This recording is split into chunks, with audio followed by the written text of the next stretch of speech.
No, it doesn't. And it depends on what we mean by saved. So, I think that briefly it will, more black babies will be born, but that'll be briefly, but they won't be quality babies because they'll be mostly born in poor communities. There'll be more uneducated communities, and as you can see, they'll start building more prisons again to incarcerate those future children being born, and so it's going to be another. It's just going to be more havoc that's being caused. So I just think that Hey, we need my to brother, you said go ahead. they're low quality babies? Did you just say that? I didn't say low quality babies. I said that um there'll be, man, I forgot the correct word that I used, but what I'm saying is that they'll be in low poverty communities. Yeah, but So was it Serena Williams in a low poverty community? she's what we call an outlier, sir. Called a what? An outlier in statistical data, we call that an outlier. And what is that supposed to mean? Explain. Meaning that most children that come from poverty are not Serena Williams. Most of them are people that are not productive and either work minimum wage jobs, incarcerated, become gang members, or are average people. They don't become Serena Williams, and I think that most intelligent people know this. So why don't the funding that goes behind abortions go to something more productive, like Facts. after school programs, things that might uplift the community, trade schools being opened up in diverse communities. Why does it have to go to killing babies instead of educating them and bringing them up properly? Well, now that's something that you would have to ask the most of the private funds that go to abortion, and most of the funds that go toward abortion, since most abortions are not publicly funded. Wait a minute. Can I ask a question, Sean Paul? Because Uh, the good brother, with all due respect, comes to the stage with democratic talking points. Like, I don't understand. Like, it's 2020. Black people got to stop doing that, man. You talking about prisons? Joe Biden was your Democrat that you seem so loyal to. Was one of the biggest reasons why there was such an explosion in the '90s of our people going to prison, because he's right. one of the main figures that pushed that crime bill Come through on. Congress in 1994. And it's just like we as black people just seem to have this convenient memory lapse. You know what I'm saying? Now that the media gives us another issue that they want us to talk about. Do you mean to tell me, and I'm about to land my plane right here, because this is I ain't got much to say on this subject because this is kind of like common sense.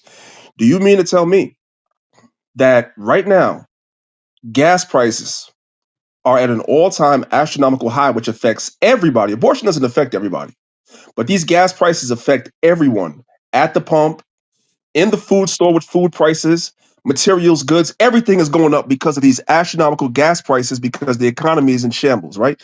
You go into the supermarket, the shelves are halfway empty. There's a farming crisis, cattle dying everywhere. There's school shootings every week. There's so many things going on. And you mean to tell me the media has such a hold on our people's minds?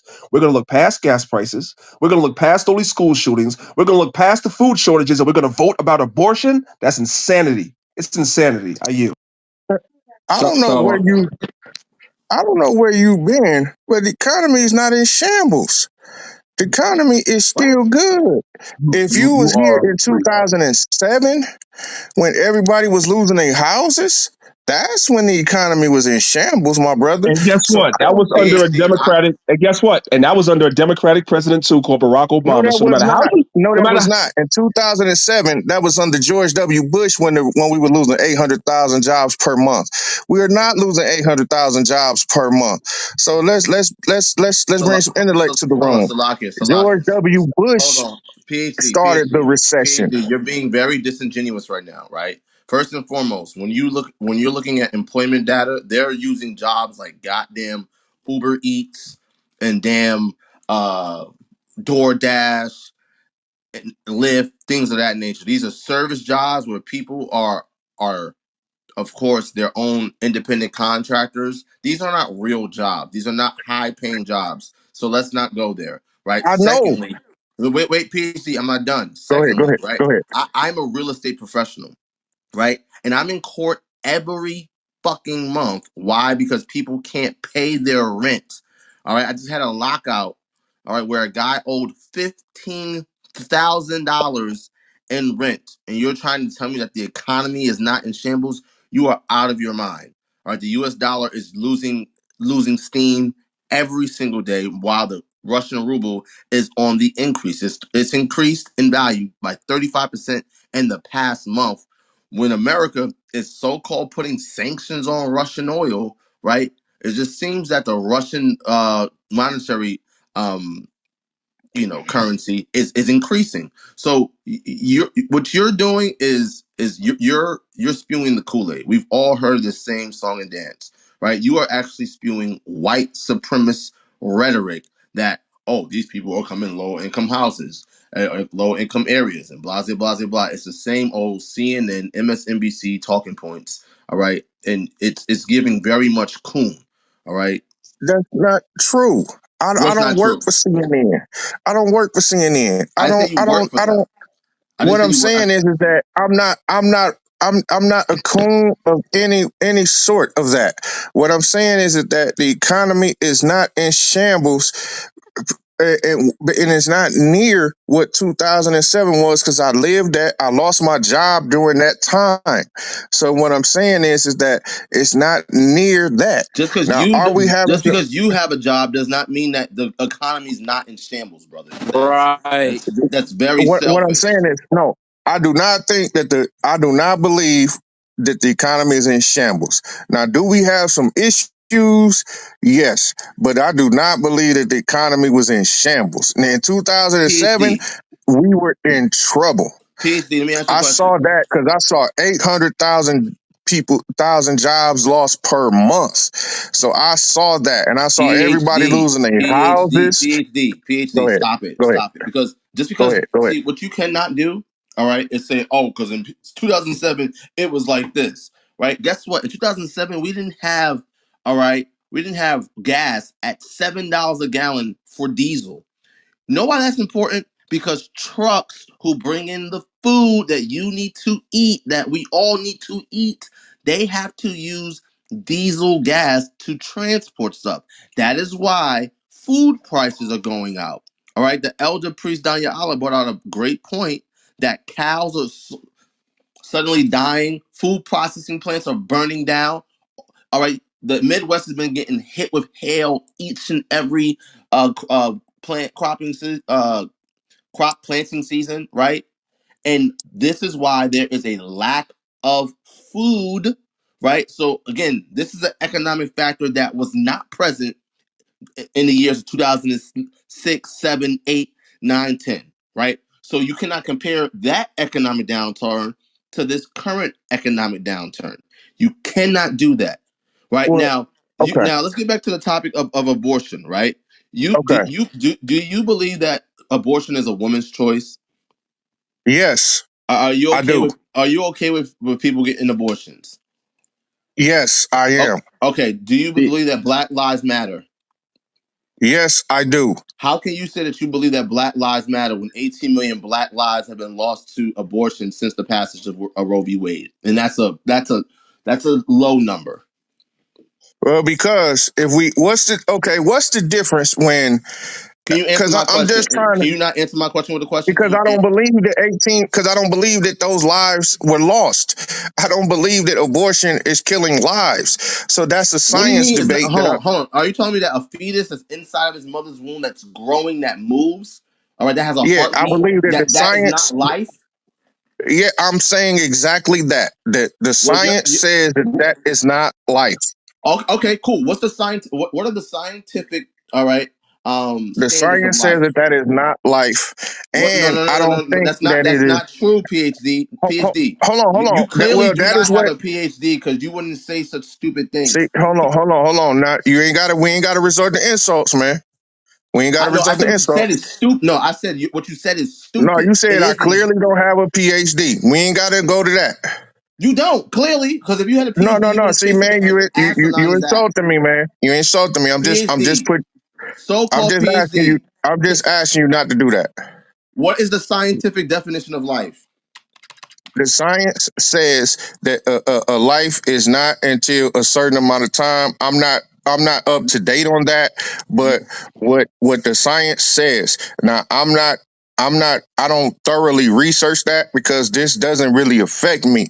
But Okay, there so let me let, there let me is let a me let me clear. let me school you real quick on what the scientific definition of life is. Right, life is is a characteristic that distinguishes physical entities that have biological processes. All right, does a fetus inside of its mother's womb have biological processes? Yes or no? I'm not even sure, to What do be you mean? honest with you. Does a baby I'm not just have a not. circulatory system? A fetus doesn't. A fetus does not have a circulatory system. No, it's not Okay, possible. okay, cool. Let's It's see. possible for a fetus to have a When does the heart circulatory system. when does the heartbeat begin in a fetus? Let's see. I don't know. That's what we got to figure out. What Because is you the telling what is me, So what if is the you don't know, main why you arguing then? Why don't you just listen if well, you don't know? because the science says, because I hear different, because I read You that the don't know what science this says says. He's about to after the tell you what the first sign says. trimester, after the Hey, first somebody with a trimester. PhD, somebody with a So So what I'm PhD would saying PhD, know is this. that PhD, hold PhD. on, hold If on, you hold had a on. PhD, you would not speak on things that you did not study or do not know. Clearly, you are ignorant of how all right a human being is born and during its gestation period, right? So let's look at it, right? Before about 8 weeks of pregnancy, a doctor may refer to the fetus as an embryo, right?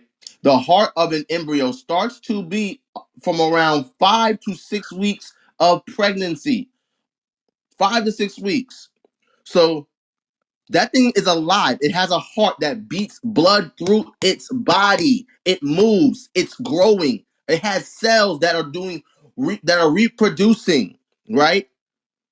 That's what's happening inside of a woman's womb. That's life. That is literally the definition of life. If you say it's not, then I'm sorry, my friend. You're an idiot. What is it from 0 to 5 to 6 weeks then? It's still alive. Just because the heart has not formed and started beating, it's still alive because it's multiplying cells. It's growing. Right? Let me ask you Okay. a question. Is a unicellular, all right, organism alive? Yes or This no? just don't even make sense to me, Does man. that no? Answer my That we question. calling something a life that doesn't have a heart, that doesn't have this. That's just nonsense to me, man. Okay. Does a plant have a heart?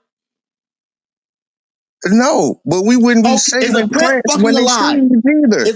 We Is a wouldn't be plant saving alive? plants when they seeds. PhD. Is a plant alive? At some point it is, What do you mean? At some point, it is. but we know that plants die too. Okay, We know that plants are no. dead at some point too. This is how I know you know nothing about life. All right, We know that and plants are I'm going to dead at school some you. point too. I'm going to school you right Hey, now. Right. Salakia, let's try to go one at a time. Let's not get confusing. I mean, Ariana come on, made a man. This point. is foolery, Hold on, man. hold No, on, no. hold What on, you're spewing is hold foolery. on, hold on, This hold dude, on, come on, PhD, man. This dude is not. PhD, hold on. Right, let Ariana make his point, and I'm gonna give you 30 seconds to a minute to rebuttal.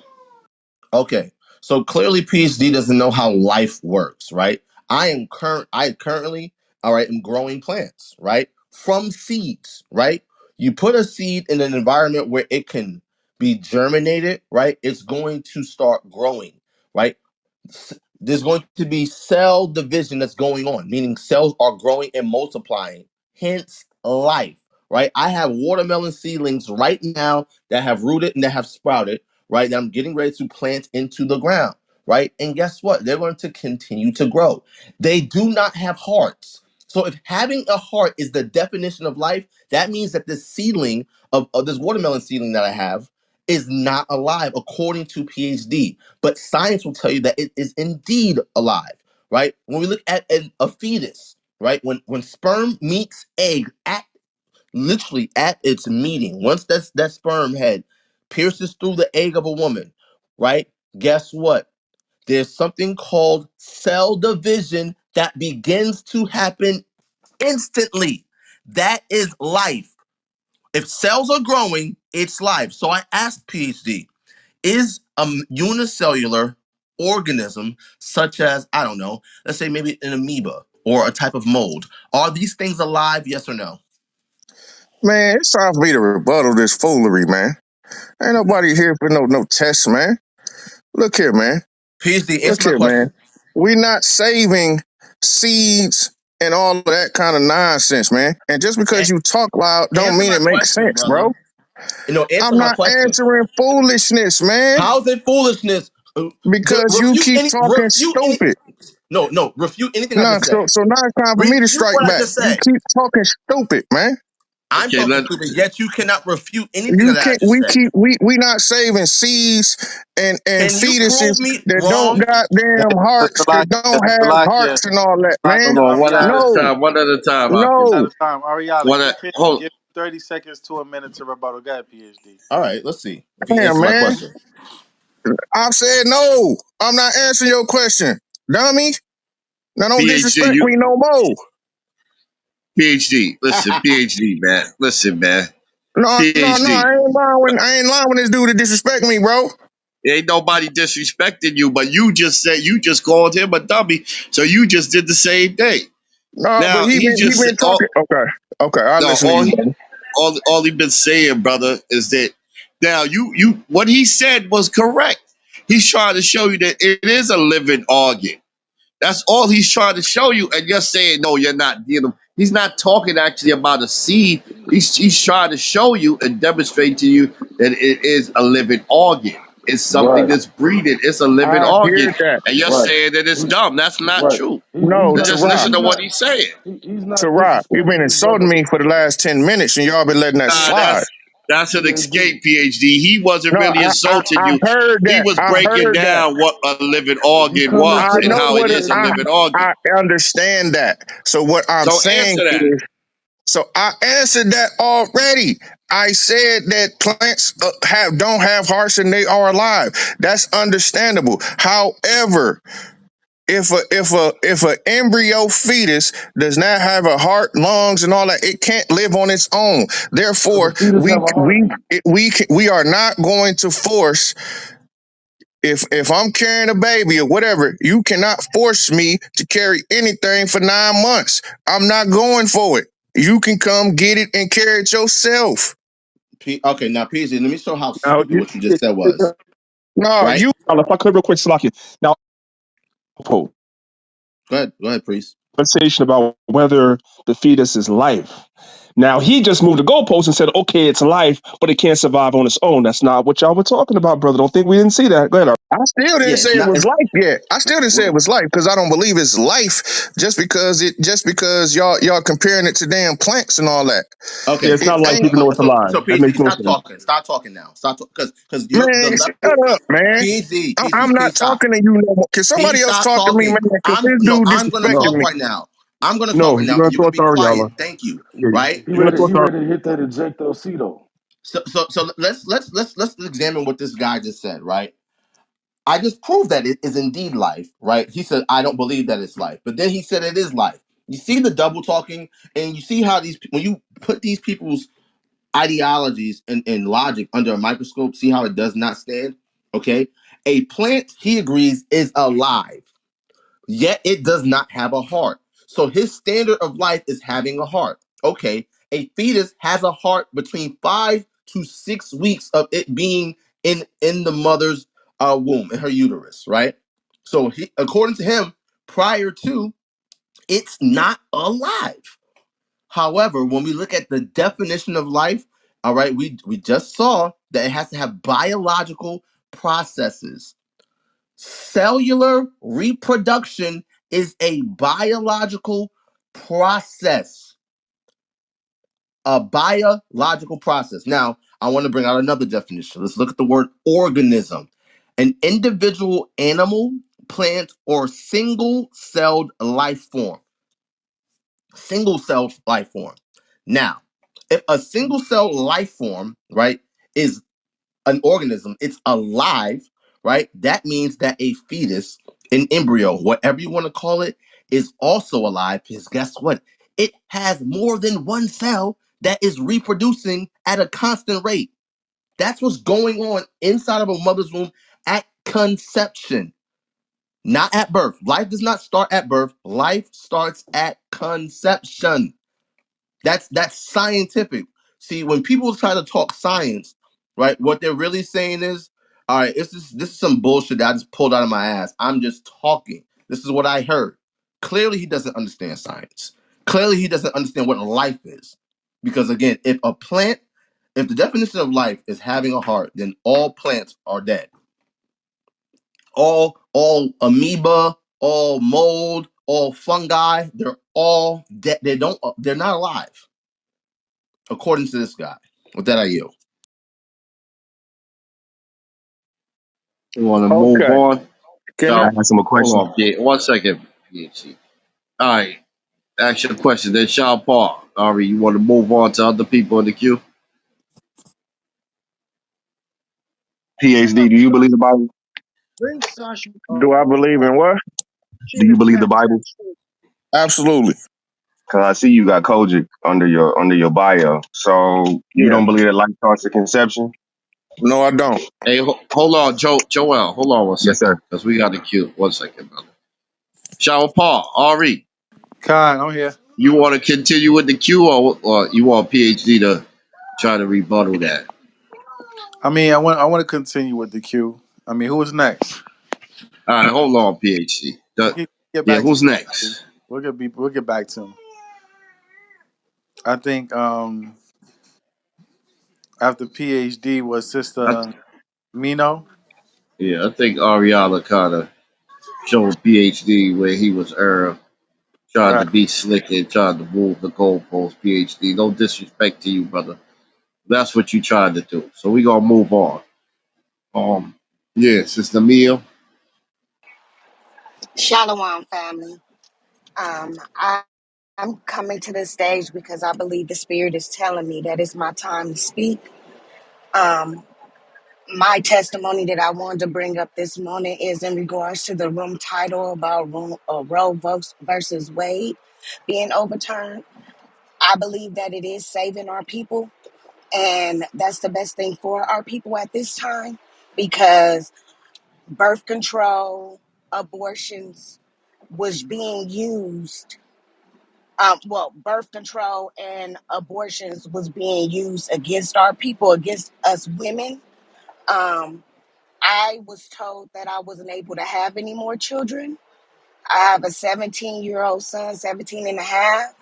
So when I was going through that period, it really hurt me. I felt like God was punishing me. Um, but Yahweh is with us, y'all, and I'm pregnant. However, I've not left the truth or left my family. I just was ashamed because I'm pregnant and the guy, he left me, and this is somebody that I just really thought was going to work. We've been praying for the last 5 years together, and I've been really into this truth, and he's been supportive, but I thought that he was gonna come and help me out. Life been hard, and when he came, he got me pregnant and he left, right? So I'm ashamed of that, and I feel like at my age I shouldn't be going through this. And my oldest child is 17 and a half, and look at me. So when I first found out I was pregnant, I was thinking about having an abortion, um and it's really because, not because of fear, but because of shame, and because I don't want to do this alone. It hurts. It hurt a lot to do it by myself. But I'm glad that I'm in this truth because it ain't about me. It's about our family. It's about us doing just like the Bible tells us, just like y'all told us. We gotta be fruitful, And like y'all was talking about earlier, I don't know what God gonna bless me with or bless this world with. And my child deserve a chance. But I was scared because another thing is my age, and I didn't want my baby to come out with any problems, you know. Um, but I'm at this point now. I've gotten over the hump of I don't want to say not wanting my baby, but not wanting to go through this by myself again. Uh, that I'm starting to enjoy the pregnancy, and I thought my blessing was gonna be the man coming and saving my day. Ain't no fairy tales where I'm from. Uh, but I think my blessing is my son that I'm pregnant with. This is my second one, so I'm a king bear, and that's my purpose, and I'm gonna stand in that. And for all our sisters out there listening, our purpose is to be strong.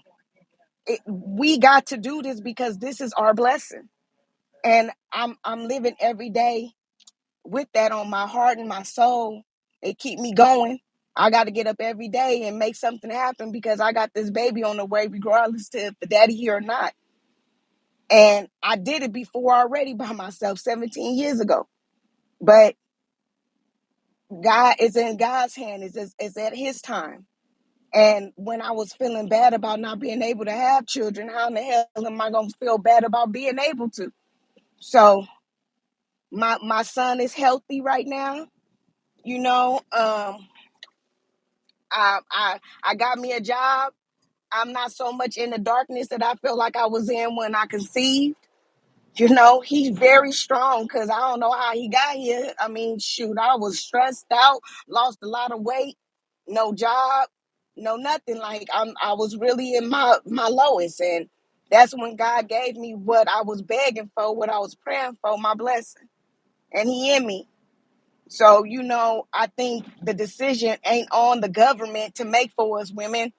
It's on us to dig deep within ourselves and be strong, because that's what we here for. And that's what they know, and stop being weak-minded and weak individuals to think that we have a choice. We have a choice about our bodies, because this body is not ours, it's the Lord's, it's Yahweh's. And that's all I wanted to say, y'all. Thank you so much for listening, and I appreciate y'all. All right. I love I loved it.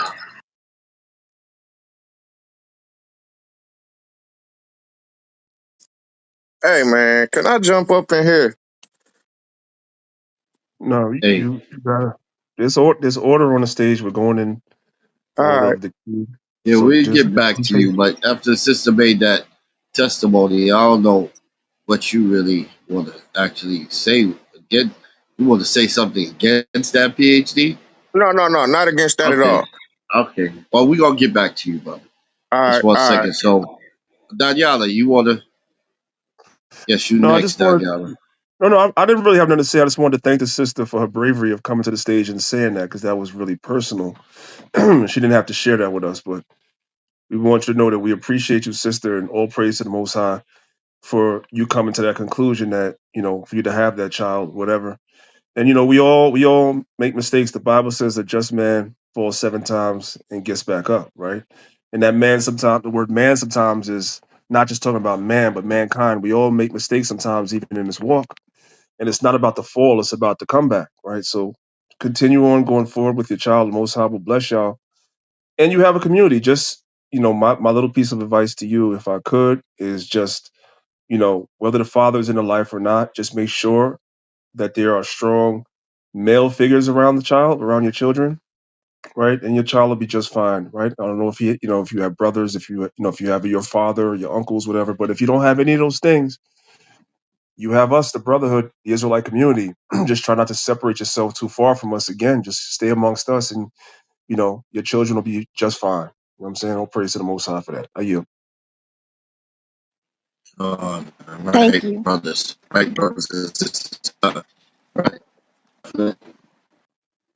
Brother Joel, Sarah, you breaking you're up up? next. Sarah, you breaking up? Hey, are you want to continue in the queue? What do you want to do?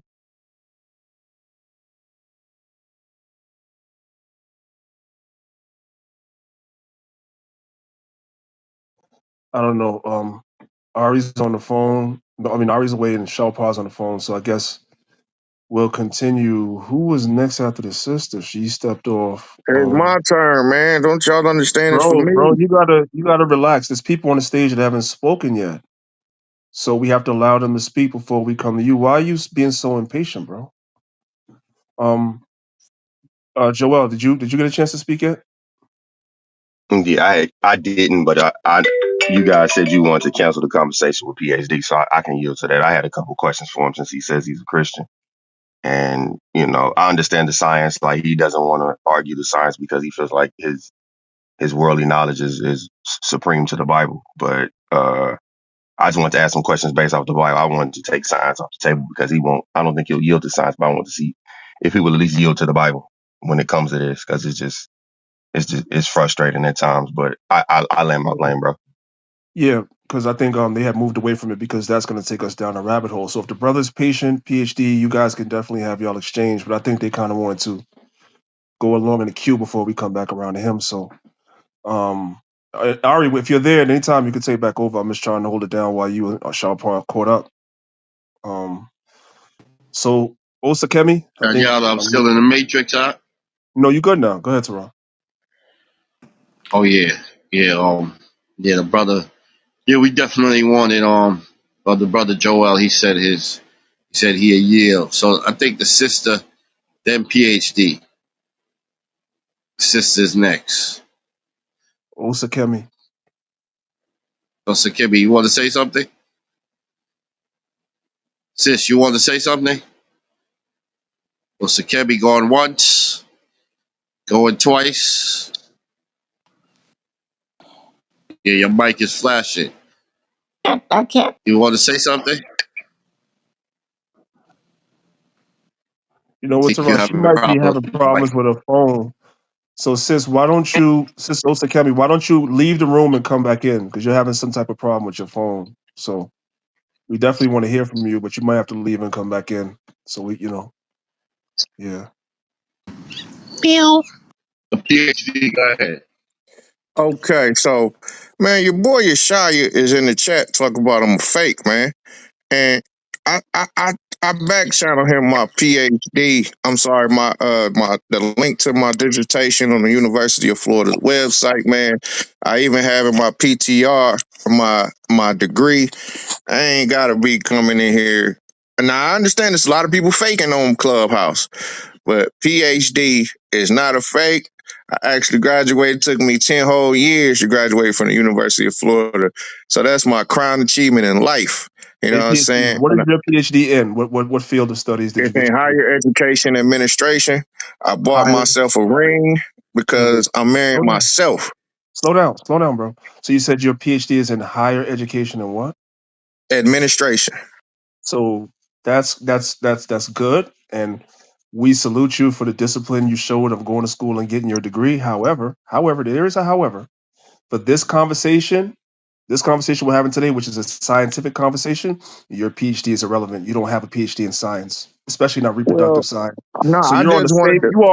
You are on the same level as us in this conversation. Your PhD No, does not I ain't matter. on You the do not same have a Right, level as PhD. nobody. Yeah, right. absolutely you are. You don't have a No, no, PhD no, in I ain't on the reproductive same science. level as nobody. Okay, okay. No, Well, no medical I knowledge. understand how you feel. I'm So just letting you so know what so it is. so so I just wanted to make sure that people understood that this dude was trying to defame my character We got and it. and But for that this that I was conversation, your lying. PhD is irrelevant. Okay, we get it. But for this No, no, conversation, no, your no. But PhD he is lied on me. irrelevant. He lied on me. And so I had to correct the record, brother. And so instead of you trying to correct him, you trying to defame me as well. I So didn't let's defame you at calm all. Wait, down. hold up a second. I Let's did not calm defame down. you. No, I did not defame you. I stated a fact. Your PhD is not in reproductive science. That's not defamation. That is a That's fact. okay. Well, We well, are well. having a That's a fact. conversation. That's a So fact. you and Well, Ariala were having a let's conversation. acknowledge that he You lied. and Ariala, you and Ariala were having a conversation about reproductive No, but science. let's acknowledge that he In lied. that area, I didn't see the conversation, so I can't Well, acknowledge it's it. I in the wasn't in the chat. chat. So let's read I the wasn't in chat. the chat. He lied Okay, on me. what you want to do, and this is the reason PhD, I why can speak for we myself, moved to on be from honest you. with you. Right. Nah, Hold up man. a second. What priest PhD, is hold up doing a is second. covering for one of his. Okay, so now what I'm gonna do is I'm gonna mute you, and here's why. The reason why we skip past you because you want to go down the rabbit hole and argue. We're having a conversation about abortion, so we're gonna Okay, end that now, and we're gonna go back to the conversation about that's abortion. fine, That's brother. it. We don't That's want to hear fine. nothing else about the PhD. Nothing else. No, I don't. But so We don't people want to can hear come nothing on else here. about it. People can come in here and lie on me, and I. Okay, so like I said, we don't want to hear nothing else about it. We're talking about abortion today. We're talking about Roe versus Wade. You already made your point about your PhD, and that's it. Like we're not having that conversation. And what kills Right. me, and I'm gonna pass it back to you, brothers. What kills me with brothers like that is, see, you educated, you bougie, uppity, educated brothers that go to school. See, I give brothers credit and sisters credit for getting your degree, but because you get a degree, a master's, a PhD, you think that that makes you an expert on every subject. And I'm here to tell you it does not. You have a PhD in education, then that's the area of your expertise. If we are having a conversation about reproductive science, you are not a PhD. You're just a novice like the rest of us. Right. And truth be told, you really don't have any information outside of that which you would study, which administration. You got a PhD, man. Get the hell out of here, bro. Get the hell out of here. Administration, bro. You're not a doctor for real, bro. They give all types of doctorate degrees out to people that have nothing to do with having any medical information or any real knowledge. That's not, brother. That's not the type of PhD we need when we talk having these conversations. So you need to really, you know what I'm saying? You can have that on your title or whatever, but remember they gave Shaquille O'Neal a PhD. They gave they've given Bill numerous entertainers Cosby, doctorate degrees, and they didn't even do any damn thing. You don't have you're honorary not a doctorate. doctor, dude. You're not a doctor, and you don't have any wisdom that we need to expound upon on these subjects. And that's what I mean by you're a fake. You are a fake. And I stand on that. And anyway, let's get back to the conversation and edify the people. You still jealous, y'all. You're in the matrix, Elder. Even if this is what the You're scriptures in the tell matrix, me. Elder. I'm in the matrix. Kind Elder.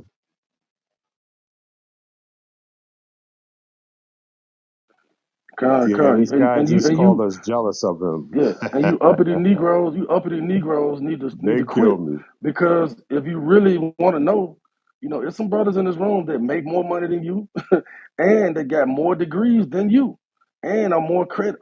Man, look, there's some people that got more respect than just a PhD. You know what I'm saying? So don't think you the only Negro.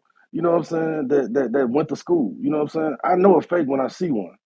You know what I'm saying? At the end of the day, let's get back to the subject and edify the I people. mean, even like I said, even if he has, you know what I mean, it doesn't matter.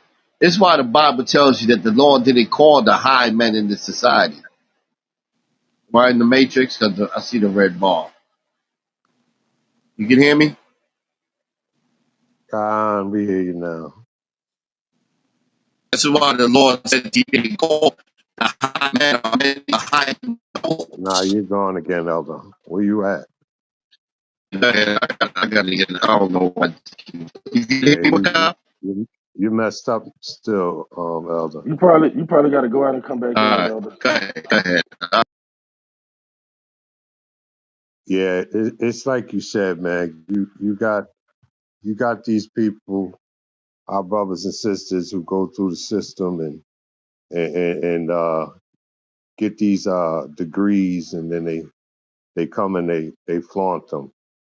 You know what I'm saying? Now he's in there talking about we're jealous when He Ariel, about to who get the doesn't boot. have a PhD, clearly was whooping his ass with the scientific talk. He Nah, sounded like see, he sounded see, like see.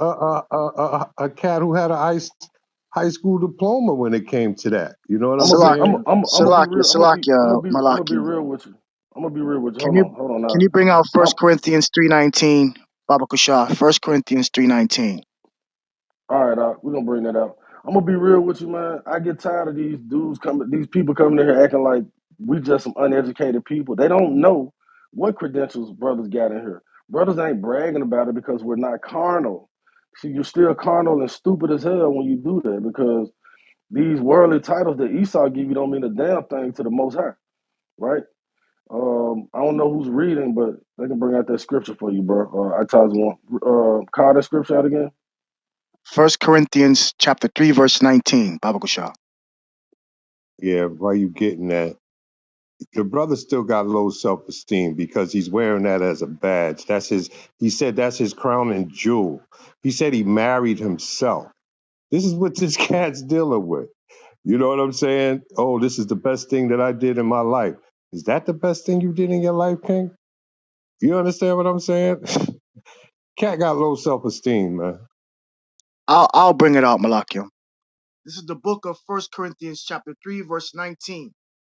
For the wisdom of this world is foolishness with Yahweh. For it is written, He taketh the wise in their own craftiness. Is that not what we just witnessed on stage, Malachiam? Of course it is. And let me say this real quick, and I'm gonna pass it to Elder Torah, right? Again, 'cause I got to say this because, like Yeshaya said, we have our brothers and sisters that are in Israel that went to school and put themselves to the discipline of going to the school, and I salute that because you brothers and sisters in the truth don't use that as a weapon or try to weaponize against those that did not. But let me be real clear about something. Some of the stupidest people I know have degrees.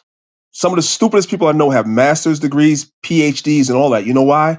Because outside of a book, they have no common sense. They cannot function Uh, outside the walls of academia or a book. They can't use reason or logic if it's not written in a book.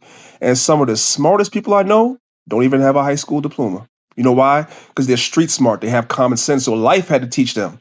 So a degree is definitely a noteworthy achievement if you go through with those things. Absolutely. No disrespect, but what you're not going to do is you're not going to come into the room with the Israelites and try to weaponize your degree against us because we're going to start asking questions like Ariella did, and you're going to be stuck, especially if what you're arguing is not the area you have your degree in. Then you're definitely going to have a problem. I you. Salakia. I got a precept. This book of Acts, chapter 4, verse 13. Now, when they saw the boldness of Peter and John and perceived that they were unlearned and ignorant men, they marveled and took knowledge of them that they had been with Yahweh Shai.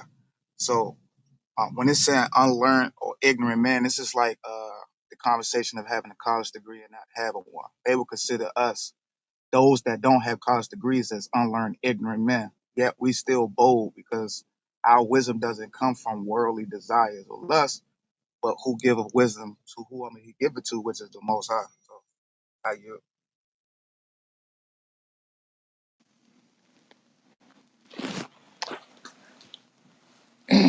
Well, I'm back now. uh, great scripture. Who's next in the queue? Let's now that we got that out the way, let's get back to the queue. Let's get back to the conversation. Oh, Because we've been derailed. Are you I think next in the queue? I think so. I couldn't get in before when I had to go out and come back in. Okay. All right. So go ahead, sis. Yeah, What do you say to the topic? yeah. I'm glad you're sticking to the topic because there was a lot of time wasted off the topic. Yeah, I think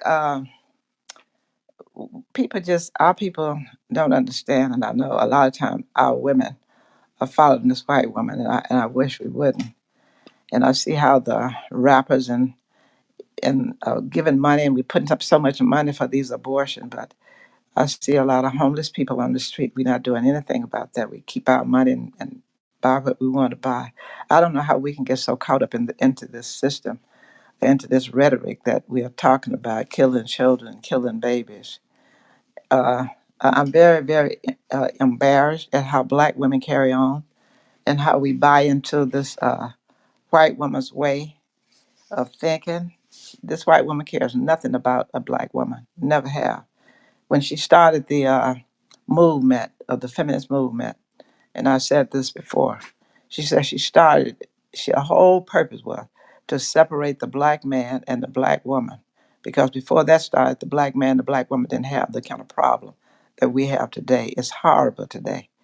And I don't know how we got there. It seemed I remember a master teacher used to teach, and he said in the year It was the year he died, just when Obama became president. He said the next years, he said whatever black people were in, they would be worse into it. And it's so true. You know, we're worse into the gay world. We're worse into the fight. We're worse into our, what do you call it, vanity, as Solomon called it. We want the long weave, the long nails, the long fake eyelashes. It's all the things we are caught up in. And I wonder where the children are while they're doing this. Their children are sitting off somewhere on the side while they're spending all their money and all this fake stuff and not teaching their children anything. Not putting this money into their children learning a lot of another language, their children having outside education.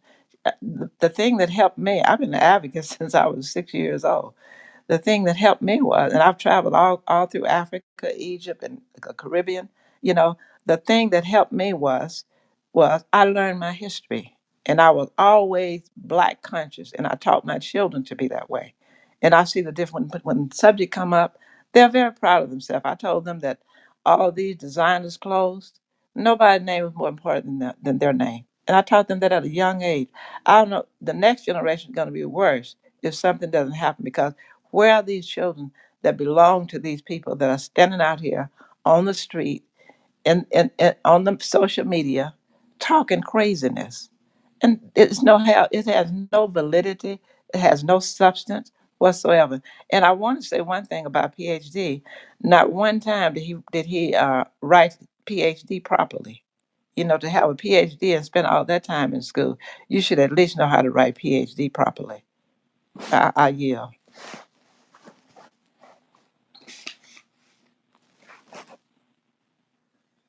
Right. We're gonna move on. Pretty, and PhD, Ariel, and then Lisa. Pretty, you want to say something, sister? Pretty going once. Pretty going twice. Pretty going three times. We're gonna move on. PhD. Oh, pretty. You want to say something? Pretty. Salakia, my phone, yeah, my phone's acting crazy. Salakia. Um, I just want to say shalom to everybody in the room and all praises to the Most High God, Yahweh, who Shalom, ended. sister. Uh huh. Can you hear me?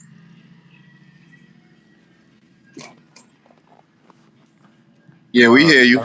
Oh, okay. And all praises to the Most High for trying to end this murder of his chosen people on this earth. I really came up to show, I have a couple of comments, but I really came up to show support to the sister um, who was speaking earlier and just to let her know the Lord's going to bless you for enduring what you're enduring. And I know you don't know me, but I kind of wanted you to back channel me your address so me and another sister can send you some gifts for your baby that's probably about to be born. And I also want to say congratulations to Shawpa on his brand new baby girl. Um, yeah, my comments are kind of like this. All right, so in America, if you kill or beat up a pregnant woman, you're charged with double murder. So this notion that if a baby can't survive outside the womb, it's not a baby, it doesn't deserve the rights to have life, and all this other madness. But that's not true because if that baby is in utero, and that baby dies because of someone else's hands, you're charged with that baby's murder. So it doesn't make sense to me that you can legally murder a baby just because you're a doctor. And when women, yeah, women do have the right to choose, but how sick is it in society that black women and Hispanic women are being taught that just because you're poor, you don't deserve the right to be a mother? That is crazy. No other society is embracing that. Poor people do have the right to have children. being financially poor does not make you a bad parent, and it doesn't mean that you can't raise kids. That was one point. And then another point is the fact that, like the brothers were bringing out, when babies are conceived, no woman ever goes to her family or post online, I'm having an embryo. Right away, I'm having a baby, because that's what it develops into. So if you're stopping the life before it can survive out the womb, you're a murderer. Whether it's a full fledged, baby, whether it's fully developed, whether it's not. And the last comment I wanted to make is that, women, when they run around saying it's my body, my choice, no, it's not your body. Your body belongs to the Lord, and it belongs to your husband, just like your husband's body belongs to you. You don't have the right to go around and just make the decision, I'm going to end life in my womb because it's inconvenient, because you're scared, or because you feel like you're not financially ready. And the worst thing about it is you should not be aborting your child just because you don't want to deal with the man anymore. That is crazy. If you don't want to have children, if you don't want to be with a man or be tied to him for the rest of your life, you got to close your legs. You have to stop having sex. No one's forcing anybody to have sex. So if you have sex and a child is conceived out of that, then you should be woman enough to bring that child into life. And that's just my comment. I land.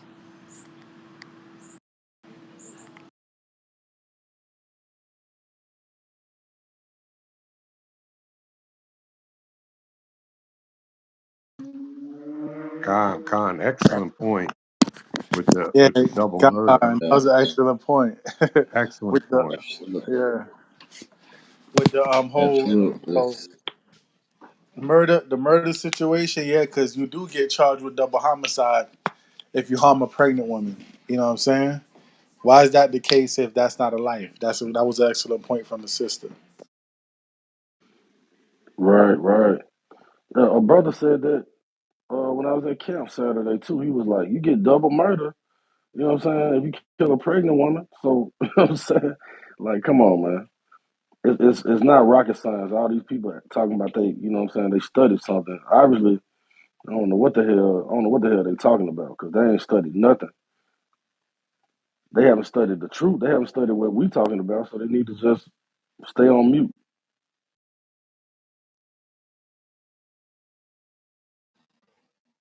So we got Aria, and then we got Lisa. Oh no, we got PhD, Aria, and then Lisa. PhD, you want to say something? Yeah, I just want to say, it doesn't take a lot of brains to know that it's murder. A lot of people want to dance around it and say their situation. It's murder, bro. We can't deny it. You get charged for double murder. The government knows. It's like, why are we playing with their lives, bro? We're supposed to be the protector. What are we doing?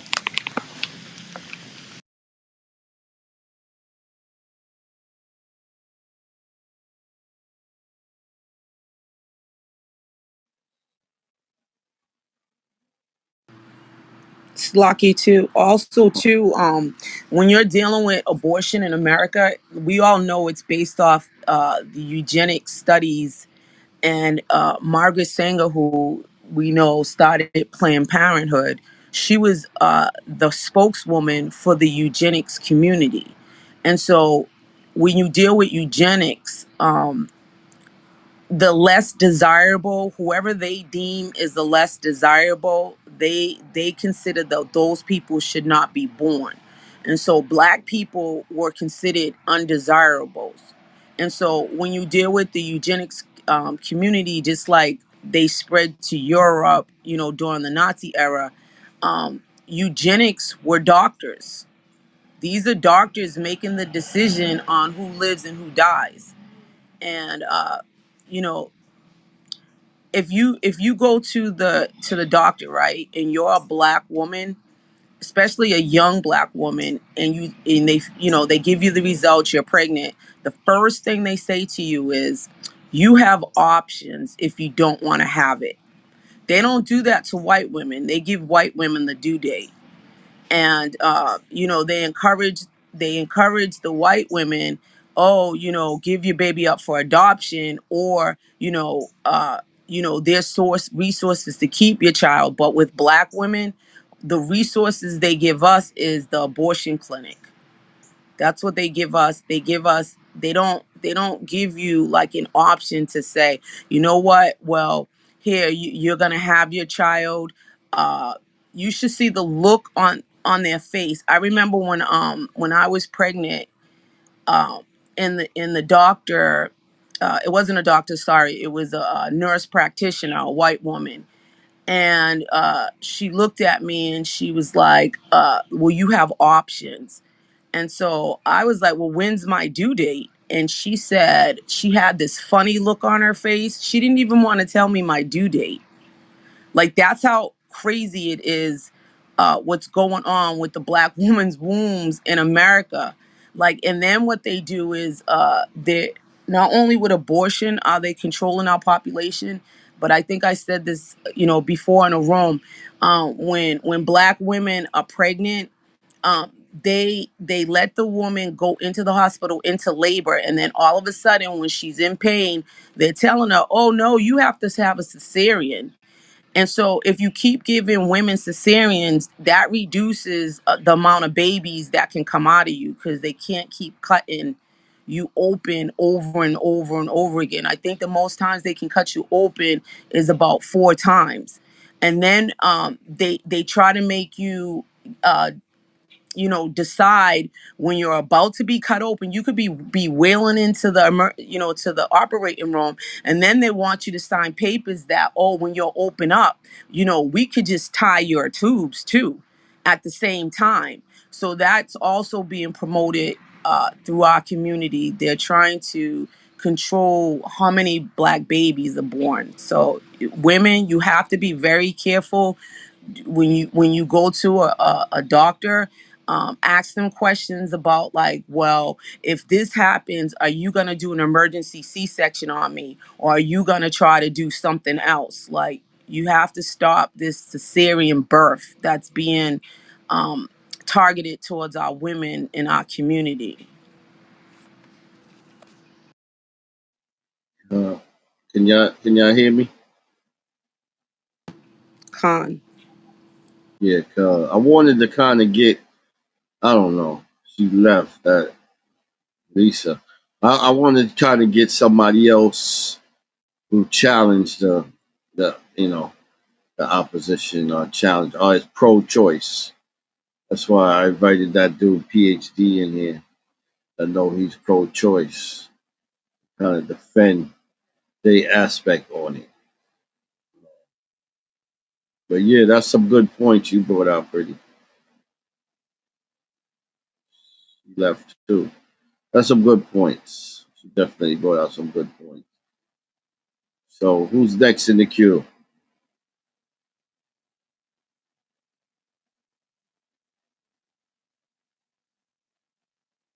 Who's next? I think we got. Huh? I think that certain people fell off, man. They go PhD. The PhD want to say something? Now he said something He already. already spoke. What's that, brother Ash? Huh? FOG? ISFOG, that's who's next. Shalom, Yeah. shalom. Shalom. Shalom. How y'all doing, family? Y'all watching y'all Shabbat. Yahweh Shem Yahshabakatam, King. So, it was a sister that said something. It was along the lines of she brought up the double murder, right? You kill a woman that's pregnant, you get the double murder, and it is Yeah. funny how you got the physicians who legally can commit the murder, but Let me get it made me think of play. Isaiah 10:6. I will send him against a hypocritical nation, and against the people of my wrath will I give him a charge to take the spoil, to take the prey, to tread them down like the mire of the streets. And it made me think of that because the doctors are supposed to take the Hippocratic oath, which is an oath to preserve life. So I just wanted to throw that out there real quick. That Hippocratic oath is a lie, man. The You, the you know, the nucleus of that would be do no harm, and they're doing just the opposite to our Aquathium. you see that with all the drugs, and it's called because what they do in the office is called a medical practice. So they take what they're told about different drugs, like, they talk to a salesperson about something like oxycontin, and they have a theory based on that, and then they throw it at you based off of what they learned, despite the intricate little mixtures that go within it, like you got the heroin that's in it, and things like these. So they take a vow that they're not going to give nobody no poison, and then they turn around and give poison. But keeping it Indeed. on topic, they take the babies and they kill them when they supposed to be nurturing that life and helping it to come into fruition fully. That's Damage why this. in their ovaries, causing permanent damage to their ovaries, man, giving them ovarian cancer, etc. Come. All right, can I jump back in here?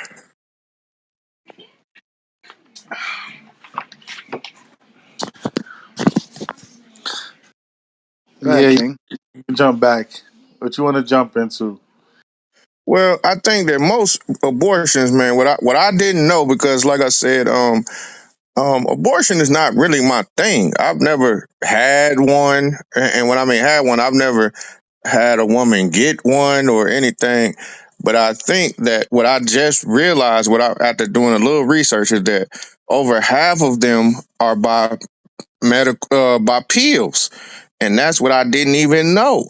So the images that people try to portray is that they go in there with these hangers or these big vacuums, because that's what I used to think.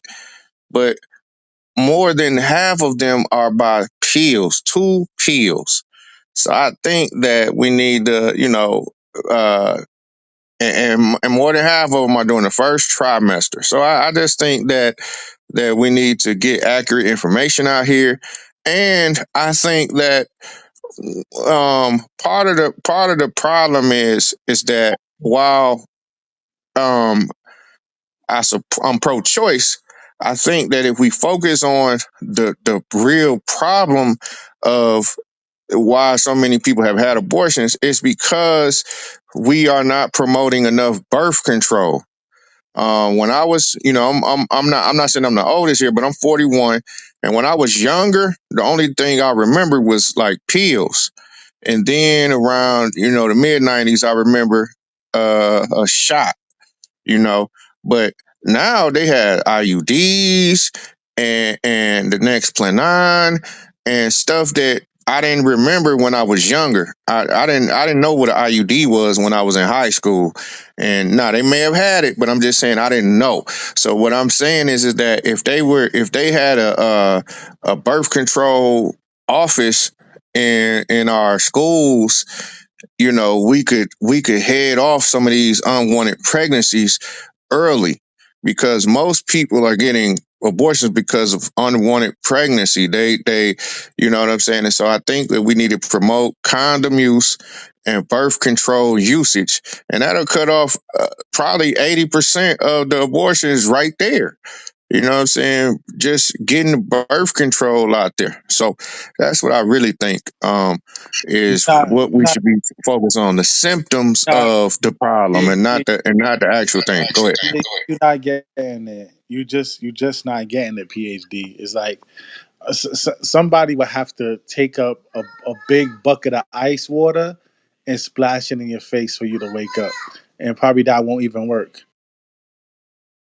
PhD. See, your mindset, the PhD, this is your mindset. And this is why we say, I mean, we don't knock education. Education, if nothing wrong with education, but we tend to find out, and that's why I talked to you before about miseducation of the Negroes. We tend to find out that a lot of people that get the education, they become I'm not gonna say bougie, but you become disconnected with your own community somewhat. Because I listen to you, and I've listened to you a lot, and I see your mindset that you keep focused on these people being impoverished. Therefore, because the sister Pretty brought it out, because somebody's impoverished, does that mean that they don't have a right to bring forth a child? We keep focused on this, and this is what the elites do. The elites make this argument that they're poor, they're impoverished, therefore kill your child, because what's going to happen is the government is going to take care of your child anyway. You see what I'm saying? And this is not the mentality of God fearing people, believing in God, as you say you do, PhD. This is not the mindset of a God fearing man, because life is life. You don't destroy life. You don't base life based on people coming in a poverty situation. A lot of times, people that had children that was in poverty was motivated to do something better for themselves. But the life doesn't. You don't base the child based on your poverty situation. This is not what we're dealing with. We're trying to educate our people and bring them to the fear of God, and that way they're gonna understand how to deal with children and work together to get themselves out of situations. So this is why we say you're kind of disconnected, PhD, because I see your argument. Your argument is that all these children that's being born is going to go on the system, and the government is going to pay for this. Why not just take them out beforehand? And we also understand that there's a plan. You may call it cultage. You may call it conspiracy nut teaching, because I know you use that a lot. But we understand that there's a plan to decrease us. Population control.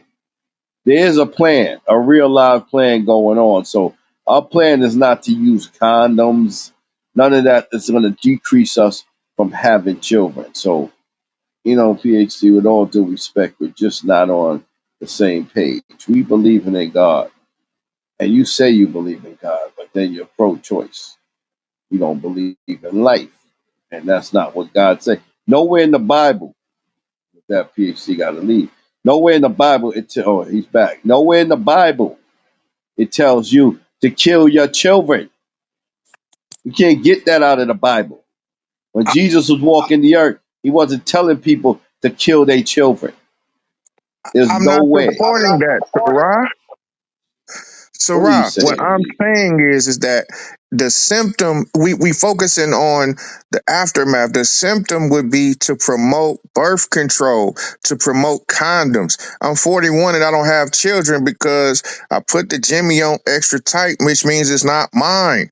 So what I'm saying is that these women, a young lady just got on stage and talked about how the man is not going to be there. That's not what we want. We want people to be married and have families. So until then, we don't need to be having children. So, and we don't, you know what I'm saying? So what, I mean, it's this, come on, man. We gotta stop having kids until we can A, have a family, and A, not afford them. So it's just like it's like y'all just saying, just have all the babies y'all want. And it's like, come on, man, at what point do this make sense? You know what I'm saying? Like, It's all of not these gonna make sense. we hear in the communities with these black Gonna make mothers it's having not all gonna these make sense kids. to you, PhD. You know why?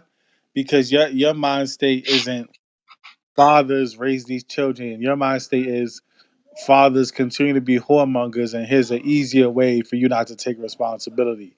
How about putting the notice on these women and men not to have sex unless they're ready to have a family? How about that? Period. For now, you I'm saying that too, hold but on, they hold not Yeah, on. let doing us it. Yeah, I Salakia. didn't hear you How say that. about becoming Hold on, spiritually hold and on. morally inclined? Hold on, hold on. PhD, hold on. I wasn't finished, right? So what we're gonna do is instead of you going to find birth control and condoms, which is more white supremacist eugenics pushing, because I'm about to put up the articles where even the birth control is a form of eugenics. Margaret Singer and what she really intended the birth control to be used as. We could bring that out, PhD. And I want you to read the articles that I post. But PhD, birth control isn't the answer. Condoms isn't the answer. The answer is our people respecting family structure. You talking about the Jimmy extra tight, so I know it ain't mine. Well, where's your accountability for turning this woman into a whore? The same whore that you're gonna use and then other brothers use. How's her mental stability even gonna be right to raise a child once she gets pregnant, right? Because condoms break, things happen, right? You still taking a chance even when you put on a condom for a woman still getting pregnant, because I've known for condoms for being popped, right? So I'm not sure if you think that that is the ultimate deterrent, but what we really need to focus on is the family structure and men and women having accountability for their actions. That's the biggest problem when it comes to liberal Negroes that follow after the Democratic Party that had your dumbass in slavery. Following the Democrats when the Democrats was all about Jim Crow. Look in your history. The Democrats was all about slavery, but y'all follow Democrats, Democrat this, Democrat that. The Democrats really hate your black ass, right? And they don't want no accountability. They say these Negroes can't take care of themselves. They need the welfare system. They need abortions because these Negroes just can't take care of themselves. That's not the rhetoric that our people need to listen to. We are not rolling with that defeatist type of mentality. You're supposed to have a rulership class mentality, and that's holding our people accountable for their actions. And I yield. Okay. I'm gonna add When to I that real let quick me too. respond to that, man. Shalakia family, I don't want to cut in, but I'm at work and I just wanted to like address what the guy was saying really quickly, if you guys don't mind. Um, I'm the woman he was talking about. That the father is not here right now, and I just wanted to touch on a couple of things. Even though King Shalom, you just said everything I'm about to say, but let me be very clear. You know, my oldest child is 17 and a half, and I was told by doctors that I was not going to be able to conceive anymore. I believe that that cause of me not being able to conceive was because of the abortions I had when I was younger. It was because of the birth control I stayed on for like 17 years. You feel what I'm saying? That by the time I started thinking about, hey, I want more children, I only have one, I was being told I couldn't. So birth control is a big problem and is a part of eugenics and it's messing up the woman's body. And I'm a woman. And I was for birth control. I was for pro-choice, but now that I'm older, because I'm 40, King, I learned that no, all that is damaging the black woman's body. Let me be clear with that. Second of all, when I brought up the thought of having an abortion, not just because of the father not being there, but because I don't want to do this walk by myself again. That was me being selfish because again, this is not my body. It's the Lord's body and it's the Lord's will. And my blessing is going to come through this child. And the father of my oldest child was not there, even though we did get married. But let me tell you this, my son is an honor roll student. He's about to graduate high school early. And his father done came back in his life. And he came back in the time that the Lord said it was time for him to come in his life. And he is so proud of his son. He is so proud of the young man that I've raised in the Lord. Fear the Lord and have much respect for me, for his father, and for his community. So the answer to our problem is not birth control. And I'm so happy that King Shawapar brought it out because there's so many men like you that's going out here having sex with women and abandoning us and blaming it on, oh, I protected myself, so it ain't mine. The reason why you don't have any children, sir, at 41 years old, which is really sad, is because the Lord is not blessing you. He is not making you fruitful. But see, because I pray with the man that I lay with, and because all my intent is to have a family, is to be married. The Lord is not only blessing me, but he's blessing the man that's blessing me to put these children in me. And again, I'm a king bearer. So when my son come here, he gonna be Man, just this as is strong stupidity, as man. as my, oh no, it's stupidity that you This sit is up here telling stupidity, me man. that my Hey, bro, body you is gotta not stay well on. protected. You gotta stay on mute. Hey, bro, you gotta stay on mute. Let the sister keep talking, man. That's disrespectful. Let the sister keep talking. And there's a lot of men that sit up here and sound like you, and that's why there's so many fatherless homes. But I got faith in the Lord. And I know that the man that I'm pregnant by now, he's gonna come around and he's just gonna be just as proud of this baby as my oldest son is proud of his. And we prayed for this child. I didn't think it was possible. It happened really quickly. I didn't think it was possible. But God blessed him and he blessed me with this child. And so, family out there, all you women, birth control is not the answer. What's the answer is to keep your damn legs closed. Shalom. I gotta go back to work. Thank you guys for Uh, listening. And I'm let me gonna say add this real something. quick. There was nothing stupid about. There was nothing stupid Pastor, about what it she said. was She gave stupid. personal testimony, which is. Hold on, let me finish. She gave a personal testimony, which is also backed by science, Yeah, they got you. No, y'all You in in the the Matrix, matrix. King.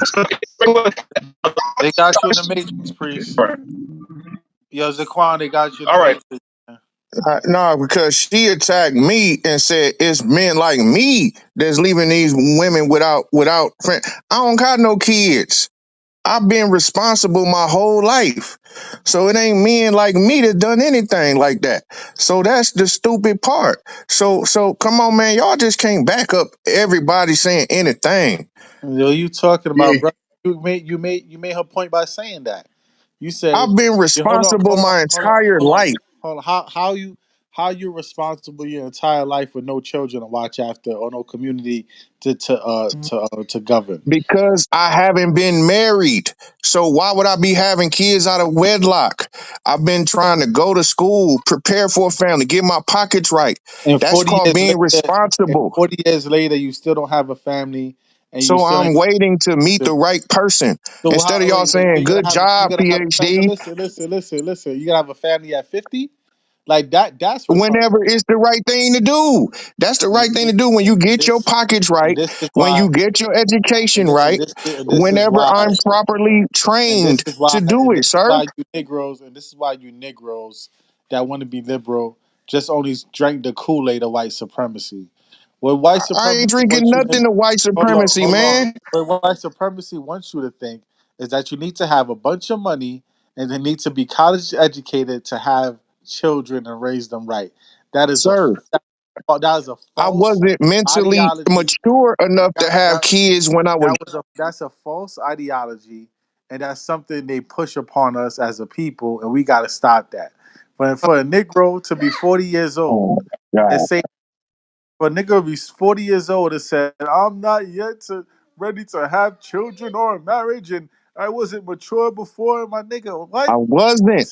Like I wasn't. that I was hanging to with. me I that hung with to me that gang members. I hung to with me drug. to me that's the reason why we need to have parents inside the household. Oh, Two okay. households. Let me finish. Let me finish because what you were saying was retarded, and it was like a defeatist mentality, right? For our people to think that we need to be 40 years old, college educated, with a lot of money just to have children is what you call population control. That ideology that the enemy wants us to have, right? The enemy wants you to think that you can't support no children unless you're rich. But when I look around, I see all these rich niggas' children, and these rich niggas' children is off the meter. Like Dwayne Wade's son and the Will Smith children. These children ain't raised right, and they got all the damn money in the world. All these children that I see that got a lot of money upbringing. Master P daughter just committed suicide, right? Overdosed on drugs. So all this money, you know what I'm saying? Bobby and Whitney's daughter was off the chain. She died at an early age for drug overdose. These are children that had millions and millions of dollars backing them. Millions of dollars backing them. So money don't raise no children, right? Education don't raise no children properly. What raise children properly is mentality and culture. You could be the brokest person in the world, right? Or you could be the person that come out from the most impoverished area. But if your morals and your thought process is golden, that's what raises children right. Yeah, you have the wrong type of mentality. You have that white supremacist mentality that think that money buys everything and money is your God, not the God of the Bible. And I yield. That's not what I said, man. What I said was when I was younger, I was hanging with gang members, drug dealers. I was hanging in the community. I grew up in a small town full of violence. And so what I'm saying is I wanted better for myself. My sister had 8 children in poverty. I didn't want to be like that. You know what I'm saying? So I wanted better for myself. I knew I wasn't mature enough to have children at the time. And I knew I wanted to be married. So what I'm saying is instead of people saying, "Oh man, good job, man, you being responsible. You don't have 4, 5 baby mamas." You telling me that I didn't do, man, we got it backwards, man. What is wrong with y'all? You Hold on, telling me hold on. man, this is craziness, man. I ain't never heard nothing so crazy. Out of the eight I'm children that your waiting till sister I had, get married. Let me get this straight. I'm waiting till I get married. I'm trying to do the best so I can provide a home, a dwelling, a car, and education for my children. And you telling me I haven't done the right thing? I haven't been responsible? Is this what the world we living in now? That I'm supposed to go and have kids at age 18 when I'm dumb and immature? now, out of the 8 children that your sister had, right? Which None one of of them? them graduated Hold on, from hold high on, hold on, school. hold on, hold on. See, that's a test to you, because I was about to say, out of the 8 children your sister had, which one of them did you put underneath your wing and taught them some morals, I tried to knowledge, pull, and but I wisdom? was young. She's Hold on. 10 years Let me older than finish. me. Let me finish. Which one of your eight? Which one of the 8 of your nieces and nephews that you put underneath your wing and taught them wisdom, knowledge, and understanding? I tried to teach all of them, but because of the poverty mindset and What is the her being poverty jealous, mindset?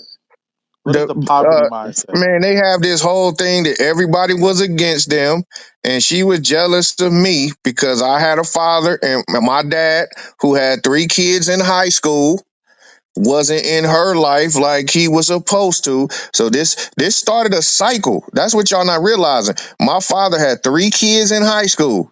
She was one of them. So this started a bad cycle. He wasn't married to her mother. He finally married my mother. So that started a jealous sibling rivalry.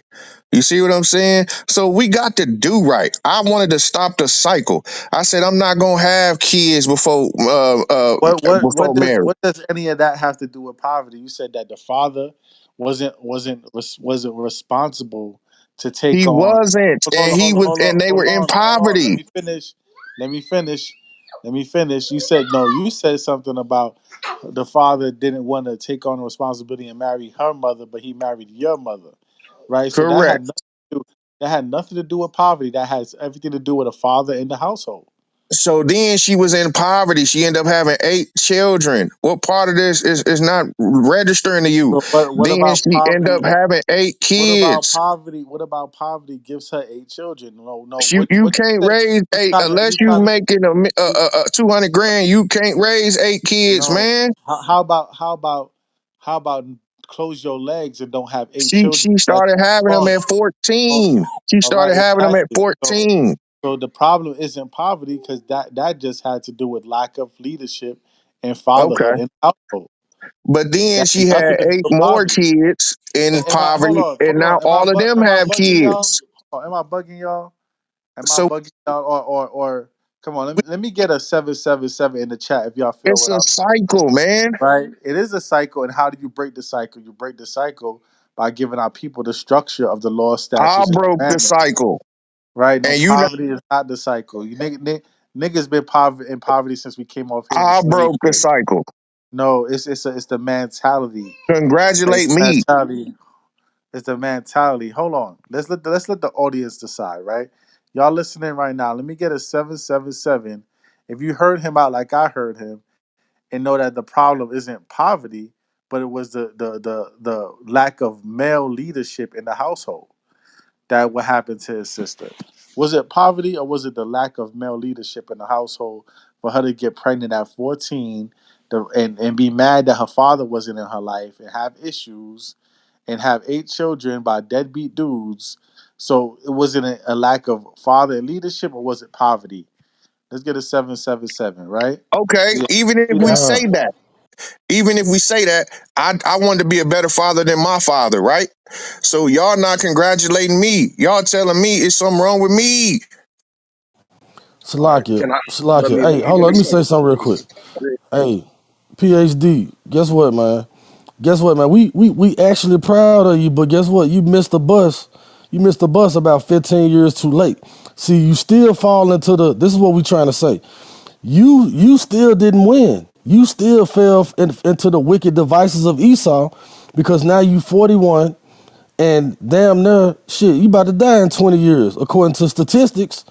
So now you've become what they wanted you to be, somebody who has lower chances of even reproducing.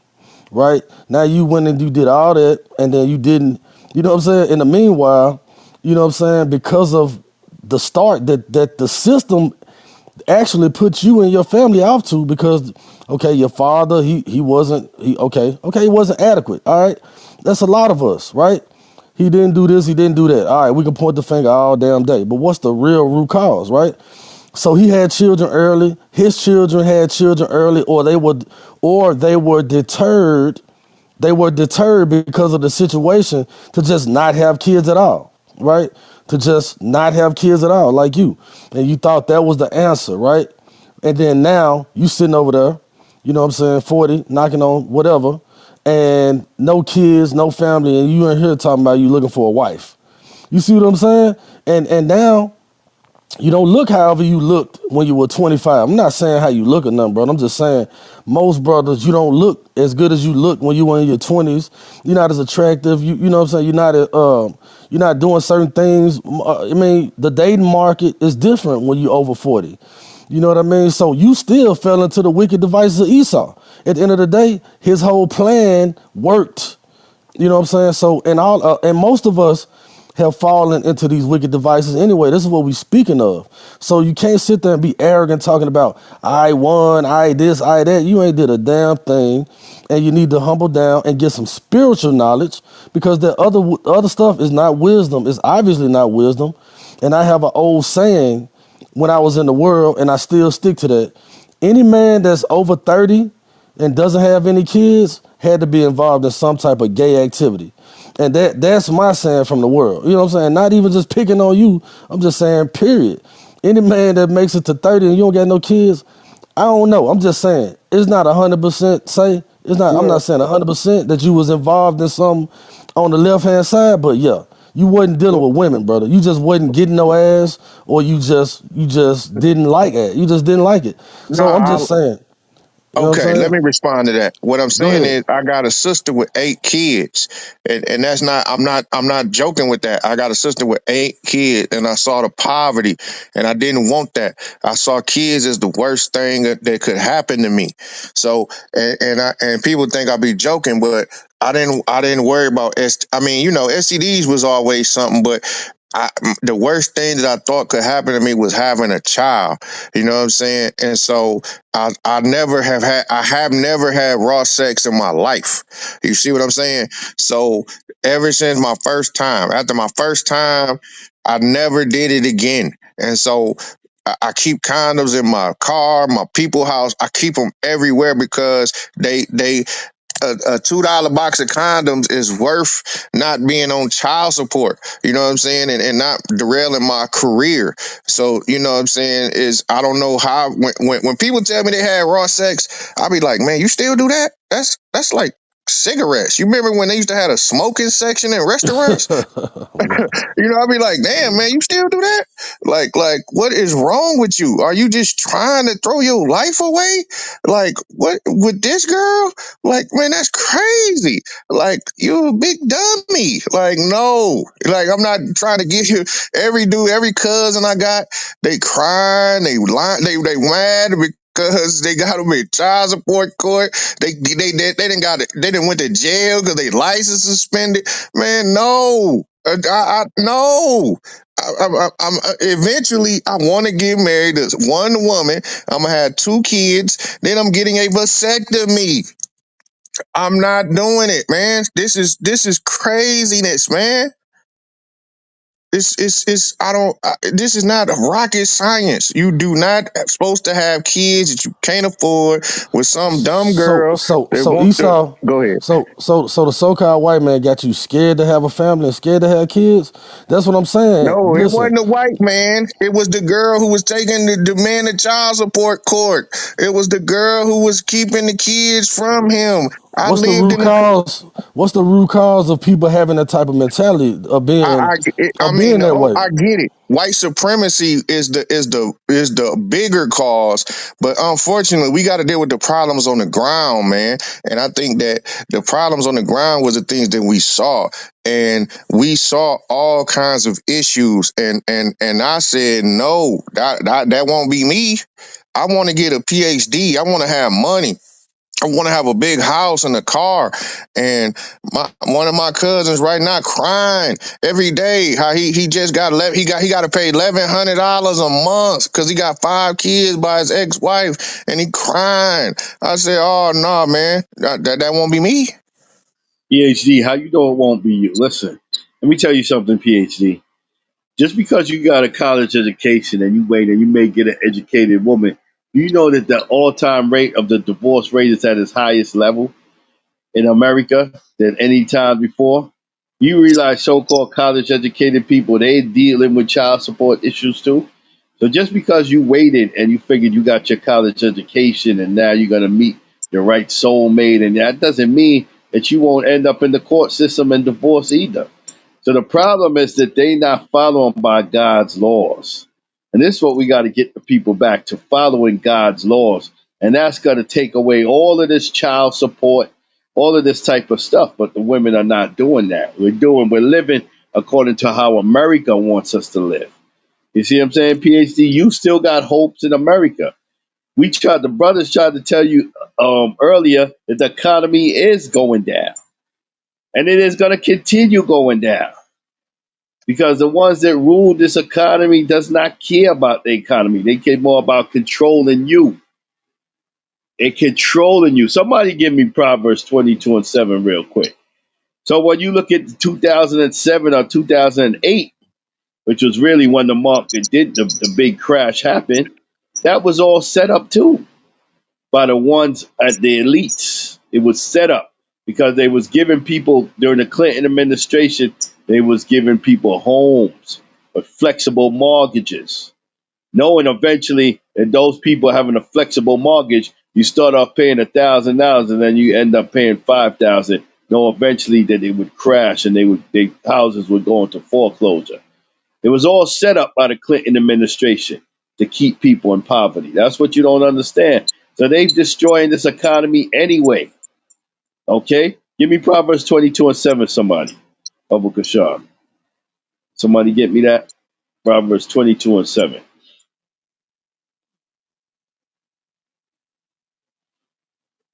Anybody got that? If not, I get it. And Nobody I get didn't it. want to be Hold uncomfortable. Call it on. again, Adawan. Call it again. One I'm sec. reading for you. Proverbs 22:7. This is the One book of second, Proverbs. PhD. This is the book of Proverbs, chapter 22, and verse 7. Yes. Con Adawan. It says, "The rich ruleth over the poor, The rich rulers over the poor, come on. and the borrower is servant to the lender." And the borrower is a servant to a lender. So, PhD, they always want you in debt. Just because you got your PhD, that don't mean you're gonna be super rich like that. You understand? You're always gonna be in debt to this society because you're not part of the elite. So now the elites is trying to get rid of the middle class. And they're trying to destroy the economy purposely. It's all set up by God. God is behind everything. But they're trying to set up the destroy the economy anyway. So you say PhD, you say, okay, I'm gonna wait till I get my PhD. I'm gonna be financially secure. Then I'm gonna get 2 kids. We're gonna get the house. We're gonna get 2 cars in the garage. I'm gonna retire with a nice pension, and that's how it's gonna be. Nah, brother, you got another thing coming to you. This Well, economy is tanking. This economy is tanking. This well, economy is tanking as we I speak, get and it. it's gonna But what's continue wrong tanking. with what's wrong with at least trying and planning to do the right thing? I mean, I look, you know what I'm saying? I'm not, y'all, I'm just saying, man, I didn't want to try to have all my cousins and a lot of my uncles, a lot of my daddy got 4 kids by 4 women. I don't think y'all understand. Must I repeat? My daddy got 4 kids or 5 kids. He had 3 in high school. You know what I'm saying? I didn't want to be him. I said no. And shout out to my daddy, man, because I love him, man. He and so I don't want to denigrate him like this. But I didn't want to do him. I didn't want to do that. I wanted to be a better man. I actually mentor young men and I actually tell them to become educated, don't have sex if they can, but if So they gon' do it, you know what I'm saying, wrap it up. You know what I'm saying? So all I'm saying is I waited and I've never gotten a woman pregnant because I keep the Jimmy on extra tight, so it's not mine. saying that. You keep saying that, PhD. But listen, so now you devaluing your daddy Pause. based on him having 4 women with four different women with you said he had 4 kids from 4 different But he had women, right? 3 in high school. He had 3 when Okay, he was in but high okay, now school, how are man. those children? Wait, how are those children? Did those children make it? Are they I said okay? one has 8 kids. How is those children PhD as a people? Because listen, just because he had 4 kids by or 3 kids in high school, listen, at the end of the day, did that man raise them kids responsible? Did them No. kids turn out okay? One he didn't raise it all. Okay. I Well, mean, in that in this what case, part of this are y'all what not I'm trying to tell understanding? you, what I'm trying to tell you is that you got to stop devaluing people just based on them having kids. Okay, This is well, what you're trying to do because well, I'm somebody trying to has tell kids y'all the with real, different. man. Wait, hold on, PhD, hold on. Because somebody has kids with 2 or 3 different women. Listen, the thing is they in their life. This is what we're talking about. You want to devalue people based on the children. You want to say that and I know you, PhD. You want to say that they're just sperm bangs and they're just banging women and they ain't taking no responsibility. This is what you want to do. This is what you want us to believe. If a man is in his child's life, no matter if he have 3 or 4 kids from 3 different or 4 different women, if he's in that child's life and taking care of that child, according to God, not according to you, PhD, but according to God, he's doing right. Okay. According to Eh, Christ, he's doing right, all not right. If according to we, what society says. how many This is what men? we got to Can understand. we stop, Tara? Can we stop, Tara? How many men do we know that's having 12 kids, but 12 women and raising them all? Come on, man. Let's see. Y'all want to bring up these outliers? Come on, man. Stop And this. you're going to extreme. You're going to extreme. I didn't How say many nothing we know about that had 12. 3? Most of the men that we knew that we grew up with are having these babies that not doing right, man. So let's That's let's let's call it like it that's not in is. all cases. That's not in It's, all I didn't say cases, in all PhD. cases, but I You are grew up with plenty devaluing. of them. You Listen, grew up with plenty of them. you devaluing people based on they having children. That's what you're doing. And I'm not going that route with you. According to the Bible, if a man can have as many children as he wants as long as he takes care of them. I'm not going with what society says. Society says he's a no good Negro and all he want to do is plant the seed in women. That's what society says. I'm not following that, PhD. That's what I'm I'm telling you. devaluing I'm following people it off based of on not God's taking care laws, of their which is something kids. you're not dealing with. I'm devaluing people off of not. They're not taking care of them. This is not hard. I see the single mothers. I got all my cousins, all my female cousins are single mothers. This is not hard, man. Listen, PhD, Goodness stop it. I gracious. know, no, it's your mindset, PhD. This is what I'm trying to show you. Your mentality, your mindset. If a man came in here right now and told you he had 4 children from 4 different women, you would automatically said he's a no good Negro. No, I That's the would ask mindset of him yes, you would. how often does Yes, he you see would, those four PhD. families? I know you. Yes, you would. How often Yes, is you he in would. those four families? Okay, you would say that. You would say that. He's a no good Negro that's just out here pumping women and not taking care of them, taking care of All his right, but kids. That's the all right, but the, mindset. all right, but the point is I waited and trying to be responsible, and so what y'all saying is I've done the wrong thing, and now one guy is almost insinuating that I'm gay. You know what I'm saying? Like goodness gracious, man! Like this is crazy, man. Nobody's saying that, PhD. He Nobody's did saying that. say that, man. You ain't hear. You see, Terrell, man, you ain't hear the dude. He said, Somebody man, said if you you gay over because you 30, he said, if you over 30 and you don't have no kids, he said, get him back up here. He said, if you over 30 and you don't have no kids, you done been in gay activity or something like that, man. Come on, man. Come on, nobody, man.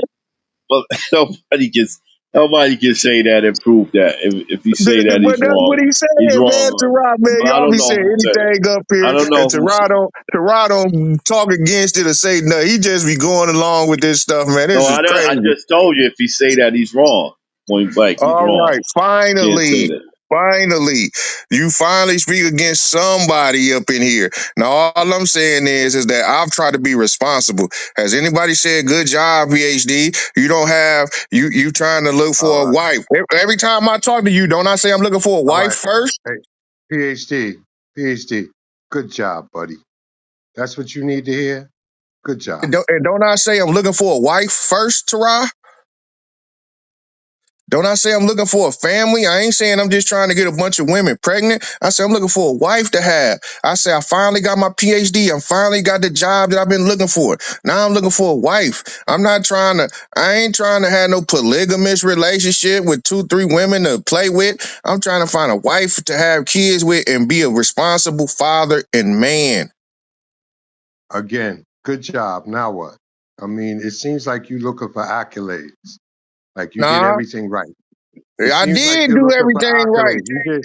You did everything right. Okay, so good job. Now what? All right, now Can that we we move didn't on? establish that, now we can talk about the abortion problem. You So see this? so You did not plead fornication, You so see you did this? not do now we anything can You see talk right. this? about the abortion problem. You You see know what I'm this? saying? Because y'all been dishing me for quite Oh some my time God. now. Good job, buddy. Now let's talk about divorce, please. I'm Nah, You sick did of nah. not hearing What about plead I'm divorce. saying fornication, so you is, missed it. so the abortion problem is, while it's alarming because I think abortion does take a toll on women's bodies and I think it takes a toll on them emotionally. I think that we need to focus on improving birth control. That's my solution. Condoms. You should be having a condom in your pocket at all times. Would you teach that to your daughter that you want to have No, that? to my daughter, first of all, for my daughter, I'm teaching her not to have sex Wait, stop. Why are you telling Huh? other people's children they should have condoms, but your daughter you're gonna teach not to have sex? because I grew up in a community where we were like rabid animals. I would We never refer to my people as rabid animals. that's what we were. I was one of them. Wow, wow, I was one of them. that's a very Edomitic I opinion. But was one listen, of them. I'm not talking listen, about somebody listen, else. I was listen, one of listen, them. listen. Why are you having a problem with us who have the stance that sex is marriage and you should not just be Be- laying your be- penis around? But now you're going to teach your daughter the same thing. No, no, don't be I was having sex. sexualized. Stop, Everybody that I stop, wanted, stop, every girl I saw, I stop, wanted to have stop, sex with in junior stop. high and high I school. didn't What are you ask you talking that. about? I didn't ask. I'm gonna tell you what I'm talking about. You hear what I'm asking you, and you're in a tough spot because right now the brothers have been trying to teach you this morning that you should not just be having casual sex like that. Shouldn't be doing that. You talking about, nah, we just need birth control. But when I asked you, what are you going to teach your daughter? Your response was, I'm going to teach her not to have sex. Do you see how that hypocritical that is, brother?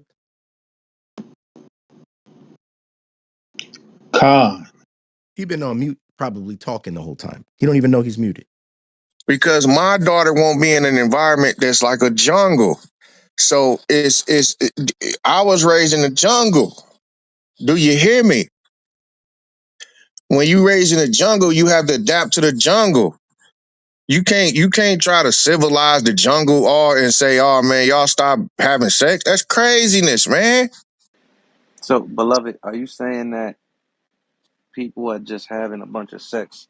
And by jungle, I know you mean ghetto. So people are just having sex in the ghettos. They're not doing that within the suburbs. That's exactly what I'm saying. So you're saying it's a lot better just to live in the suburbs than it is the ghetto because in the ghetto they're having sex with everybody, but in the suburbs they're celibate. No, that's not what I'm saying. The suburbs provides the educated suburb. The education and social capital provides a different life. But what I'm saying is in the ghetto, it's a different life. It's a different thing. We were animalistic. You know what I'm Okay, so saying? by jungle, and being animalistic, would you also include kind of like drugs, things of that nature? Exactly. Okay, do you know that people use drugs at the same exact amount within the suburbs than they do in the ghettos? The only difference is the policing. Did you know that? I mean, I don't agree with that.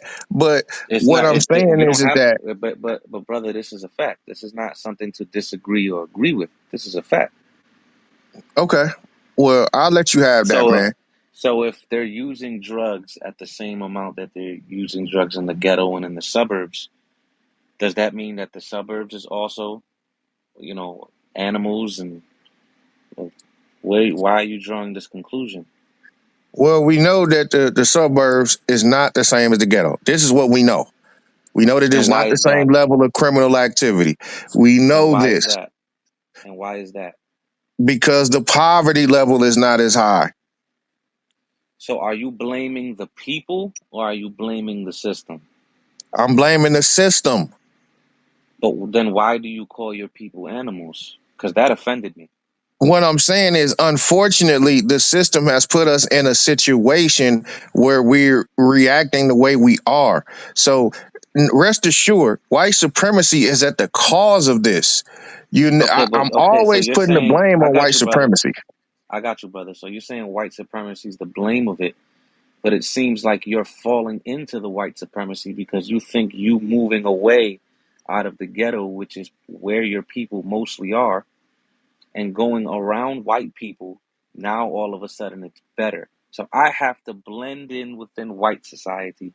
I have to do what they do. I have to be just like them, just so my daughter doesn't have sex. Is that the conclusion But you're getting?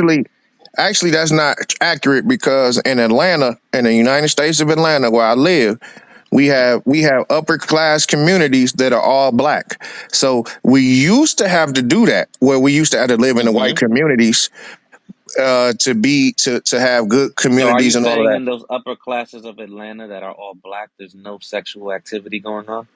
I didn't say that there's no sexual activity, but we have upper class black communities. I was just saying that we don't have to move and assimilate with white folks to have our own upper All right, no class black problem. communities. So do you, okay, no problem. So do you think within these upper class communities of minorities that there's no sex going on? There may be some sex, yes, but it's not hyper sex like it is in the poor communities. How is it not hypersex like it is in the poor communities? Because I've started to come, the more and more I get around the upper class communities, I can see the difference. I'm just starting to come around Do these you see communities. the difference because of the way it looks and the way it's perceived, or do you see the difference on what's going on behind closed doors? Because people don't just have sex in the middle of the street. I hope not. I mean, it's just a different life, man. It's just a different life in upper class communities, man. I can't explain it properly right now. You know what I'm saying? How long have you lived in the suburbs? I haven't lived in the suburbs long, and I really don't think I live in a suburb. I just live in a more, uh, more higher earning community, really. But it's So you really think hood adjacent.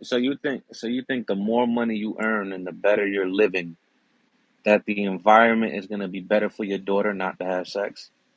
Correct, but Or is it, not just that, because you could live hold in on, a neighborhood full hold of on, rappers.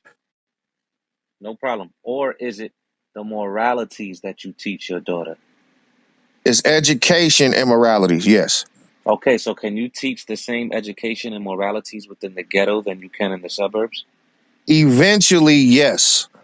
What do you mean What it's eventually? going to take is going to take longer due to the overwhelming population of the ghetto, How is it going to take longer? Because because when you it's turn a on the same channels and TV that you have in the ghetto, you have the same thing in the suburbs. So when you turn on a music video, guess what? It's still the same thing. When you turn on a Disney Channel, there's still a homosexual playing within the role. So I don't see a difference between you teaching your kids morality within the ghettos than teaching your kids morality within the suburbs. Because inevitably, you're still growing up in the jungle of America. well. What I'm saying is that it didn't. I didn't become like educated overnight. You know what I'm saying? I had to. You know what I'm saying? So we can't transform the ghetto overnight. I had to get out slow. See what I'm saying? So it's Mhm. going to take a long time to transform the ghetto. And so up until then, we have to look and we have to keep from having more carnage and casualties. I think we have to promote birth control. So you think promoting birth control is going to help our community? Yes, because we don't continue to have more children in poverty. Okay, so that's not going to solve the problem. One, two, you're adding to white supremacy. You know that, right? You're adding to the genocide of minorities. Do you understand that? No. Why are you not adding to the genocide of minorities when you're telling a woman to have birth control, which causes cysts within her ovaries, which also causes cancer within her ovaries? We can go down a list of what birth control actually does to the woman's body. So it's not just depleting a woman from birth; it's depleting a woman from her natural health. Well, what I mean is safer birth control. So if whatever the safest methods of birth control is, like I said, What's I the use safest methods of? condoms, mom. I Okay, use condoms. do So you know what a condom does to a man? it hasn't done nothing to me. Okay, I we'll started see. I started using I started off with latex, and then I started off Check it with the out, brother. alternative. No problem. So what condoms do to a man is the lubricant within the condoms and the certain chemicals that they use to make the condoms actually pumps estrogen, extremely high amounts of estrogen within the man. It's what it does. You can research this, my brother. So a man is getting very high amounts of estrogen whenever he uses a condom. Do you know what that does to the man's body? Tell me, Let alone his mind. I keep it tell short me. and simple, not just with the body. We're just going to go straight to the mind. It makes a man extremely emotional and effeminate and irrational during critical decision making. That's what it does. That's what high amounts of estrogen does to a man. Did you know that? No, I didn't know that. But if we use different alternative condoms, such as lambskin, It's all the same thing, brother.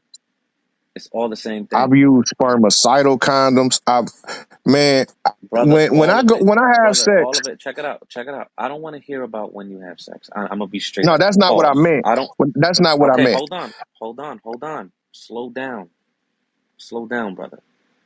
All of those condoms are extremely damaging to the man's body. I'm not even talking about the woman now.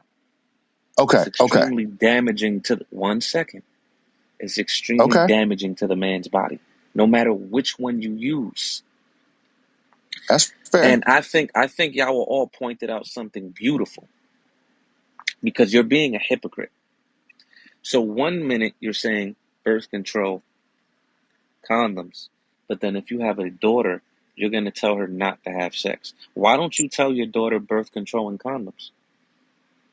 I will if she decides that she just cannot go without sex. So And you think once she that's okay? crosses the line, And you think that's okay? if because once what I found is that sex is an addiction. Once you start having sex, because people once you start having sex, it's a wrap. You ain't gonna put it down. It's like it's worse than crack. Once you pick up sex, you don't put it down. So So your answer is okay. Just use birth control. if my daughter told me she finna have that she had sex with some boy yesterday or or if I found out by looking through her phone or something, I'm taking her to the birth control office the next day. So you're gonna destroy your daughter's body. Yes, because I'm not So coming hold on, home with hold no on, hold babies. on. So you're gonna destroy your daughter's I body? told you yes. I ain't no ends or buts about it. I'm not raising grandkids until she old enough to take care of them herself. So unless she had So a good, you would destroy your daughter's I body. That's said what you're saying? yes. It ain't no second thought about it, brother. Wow. You ain't even got to. I'm grown. My mind can't be changed, man. This one of the Bro, you most selfish, ignorant man. people. Like, You these selfish. people in charge too. We got people like this in charge in a lot of situations. That has to be rooted out. And he got And the that's why the education. man's for You you. said something Because I about the can't. emotional trauma, brother. I want to address the emotional trauma. You talking about birth control? What about oxytocin? Do you know what oxytocin is? I Hey, you know broke that up a little bit, Ash. none of that So, can be so worse than having a baby before you're ready. no, I It's said, do you that know what versus the oxytocin? alternative. I said, do you know what oxytocin is? No, Yeah, you're no. Okay. no. So when you talk about oxytocin, this is a chemical that's released in the mind of the woman at a very, very high rate. When you touch her hand, when you cuddle with her, and when you have sex, there is an astronomical amount of it excreted in the brain. And when that woman excretes that amount of oxytocin in the brain, she develops a connection with you that is completely uncanny and unmatched by any connection in the world. And it can't be replicated the same way when she has sex with another partner and with another partner and with another partner. So to abstain would be a far better alternative than birth control, because you're neglecting to address the emotional issue by saying all you got to do is put a Jimmy on extra tight. And this is why I say you're very selfish. And I'm not saying it's a choice, but you've been taught that. See, what we've been trying to teach you this whole time, what brothers have been trying to do for you is give you the bridge and bridge the gap. Like, you started off on a good foot that, yeah, you want to find a wife, but you shouldn't be having sex at all, because you are contributing highly to the emotional gap that we got between the man and the woman, the abandonment issues. A lot of it is being contributed to by the oxytocin. When in the Bible, where it says that your desire shall be to your husband, that's talking about when a woman excretes oxytocin and she becomes literally connected to a man to the point where it's damn near mind control. And a nigga decided he got a Jimmy on, so he ain't got no attachment to the woman, so he could dip because he ain't ready and because he ain't got his money up yet, right? That's not love, bro. That's hating your sister, and that's turning her into a whore, because you're cracking her mind wide open when you do that. You're giving her a level of trauma that is unparalleled by damn near anything. You become one with her, and then you detach yourself from the scenario, and it's irreparable. Okay, that's fair. And to the people in the chat, I'm not having sex now. I'm not having sex now. So I haven't had sex this year. So you know what I'm saying? I'm looking for a wife. I'm looking for somebody to you know what I'm saying? So yeah, did I do a lot of things wrong in this life? Absolutely. So I'm trying to do the right things and find a woman of my dreams to build a family with.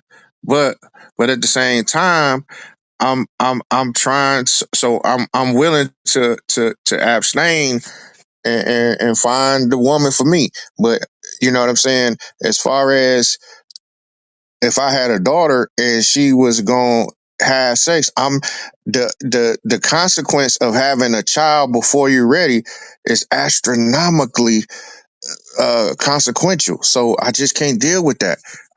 A child was the worst thing that could possibly happen to me.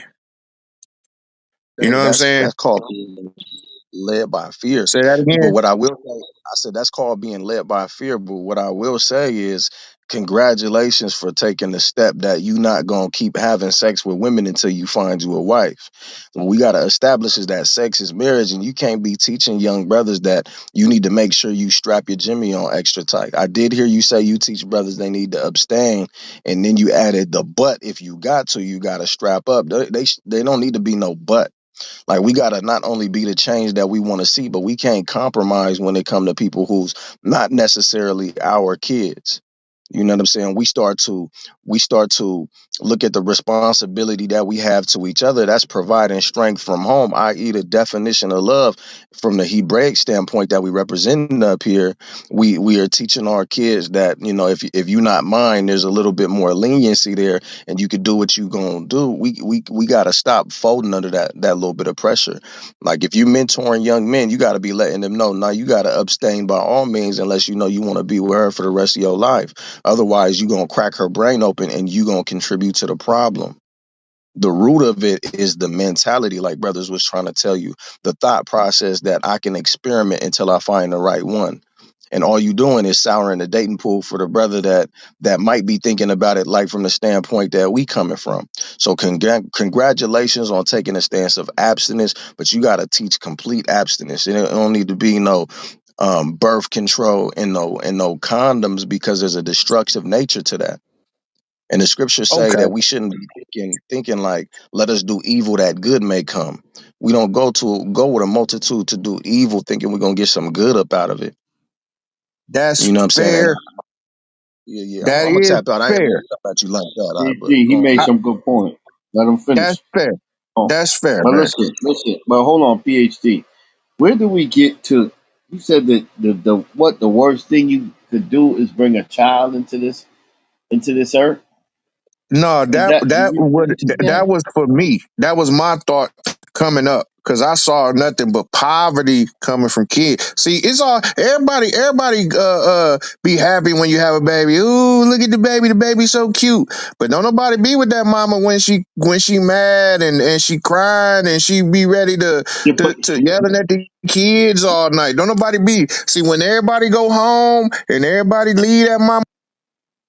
you know what that's called, PhD? That's called life. That's I called life, understand that. brother.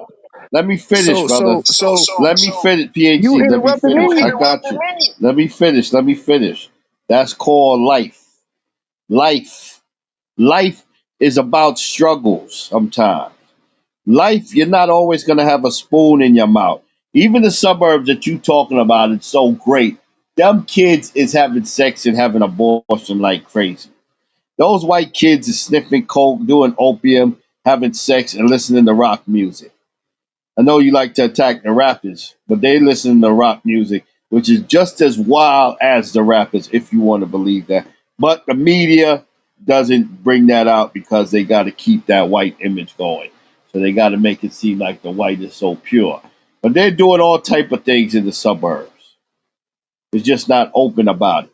Now, yes, the poverty do force our people to do a lot more sometimes, because the scriptures even tell you poverty is the destruction of the poor. You see what I'm saying? But your mindset, PhD, and we got to get back to that. We got to get back to what the topic was. Your mindset is that you're pro-choice. You agree with us killing our babies. It's what we got to get back to. We've been running around, we've been going here, but no, I want to hold you to this. You in agreement of the murder of our babies because the parents ain't financially secure, therefore they can murder their babies. And then at the same time, you hypocritically say that you for God. What God would agree with that? The Son of Man said he came not to take a life, but to give a life. You obviously don't represent that, PhD. You got to Let me check your mind, brother. You got to check your mindset. Are you really for God? Are you really doing what God wants you to do? Hey, Check let Hey, me say yourself, this, brother, man. Salakia, before you wreck yourself. Salakia, y'all, Salakia. Yeah, I just want brothers to get into this information from Congress.gov. This is the U.S. Congress right here that made this statement. It's about Planned Parenthood and abortion. I want brothers to read for a PhD, page 3, page 6, and page 7. You know what I'm saying? If we could get a reader to read those, page 3, page 6, and page 7. And I want a PhD to, digest the information and give his, opinion on this information from Congress.gov. So do we have a reader on stage? Con. You said page three.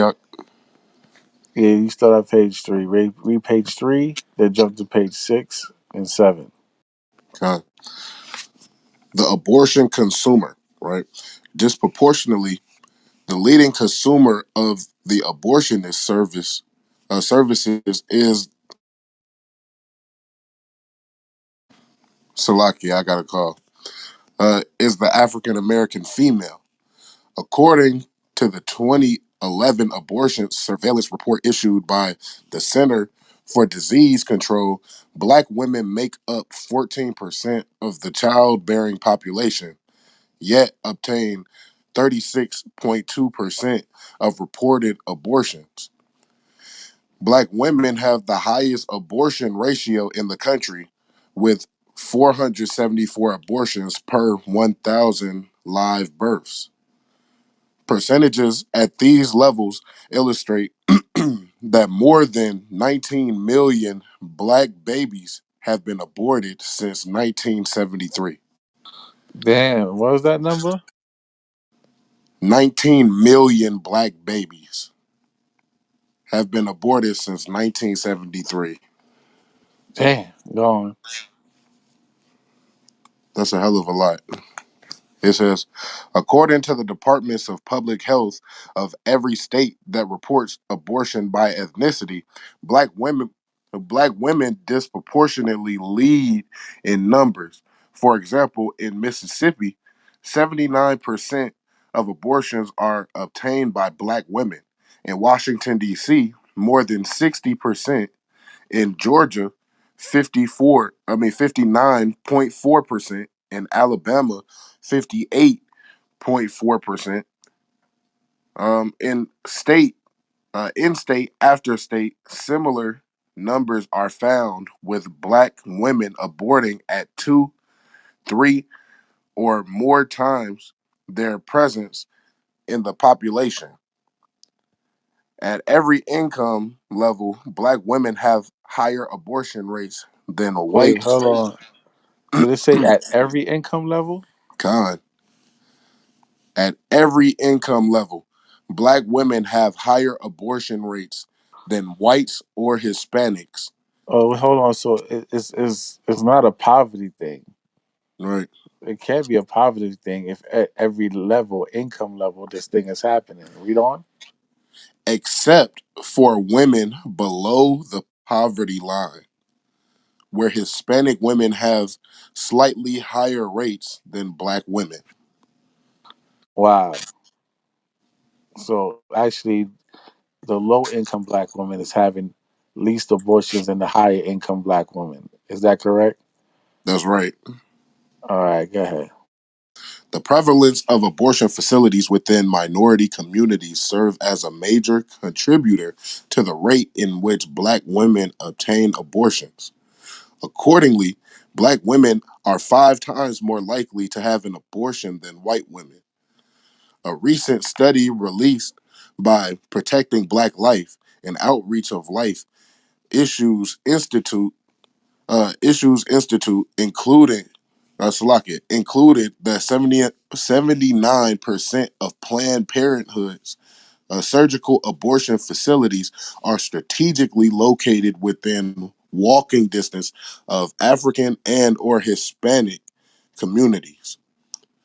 This study coincides with historical revelations that you uh, shit, eugenicists, Salakia, dated to mid 1900s to the mid 1900s, argued that the most effective way they could advance their agenda would be to uh, concentrate population control facilities within targeted communities.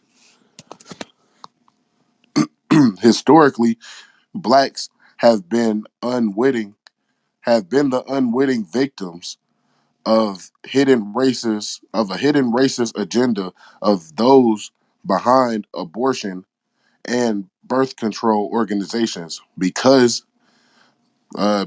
of they that might be a typo because they believe they were receiving a new civil right choice.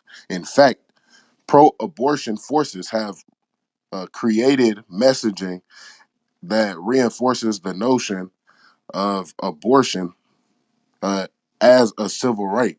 Yeah, that is crazy, Salaki. That is crazy that they presented it as another civil rights choice, just to like furtherly, confound and confuse our people. But go ahead. As seen in a 2012 meeting of the Congressional Black Caucus and Pro-Choice Caucus on Capitol Hill, these advocates urge their constituents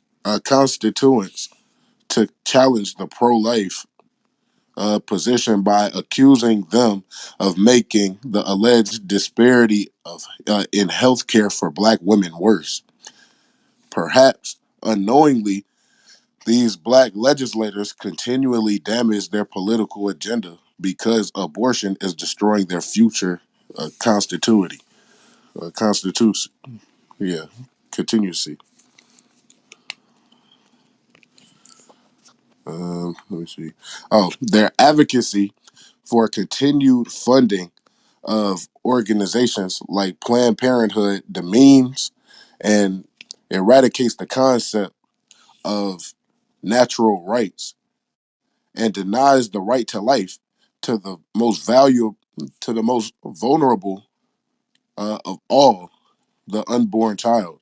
Establishing such a culture such a culture norm erodes the natural rights of the elderly and the infirm. For if the powerful can determine that the unborn child does not have a natural, self evident right to live, then it is very possible that they can and will determine that certain other humans no longer possess those rights as well. Hey, and this is all on. This is all on what? What are you reading from? I I'm reading from the policy reports, the effects of abortion on the Black community from what website? from congress.gov. Come on now, this information is out here. Like you don't even need to be a super scholar or have a PhD to learn this. Khan Yashala, Slakia King. What page were Con. you on? That was page 4. Yeah, I want you to jump to page 6. Okay,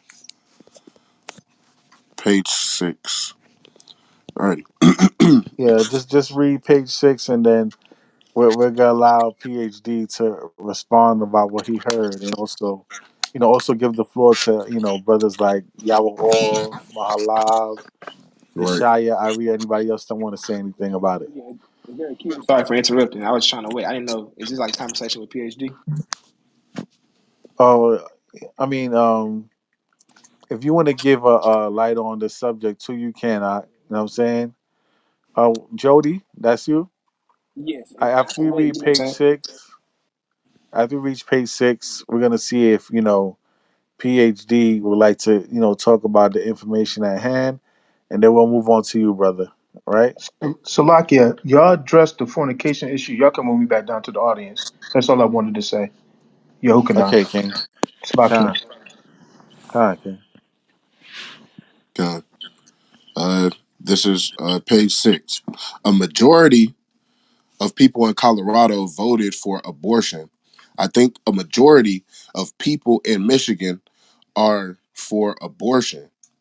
I think in both cases, well, certainly in Michigan, they will vote for it, which is abortion, because they think that what's going to be aborted generally are little black bastards. As I told you, we talked about it earlier that a hell of a lot of people want to control the Negro bastards. You know what we're talking about, population control.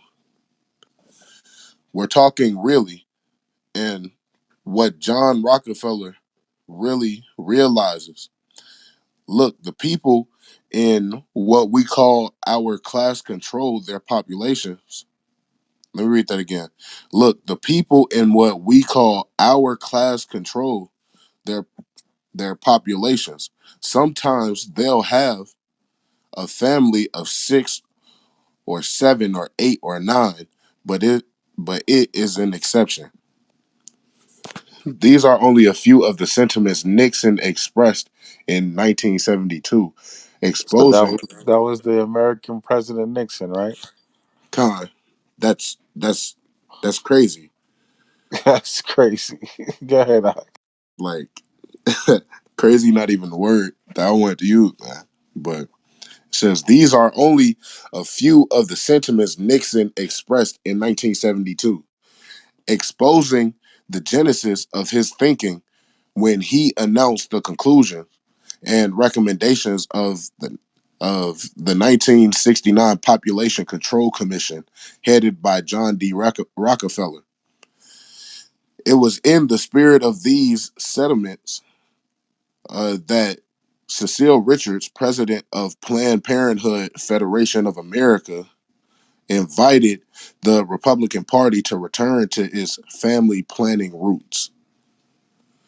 You see this? So you got names like President Nixon, John D. Rockefeller, right, and the head of Planned Parenthood, all with the same mindset, calling us black bastards and wanting to commit, eugenics and population control on us. This is documented in U.S. history, right? Read on, huh? Con.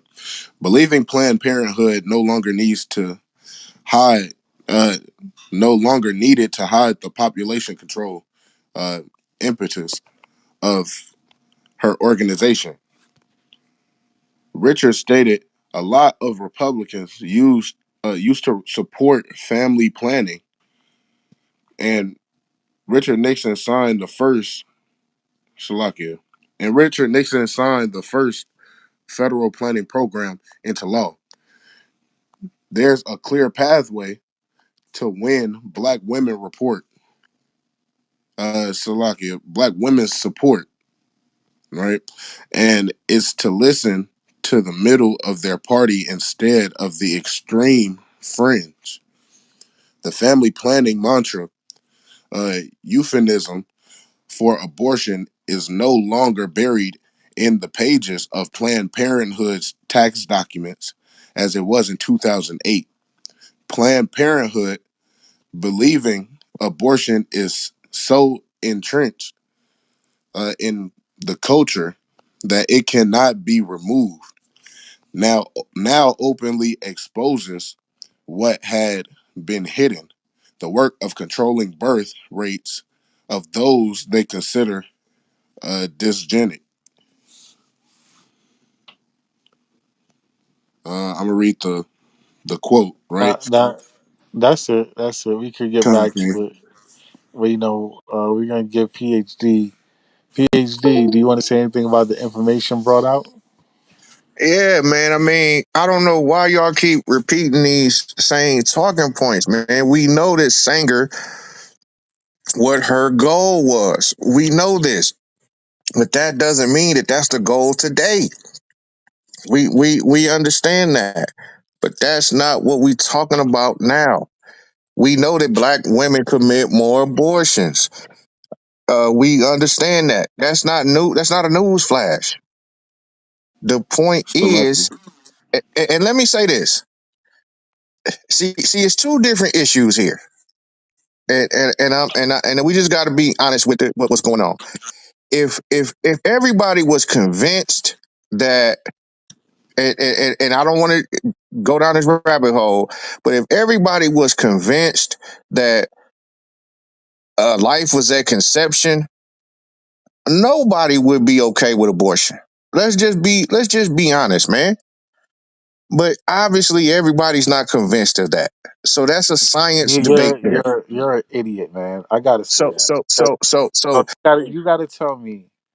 You gotta tell me since you said that that was the initial idea and objective of Margaret Singer, but it changed. When did it change, nigga?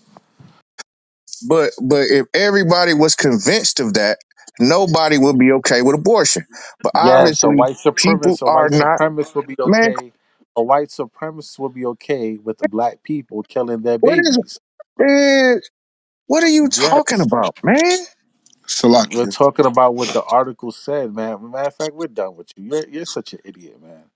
For real. What are you I talking? gotta move you. I gotta move your dumb ass to the audience. That's It's Salakia, right? ridiculous. The brother was saying the brother was saying that because like I heard what he said. He said basically because in the in the ghettos, right, as he put it, right, that forces people to kind of have sex in so many words, right? That's not verbatim. But in the article that we just read, it says at every income level, black women have higher abortion rates than whites and or Hispanics, except for the women below the poverty line, right? So when he was speaking according to having his money up and moving out of the ghettos, like that's not gonna do nothing but put your children in the same situation that you're trying to fight against or for. I'm not even sure what he was kind of here a little and there a little, man. But it's gonna put your daughters back in the same sentiment that we're talking about, moving away from the so-called ghettos. You know, that's just crazy to me. You know, do you think? Yeah, let's see if we can get a more intelligent conversation out of Jody. Jody, you're up next. Do you want to talk about the information brought out about the article, or just the topic at hand? Yes, can you hear me? Go ahead. Hello, can y'all hear me? Yeah, you can. I couldn't hear you. Y'all can hear me because I got my Yeah, we can hear headphones in. you. Okay, cool, got it. So I was listening to the other man just a second ago, and I disagree with a lot of things that he was saying. However, y'all hit a lot of points in between the time that I wanted to talk and now. So y'all hit. I'm gonna be kind of echoing you guys just a little bit. However, I feel like there's such a dichotomy, a split between people who claim to believe in the Bible, who are pro-choice and pro-life, as far as when do we believe conception to begin, life to begin. And I believe wholeheartedly it begins at conception. There's a lot of Bible verses that confirm that. However, I still see that people are saying there should be a separation of church and state. So that's kind of where I want to just bring the conversation a little bit between everybody that argues there should be a separation of church and state. Well, just like the Big Bang Theory, you have to put your faith in something. So you're either putting it in man or you're putting it in God. And I feel like everybody makes their decisions based on what they believe in. So you can say that, oh, we're going to separate church and state, but then that means, okay, are we going to allow people to murder? Because the premise that we think that murder is wrong, us as believers, is that we think that you shouldn't be able to kill, right? Things such as that nature. So that's kind of where I want to steer the conversation. The what I don't know if you guys have spoken to anybody, but the issue between people who are claiming to be believers who are pro-choice and then they're saying that they justify that stance because if I ask them, well, does God believe in abortion? You think God likes that? They'll say no. But then they'll try to make it seem like a baby isn't a person that's inside of a woman. So I'm saying, how do y'all address that conversation with believers who are pro-choice and they claim that life doesn't begin at conception, and then the other group of people who say, I'm a believer and life does start at conception. However, the government and church should be separated. And then I'm like, man, that's a big issue. So for me, I just kind of wanted y'all to speak to that if y'all could. Appreciate the time.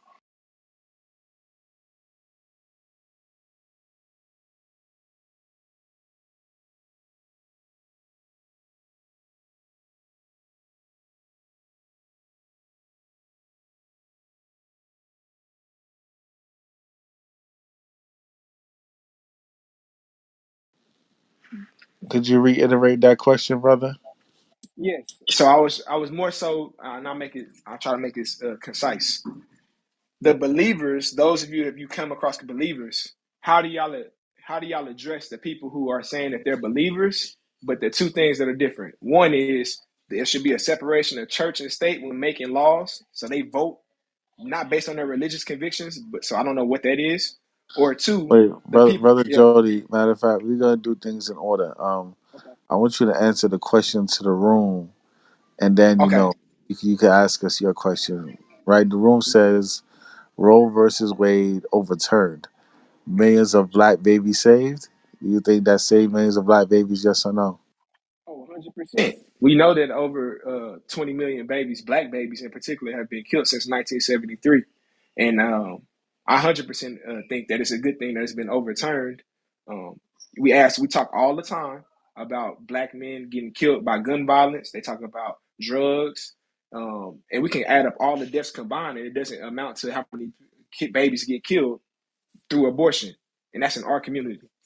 So yes, I think it's a good thing that it was overturned, and I don't see how anybody can argue against that believes the Bible. God, all right. Now you Man, can ask your question. when Terrell leaves, the dummies take over, man. And you can get moved back in the audience for being rude and interrupting brother Jody. All right, when you get some manners, you get some decorum, you can get let back up. I get brother Jody. What's your question? I just want to say, you know, this is an account risking conversation, and we should only have it with mature people.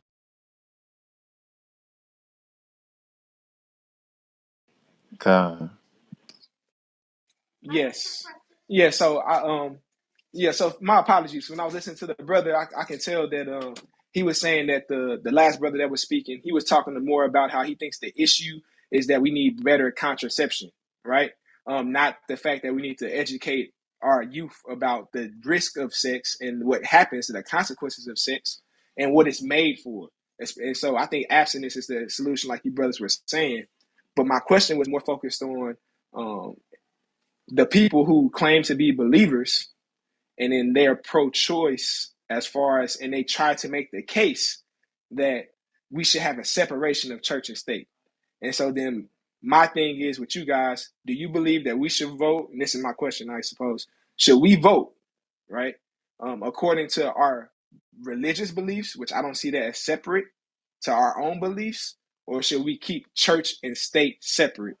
That was kind of my question. I want to see what you guys have to say about that. Um, so yeah, that was it.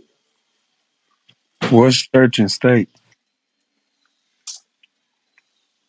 So for me, they're all intertwined. But and when people say that, what I get from what they're saying is the state is about the laws that we're governing everybody with. So that's the state, and then the church is just this entity of the believers and your religious beliefs. So, you know, they separate it not so much. I don't separate it, right? So to me, church and state, they're just the government versus people's religious beliefs. In so many words. Yeah, I mean, I don't really see a difference between the two. If you're not utilizing the term church in the biblical sense, then there is really no difference between the two. Same people who run the churches, so called, run the state.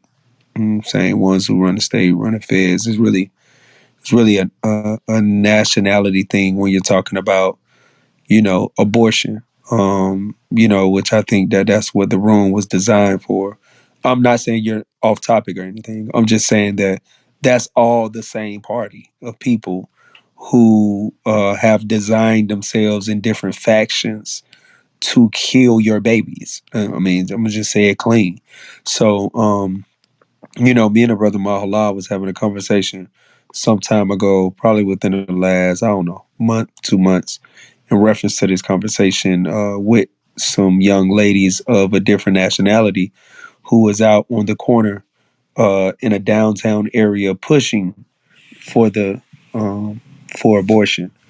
And the thing about that young lady was that, she had her shirt on that says, it was like rights, rights, and rights. That's what it said. Rights, rights, and rights. And the first color was like different shades of brown. The second color was like the rainbow color.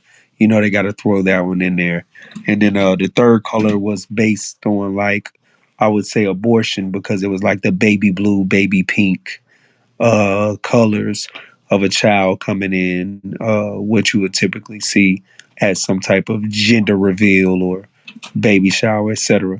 So, we had the conversation with the young lady of a different nation, and she was really pushing for the rights of abortion. She was so-called pro-choice, like you said. But when I asked her directly, and does she have any children, she said no. And I said, well, if you're pushing for the rights of, abortion, once you have a child, she said she was in a relationship. So once she have a child, is she going to abort the child? It only makes sense. And she said no. So you got to understand that they take the corners for the purposes to push that you should take away your child. They're not going to take away theirs. And that's important to understand. And that's whether they're part of a so called church or part of a so called state. It's a nationality thing. So I just want to make sure I communicated that to you. Appreciate that, man. And it makes sense, 100%. And I agree. I agree with that wholeheartedly.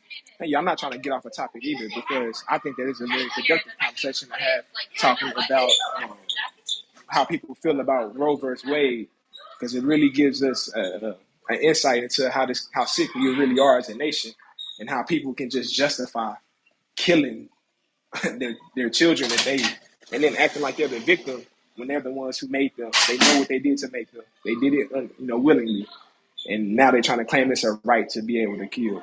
So yeah, man, I would love to just stay on stage and chop it up with anybody who may disagree. Like the brother we had before, I had a lot of questions for him, but if not, I'll just be listening, man. I appreciate y'all the time for me being able to have the stage to speak. Appreciate you too, brother Jody. Shower Park, what PhD was talking about? What he took the stage talking about?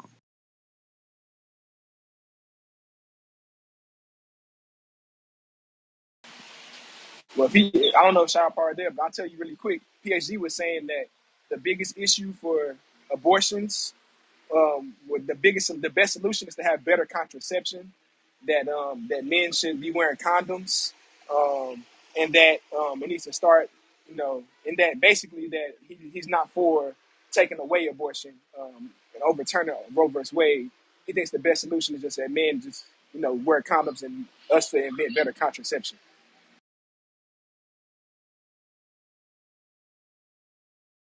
Gotcha. I really wasn't talking as much as about the information, but I really appreciate that. I was just talking about, I guess, the disruptive area. How did he create a disruption on the stage the way he had to be moved down the second time, and then kind of scoff in the back chat. So that's what I was pretty much saying. But shalom to the panel. Peace, Daniela, Yawal, RT, Mahala, Macab, etc. Shalom to everybody in the crown of thorns. Shalom, Corey. Hey, in the back chat, is y'all serious? The baby blue and the pink stands for trans? Is that a real thing? Thought that was like a rights thing. Pro No, short. that's the transgender emblem. I gotta look that up.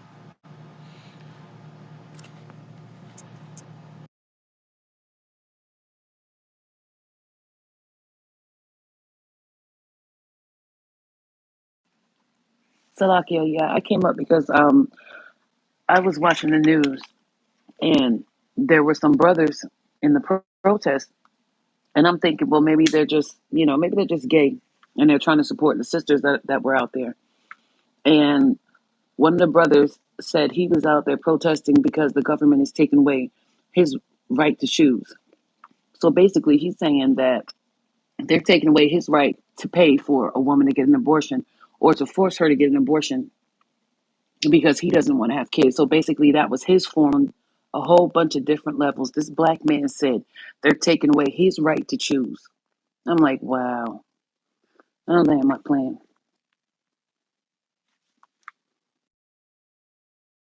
Con as wild, sis.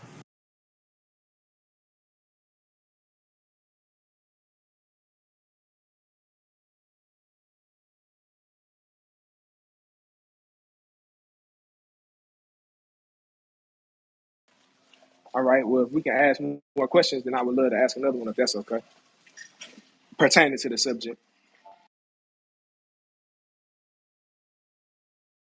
What you got? Well, I read that being that this was overturned, um, that now, in line with this being overturned, they're going to do the same. They're trying to go back and revisit the court case that made um, gay marriage legal, and also, um, I believe. Now, I didn't see the one about interracial marriage, but I wanted to see what you guys thought in regards to this. You know, this precedent of overturning these court cases. How would y'all feel about those type of things transpiring, or y'all see this as a slippery slope where they may, you know, even Brown versus Board of Education, they said they're going to go back and revisit that. So I want to hear what y'all think about those type of things. Them maybe overturning big cases like that. Got you. So the first point was in reference to like the gay marriage case. Is that you? That's what you said. Yes, yes, because they did say they're going to go and revisit those cases again. I mean, all right. Like you got to understand from our process is that marriage is not a piece of paper. Is what you do um, in the bedroom. Is your lifestyle. So, you know, them pulling back a document, I don't really see. You know, if you still actually support it, so you still have an entire month for it. Are you going to pull back the month too? Are you going to pull back when you walk through plazas and enclosed malls where every second or third store, the front of the mannequins and the signage in the front is gay? What are you pulling back? Just you revisiting the certificate itself, or allowing the lifestyle to exist on the land? So I mean, I don't. If they pull that, all right, but that doesn't change anything. You know what I mean? Like that doesn't really change anything because the culture is still going to be here, prevalent, creating festivals. We just went to one a week ago on the Sabbath. Set up in front of one and rebuke one, and it was a large festival, and like the police officer was like, "Hey, man, no, this is city sponsored." So when they pull back the document, is the cities and the states still going to support the lifestyle and cultivate it and promote it, because they have the best foods at those places? We was walking past these food trucks, and then it had some of the best fumes you could have ever smelled in terms of delicacies that you can indulge in. So that pulls a lot. We talked to people that weren't of that lifestyle. They literally just pulled over because they seen the festival and then they smelled the food and they went over in that space. So of course they probably was, had a conversation or two, or was passed a brochure, etc. They're gonna catch the next one.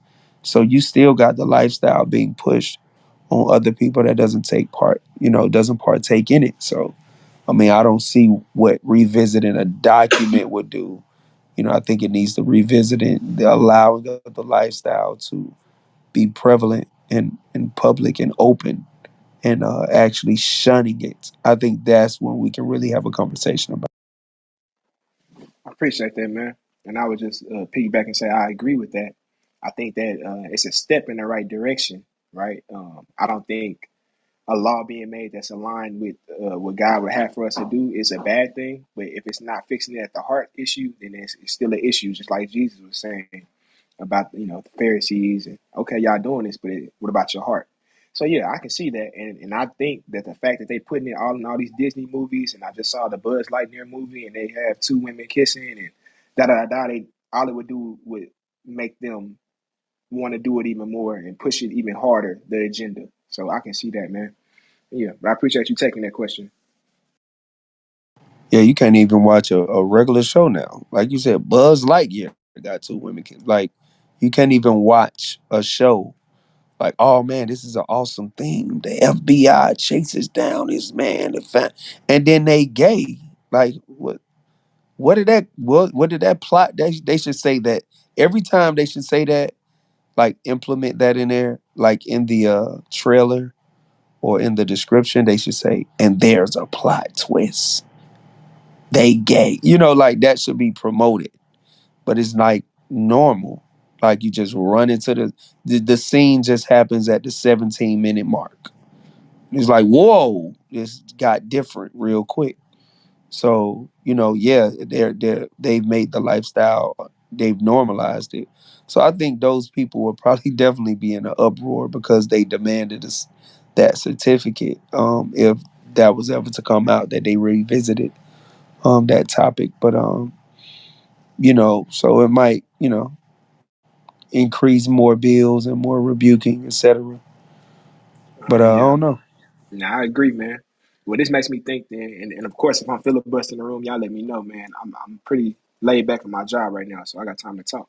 But Corey and whoever else, now that you're saying these things, and I'm reading this on abortion, I'm starting to think about what happens, um, because I'm reading right here, and it says that Black women have the highest abortion rates upon in every income level or every demographic. That's the crazy. Just to bring it back to abortion and how crazy that is. Um, but now my thing is, okay, if we have so many women committing abortions, then what type of impact does that have does that have on not only her after having these abortions, but I haven't seen any numbers about like people who have repeat abortions. I think I spoke with somebody who had like five, right? Even my brother's, his girl, he got upset with his girlfriend because he said she keeps killing my babies, right? So the question I want to pose now is the women who say that men shouldn't have any say in a woman's, what happens to a woman's body, quote unquote. Um, how do you guys feel about that statement? Do you feel like it impacts men and men should have a say? And I'm only throwing this question out here for discussion because, of course, I have my opinion about it. So I'll restate it. How do y'all feel about women who claim or say that men shouldn't have any opinion and shouldn't be able to vote or dictate or speak on anything that happens to a woman's body regarding abortion? Is that hypocritical or no? What's your opinion first? My opinion is that that's kind of hypocritical because it does impact men and women. When a woman commits an abortion or has an abortion, that does impact the father. When she has the baby, if she chooses to have the baby, that impacts the father. If the father isn't around and just wants to be a deadbeat, that's the exception. Of course, that's not what's supposed to happen. So I don't agree with that. But I think that a woman choosing to get rid of a baby, for one, the man, if he does not consent to that, then that's impacting him there. If he does consent to it, it's still traumatic. Um, them both laying together and doing it. So I think that it's hypocritical. Also, I think it sets a precedent for those who are watching, just like with homosexuality. People say, "Oh, it doesn't affect me," but your kids see it, right?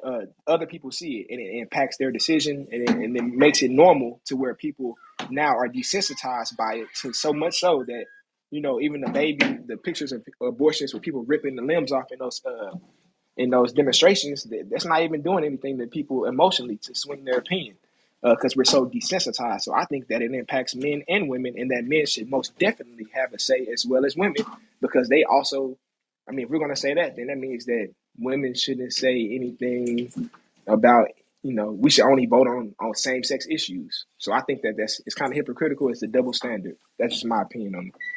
Yeah, I think when we processing things from our lens, from an Israelite lens is that, you know, everybody is dictated who they are patrilineally. So directly, that's that child's seed. I mean, that's that man's seed, regardless. So if it's not as much as that he should have say, it's like he should have full say because it's his child. Like that's the point. Even when you go into First Corinthians 7, the wisdoms that Paul give us is that, you know, the woman doesn't have power over her body. Her body is submitted unto the husband as the husband to the wife. So the husband should have full say on her body. That's it's both. The husband should have full say on the wife's body and on his child that exists inside of the wife's body. Is his possession. So he should be asked first, you know, hey, I just want to run something by you before I take away one of your possessions and destroy it. Hey, like, do you want it? Like, that should be asked first. You know, like if he had 3 pits in the backyard, you shouldn't just go out and kill one of his pit bulls, you know, just because you decided to. Like, nah, I just kind of the yard space. I think two is fine. You can't just make that choice. So, you know, that's his seed. You should ask him, hey, would you like to go to this place where they put this suction cup and smash this baby into this suction and suck it out and destroy it? Would you like to do that first? You know, because I'm interested in doing that. Would you like to do, like, yeah, you should run it past his desk first if he would like to take a part in murder. I think that's should be done. I mean, if not, is he complicit to it because you belong to him and, you know, he knew something about it? You know, he didn't give up the evidence to the detectives when they came in. So is he arrested too for conspiracy? Is he locked in on a RICO charge because you did that? Like that, those are the conversations we should have. So yeah, it's his child that, you know, he should make that decision first and foremost, and alone and separate from you making a decision. Yeah, I appreciate that, man. And I know women would definitely be very upset if they heard that you said, you know, as believers, we believe that the man should have full say. I could just see the uproar going that way. That's why it's a spiritual thing. I understand that. I'm gonna be quiet for a little while and see if somebody else hop in with questions because man, I can talk about this type of stuff all day.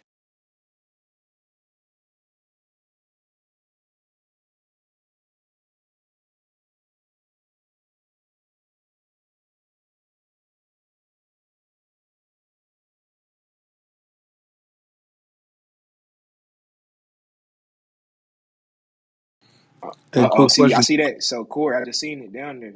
Somebody just wrote it. They said he should have full say if he marries her. What you think about that, Corey? I mean, I think that's true.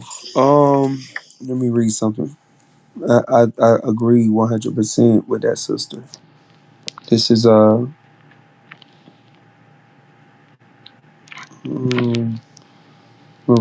I don't know why it's pulling up slow.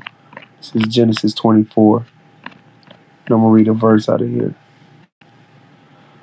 This is the book of Genesis, chapter 24, and verse 67. And Isaac brought her into his mother Sarah's tent and took Rebekah, and she became his wife, and he loved her. And Isaac was comforted after his mother's death. So I actually agree 100% with that, sister. You know, if that man marries her, and the Bible details marriage as literally laying with the woman, because there was no certificates or anything written, or, you know, a checkers game was played inside of that tent. They laid with each other, and that's how they became married according to the Bible, not some form of document. So should a man just walk around and just tell another woman what they should do with their body if that woman is not a possession of his? No, because that woman will still be a possession of her household.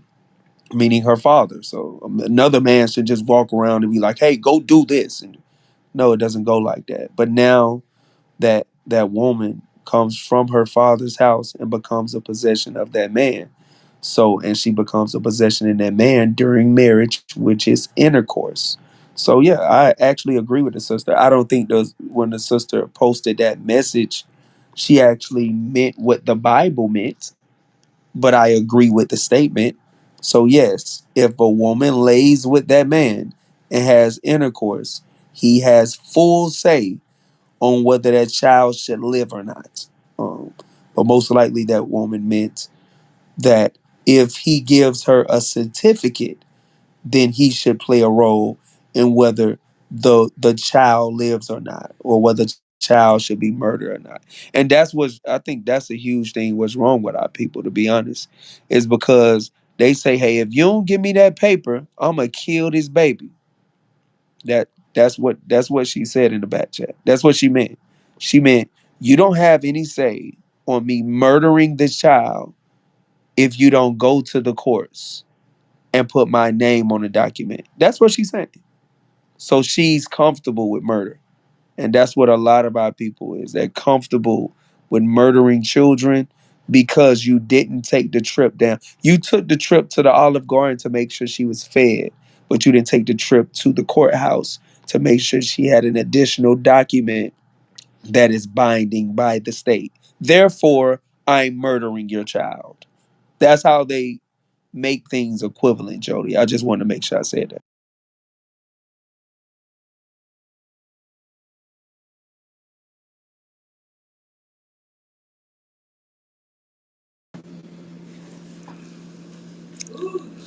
Shalom, everyone.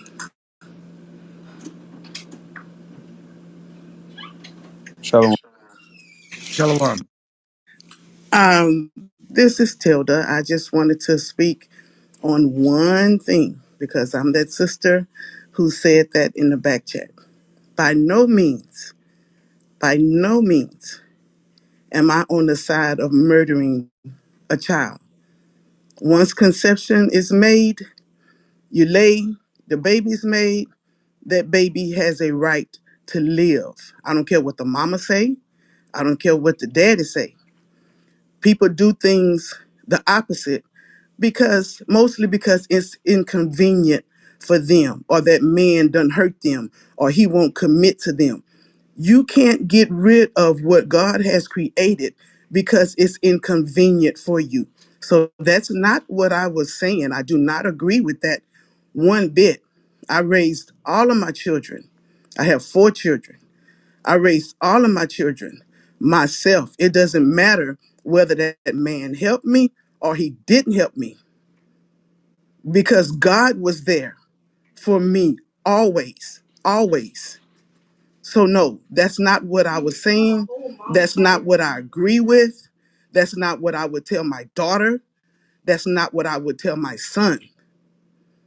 So, I just wanted to correct that. That's not what I was saying. Children are not an inconvenience, they are a blessing. Yeah, I want to drive the point home because in that same breath, the message before that, you said, I'm gonna quote it. Um, you said, "You are so right, but now you go back to having babies unmarried." What did you mean about that? What you were speaking on at the time was people conducting themselves in a biblical way. And we know that that's not what people are doing. So if you are saying for the mother to, have the child or whatever, and, whether the father is going to be there or not, then that's her choice. That's her choice. If the father chooses to step away, in that when I made that statement, I was agreeing to what you were saying, but then you go back to a bunch of unwedded mothers. Go back, you go back to a bunch of unwedded mothers. If you think about what you were saying at the time when I typed that in, I was agreeing with you. Got you. So no problem, sis. But I wanted to address that because what I'm saying is when you are actually having intercourse, you are married according to the Bible. So when I was responding to Jody, I was responding from that angle to say you are married. That's that there's no such thing as having babies and you're not married. That means you're having intercourse or you had intercourse with someone. So you are married to someone, whether you don't know it or not, from a biblical lens. So when you type the second text, it kind of went with that because you said he has full say if he marries her. That's not, that sentence doesn't make sense when you look at it from a biblical lens, because he has full say because he already married her. He married her when he laid with her. So I'm not sure of your biblical understanding of marriage, but that was the point that I was driving home. With the biblical understanding of marriage, then they wouldn't be having a baby if they're not previously married. They are married, whether they know it or not. So from a biblical lens, Jody may not agree with everything that, anybody on the stage would teach out of the Bible, but this is one that's crystal clean, and I'm prepared to have this conversation with anyone. From a biblical lens, you are married. It's as simple as that. So he has full say regardless because it's his child. That even if you want to say, oh well, I deem marriage to be a document. We're not talking about marriage. We're talking about that being his child, literally, is his. So I think that from any standpoint, whether commit yourself to be a children of Israel or you still considering yourself, not you per se, but a member of Christianity, that's still his possession. So what we're doing is taking stage, all of us, and we have to have the conversation that that is his child, regardless if a white man in a court system said that they are married or a white man in a court system said that that's his child. No, it's literally his child. No one has to say it. If he laid with her and he is the only physical partner of hers, and in 2 months from that area she was pregnant, that's his child regardless. We don't have to talk about documents or the throwing of rice and the throwing of flowers in the air. What we're talking about is that's his child. He has full say regardless. There is no ifs. Shalom, shalom to everybody. Shalom. Everybody just came to the room. Corey, you dealing with somebody? Oh no. Oh yeah. Shalom, Ari. I was just building with the sister Tilda. Okay, Khan. I just wanted to make a quick announcement. The water for everybody for adding in. We appreciate y'all. Like I said, from the respectful camps. Just a quick announcement, Sister Tilda. You can take it right over that. After that, um, just to let everybody know, if you haven't, click on the greenhouse above our head, follow the rooms. That way, when we have conversations like this, you can get the notification. Also, we are going to be at the White House July 4th, 2022. If you can come out and congregate with the body, with the nation, going to have a few camps there. Sons of Thunder is going to be there. Ram Gadal is going to be there. WFI and HOI coming together in unity to rebuke this wicked kingdom in front of their White House. All right. So if you can make it, reach out to the brothers. You can reach us at House of Israel NYC at gmail.com. House of Israel NYC at gmail.com for more info. Reach out to myself, Elder Torah Yeshaya, for more information, and Elder Macab in regard to the event. All right. There's going to be a meet and greet right after the camp. At a disclosed hotel, but you can reach out to us for more information on that. All right. But also follow the mods, follow the brothers and sisters that are bringing out the wisdom, knowledge, and understanding. This is a great topic, great conversation, and I yield to Sister Tilda if you want to respond to Corey and continue the conversation. Shalom. Well, no, only thing I would have to say is that I agree with everything that he said, even enlightening me on the biblical standpoint of it. I am a sister of Israel, and I'm here to learn.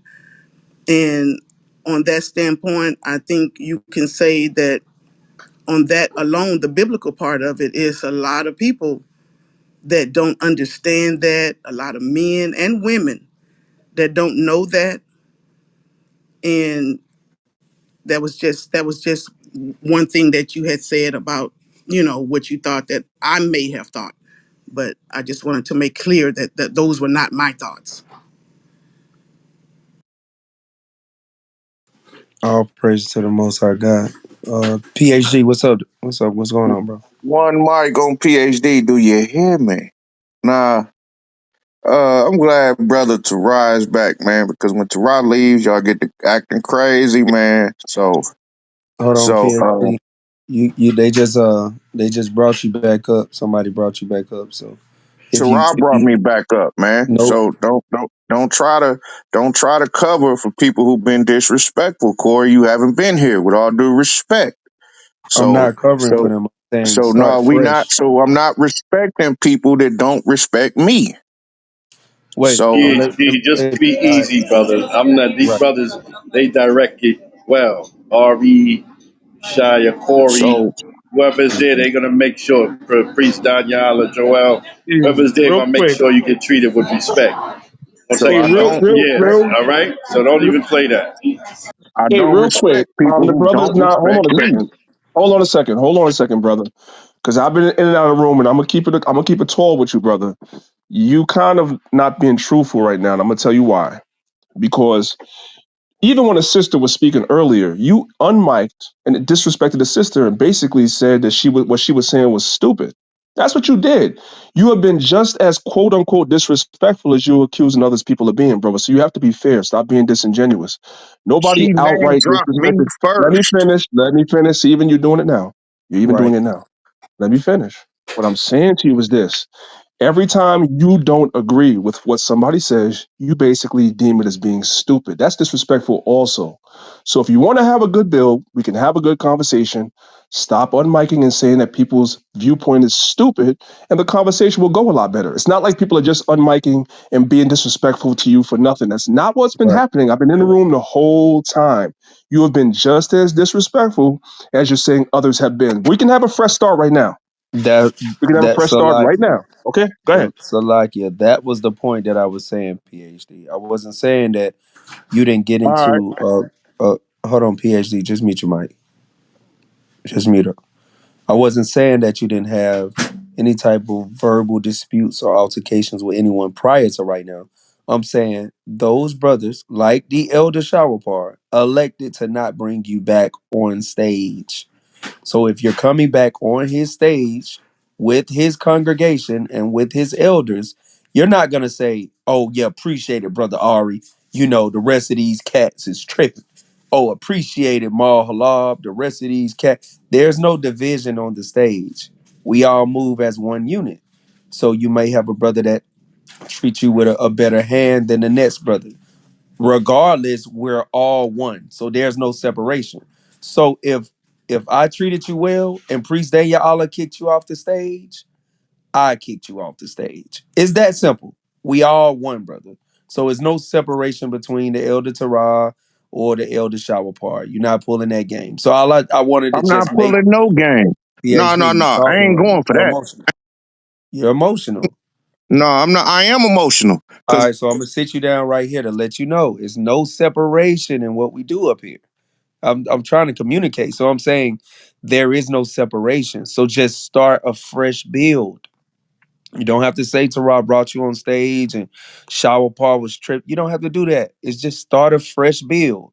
Did you want to jump in on a conversation that we was just having? Or did you have a earlier contention, a biblical conversation, abortions? Just start talking about that. Don't start talking about brothers because you're not gonna last on stage. That's all I'm saying. So the floor is yours. I don't got it last on stage, but I'm not gonna let you direct the narrative either. I'm not gonna let you do it. So, like I said, don't, if you disrespect me, I'm coming for you. Oh, I see Tarab must have took him to the side. All right, listen, So, like I said, listen, listen. All right, oh, all right. I don't know. What's Tarab PhD, go? listen, man.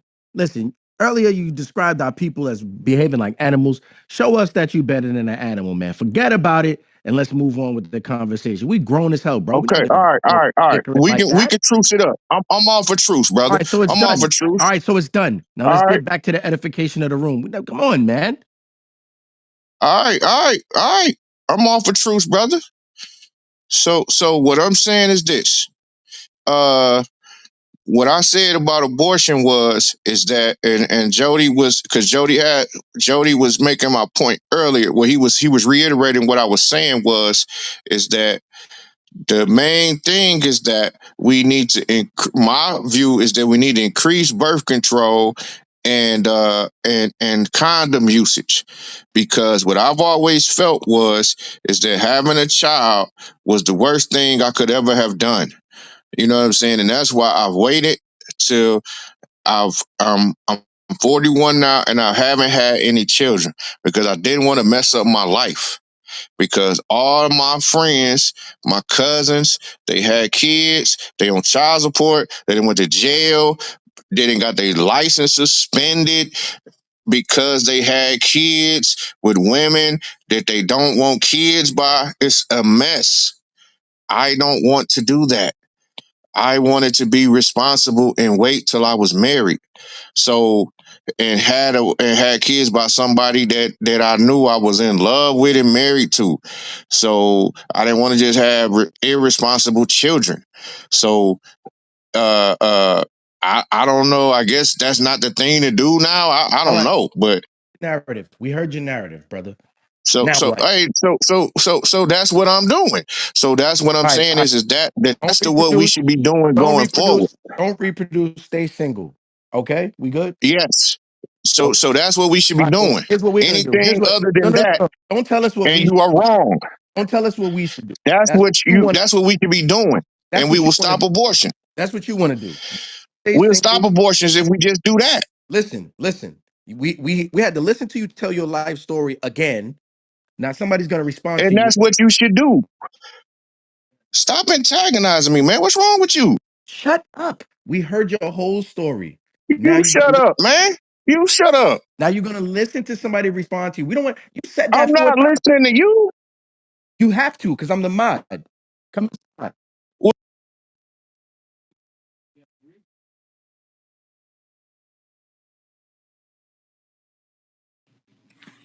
A dude, PhD is mean, man.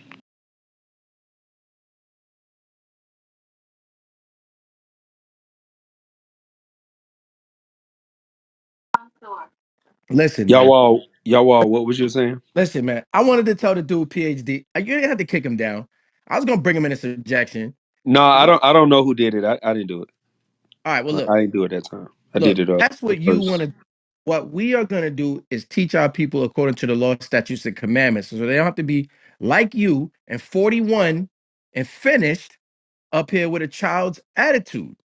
They can have babies at 23 if they're gonna deal with it the right way. They can have a baby at 21 if they're gonna deal with it the right way. If they're gonna keep the commandments and recognize each other as husband and wife and build a proper family, we're gonna promote that thing. We're not gonna tell them that they have to stay single till they're 41 because they got a spirit like yours. We're not telling them that. No. And that's it. Whether you like it, understand it, believe it or not, we're not doing that. I don't think people should be like you. I don't think they should be. You know what? Why you might not have you a woman in your life? It could be your spirit, man. It could be the way that you carry on. You know, you out here calling out people wild animals, but I'm looking at your spirit, and I don't think you're able to self-evaluate, and that's a huge problem, man. Are you? We not mature enough, man, at 21 and 23. We just not. Respectfully, we're not mature enough, man. Now, everybody don't got to wait till they 41, but we not mature enough at 18, 17, 19, 20, 21. Come on, man. We babies. We kids. Can I So speak with Mr. PhD? Or y'all go ahead. Y'all can build one. yeah, Nah, I just wanted to ask him a quick question. McCobb, did you have something before me? nah, go ahead, brother. You got it. Yeah, I just wanted to ask him, like, I can agree that, in some fashions, the bulk of our people are not mature enough. But wouldn't the wise thing to do is like to not have intercourse? Wouldn't that be wise if we're not mature enough?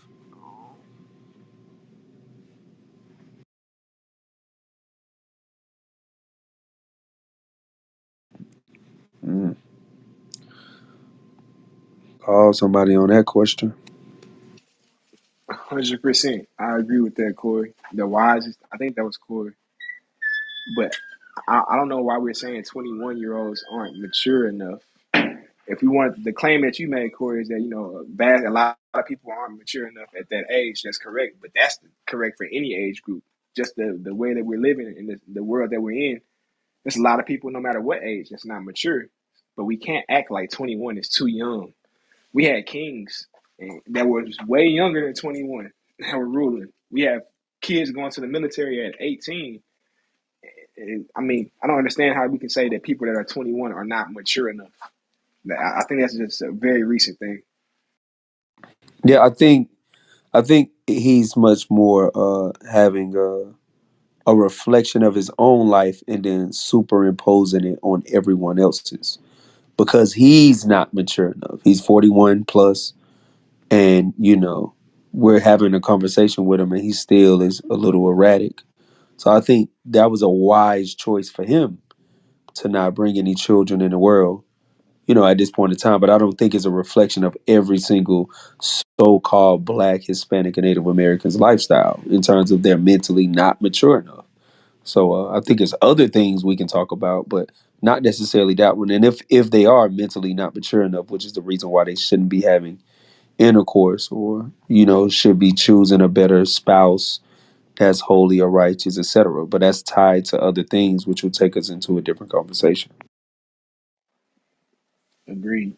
Agreed. Okay. I'm back, y'all. I'm back. I was on the phone. But I heard y'all even though I was on the phone. Look, I'm saying that most humans are not mature enough to be raising kids at 21 and 20. And I do agree that we should You be didn't answer my practicing question. abstinence. We If you heard, should be, yeah, well, I you heard did. some of it. We should be practicing abstinence, right? Is that what you said?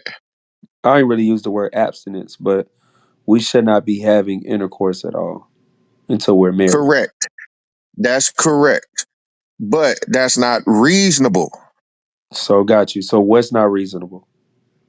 for us to just stop having sex, to tell these animalistic kids to stop having sex. That's not reasonable. How is it not reasonable? If it's actually will solve the problem that we're talking about, why would it be not reasonable? Because sex is an addiction. It's a wild addiction, and we live in a sexualized nation. We've been introduced to porn at age 12. We Sex is all in our commercials. It's everywhere. We can't avoid sex. Our women are wearing clothes I mean, come on, man. We can't avoid it. Sex. Okay, I mean, porn it's so accessible now that we can't even avoid it. got you. Do you watch porn? Yeah, but I'm trying to avoid it. Well, I don't. And the way that you avoid it is like avoid it. Like I'm from Atlanta, and Atlanta is filled with everything. It's filled with entrepreneurs. It's filled with new businesses. It's filled with everything you can ask for and everything you wish not to ask for as well. So there's a lot of people moving to Atlanta. So like the whole concept of like so-called freedom is Atlanta. Who I always say what America is to the world, or what it poses itself to be. That's what Atlanta is to America. So everybody's moving here for the so-called freedom. So every freedom category is heightened. So when you're in Atlanta, you see a lot of everything. And one topic would be gays. So just because I can't avoid it, don't mean I become part of it or take part in it.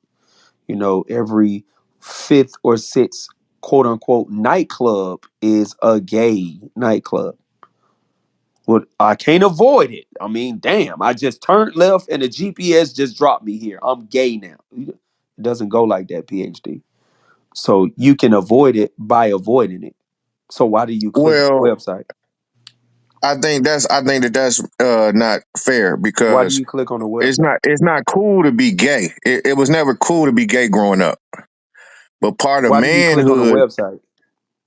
I'm saying part of manhood growing up was to have sex. If we got teased if we were virgins. No, no, I I ain't was a tripping about that. I'm virgin. saying why do you click on the website Okay. right now? I'm saying because I've been abstinent. So because I'm not having sex, the flesh is weak, and then I had, you know what I'm saying. So I ain't gonna get all into that, but you know what I'm So saying, man. no problem. So your flesh is weak.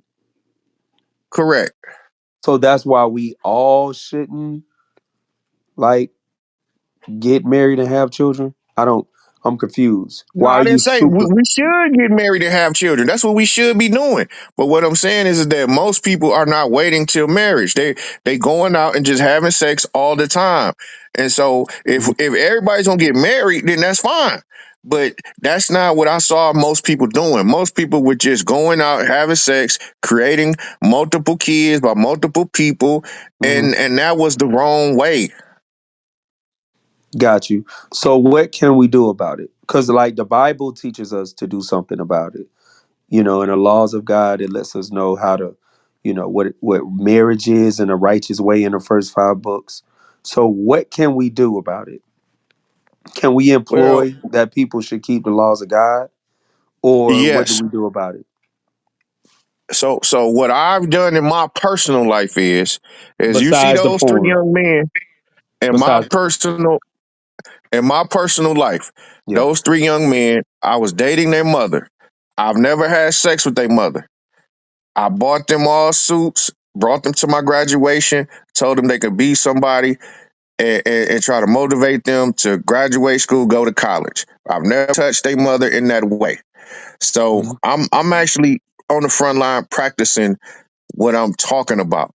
I ain't out here being a whoremonger no more. I used How to is that? be, How but is I'm that not practicing doing what that you're talking about? I don't get it. because I'm not being a whoremonger. Yeah, And but I dated their mother without touching their mother. You see what I'm saying? that's not a whoremonger. If their mother was a single woman and you married her, I that's not didn't being marry her. a whore. That's what I'm saying. So if I wasn't going to marry their mother, I didn't have sex with her. You see what I'm saying? So why So I didn't you wasn't marry gonna her? be laying up in their house.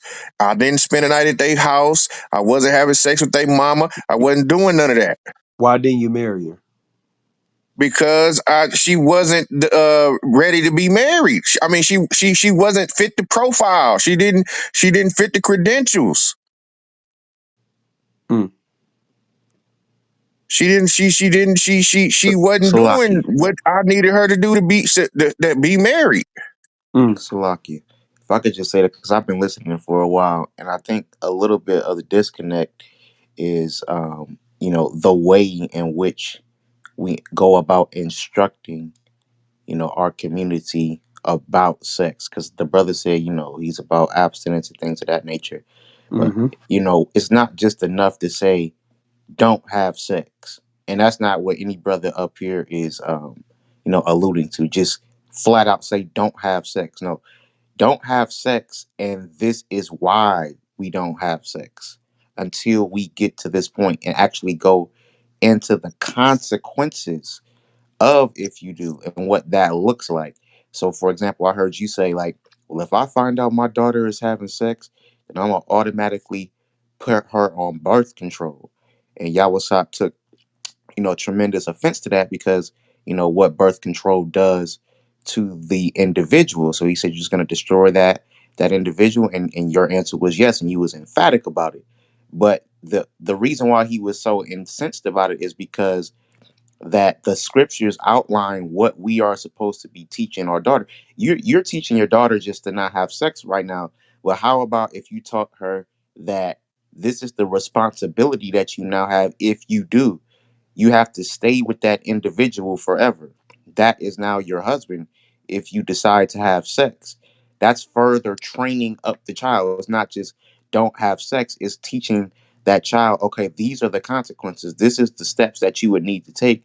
Now you have to be with that young man forever. That's going to be your quote unquote consequence here in this house. You can't not be with that individual anymore, because that that chemical in that brain that the brother was going into earlier has now went off in that woman, whether or not she gets a abortion, or whether she gets Planned Parenthood contraceptives or not. The damage is still done. She's still attached to that that young man that she laid down with, and so it shouldn't be, well, I'm gonna just make her take birth control, and she decided that she wanted to have sex. But no, you need to teach that young lady, hey, if you do this, which you shouldn't, but if you do, then this is the consequence. This is what you now have to do. You have to now be with that individual forever. And if we trained up our children to make them understand that these are life partners that you are creating, that you must stay with them forever, then that would be even more of a deterrent, because they now know, hey, I need to vet them. I need to make sure that they're going to take care of me in X, Y, and Z. If we train them about the responsibility of sex, instead of just saying don't have it, right? So I just wanted to kind of point that out, that we're not just saying, start screaming at kids, don't have sex, don't have sex, because we all was told that at some point in time. Yeah, don't. I was told that, don't have sex, but I wasn't never really taught why not to, and the responsibility that comes with it, and my parents forcing me to be with that individual forever if I did do that. That's more of what we need to do as a community. I yield there. Well, I, I've been teaching these young men for a few years now, and so I've been mentoring them and letting them know that they can be somebody in life, and that of course the consequences of them having sex will be children that they can't afford.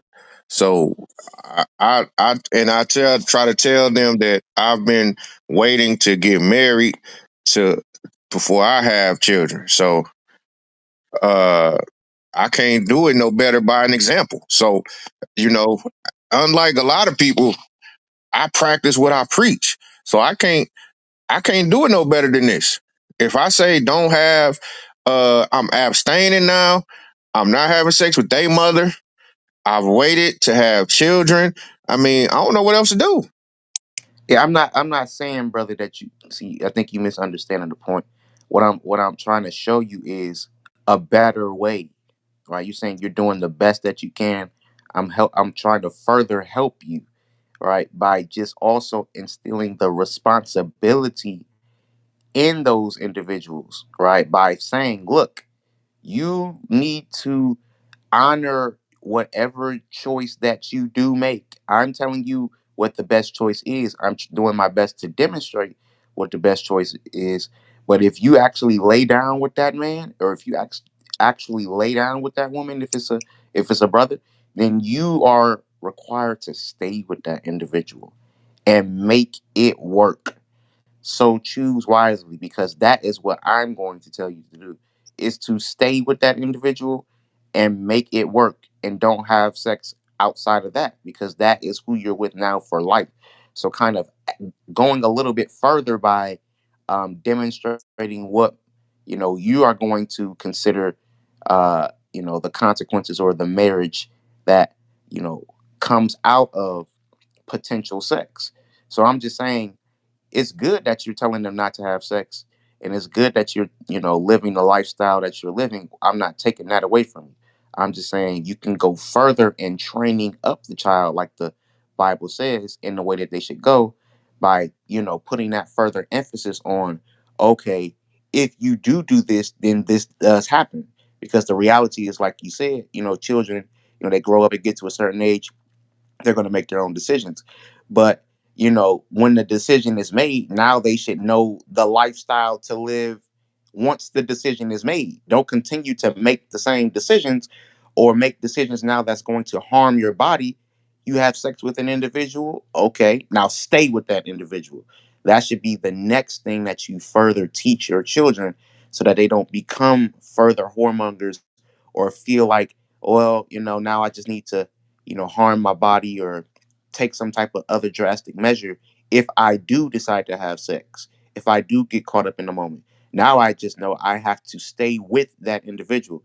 So I'm just saying that will also help our communities as well. That will also help our families as well to not just say, hey, wrap it up or, take contraceptives, but hey, actually stay with that individual then. That's also going to clean up the community and clean up our families as well. I yield there.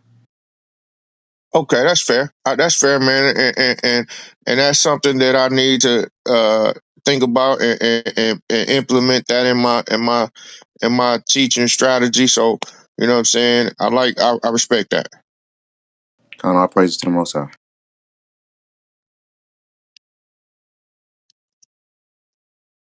So and I want to say this, man. Brother Terah knows what he's doing when he invites me to this room, man, because he know that everybody is y'all on one wavelength and I'm on a different wavelength. So he knows that he's bringing me to the conflict. Okay. So I think that I think that it's not my goal to come in here to come to disrespect people, but I do think that once I come with my different views, that people come to battle for me, and then I got to defend myself. So I think that that's what happens, unfortunately. So I think that Terah doesn't. I respect Brother Terah, but I think sometimes he doesn't pre-warn everybody that this could happen. You know what I'm saying? I think he just like to see me. He like to see me come in here and get attacked. You know what I'm saying? That's what I think he like to see. You know what I'm saying? Because he messaged me, come on in here, PhD. You know what I'm saying? And I think this is like entertainment for him. You know what I'm saying? So shout out to Nah, Brother brother, Tarot. stop, brother. It ain't no entertainment, brother. I just want you to open your mind, brother. Open your mind. That's all, PhD. Ain't no entertainment. You're a brother, and I'm trying to get you to open your mind, see what's really going on. Okay, all right. And so do I wish for all these abortions to keep going on? No. But I understand that the women that are doing this, these are acts of desperation. And so, you know, people that are in acts of desperation, this is something that thank God that I haven't had to do that. And when I mean I haven't had to do that, I haven't had to put a woman in that situation to do that. So, you know, I keep the Can you Jimmy just on define that, extra right? tight. I ain't trying to cut you off. I just wanted you to define that, though. What is an act of desperation? What is that? An act of desperation is when you feel like you have no other choice but to do something extreme. So that's what I'm saying. An abortion is an extreme act. No, So, no, I agree. I was saying, wouldn't be the so other it's choice. not it's so they not just doing that like just for fun. They doing that because this is like their last thing that they feel like they ain't got no other choice but to do, or their life will be ruined or something. And so it's unfortunate that they resorting to this, but at the same time they feel like that this is their last choice. So you can't just have a child. Well, I wouldn't want to if I was in a situation, and unfortunately they weren't responsible enough to keep the Jimmy on extra tight so it won't be theirs. But and they weren't responsible enough to put an IUD on or put a damn implant in their arm. But they know they want to have sex though. That's the commonality. People want to have sex, man. That's what I've just noticed. When I was 14, 15, everybody was laughing at me because I was a virgin. You know what I'm saying? And so I started lying. I started saying, I ain't no virgin. You know what you talking about? I started lying to people. You know what I'm Mhm. saying? And so I was 18, still a virgin. And then when I told my friend, man, oh man, he's still a virgin. virgin, y'all. You know what I'm saying? So I was embarrassed because I was still a virgin at 8. I went my whole high school years being a virgin. You see what I'm saying? Everybody Yeah. was a virgin. I know people had kids in high school. You see what I'm saying? So becoming a man is having Hmm. sex with women and as many women as possible. And I think that we're not acknowledging that. Got you.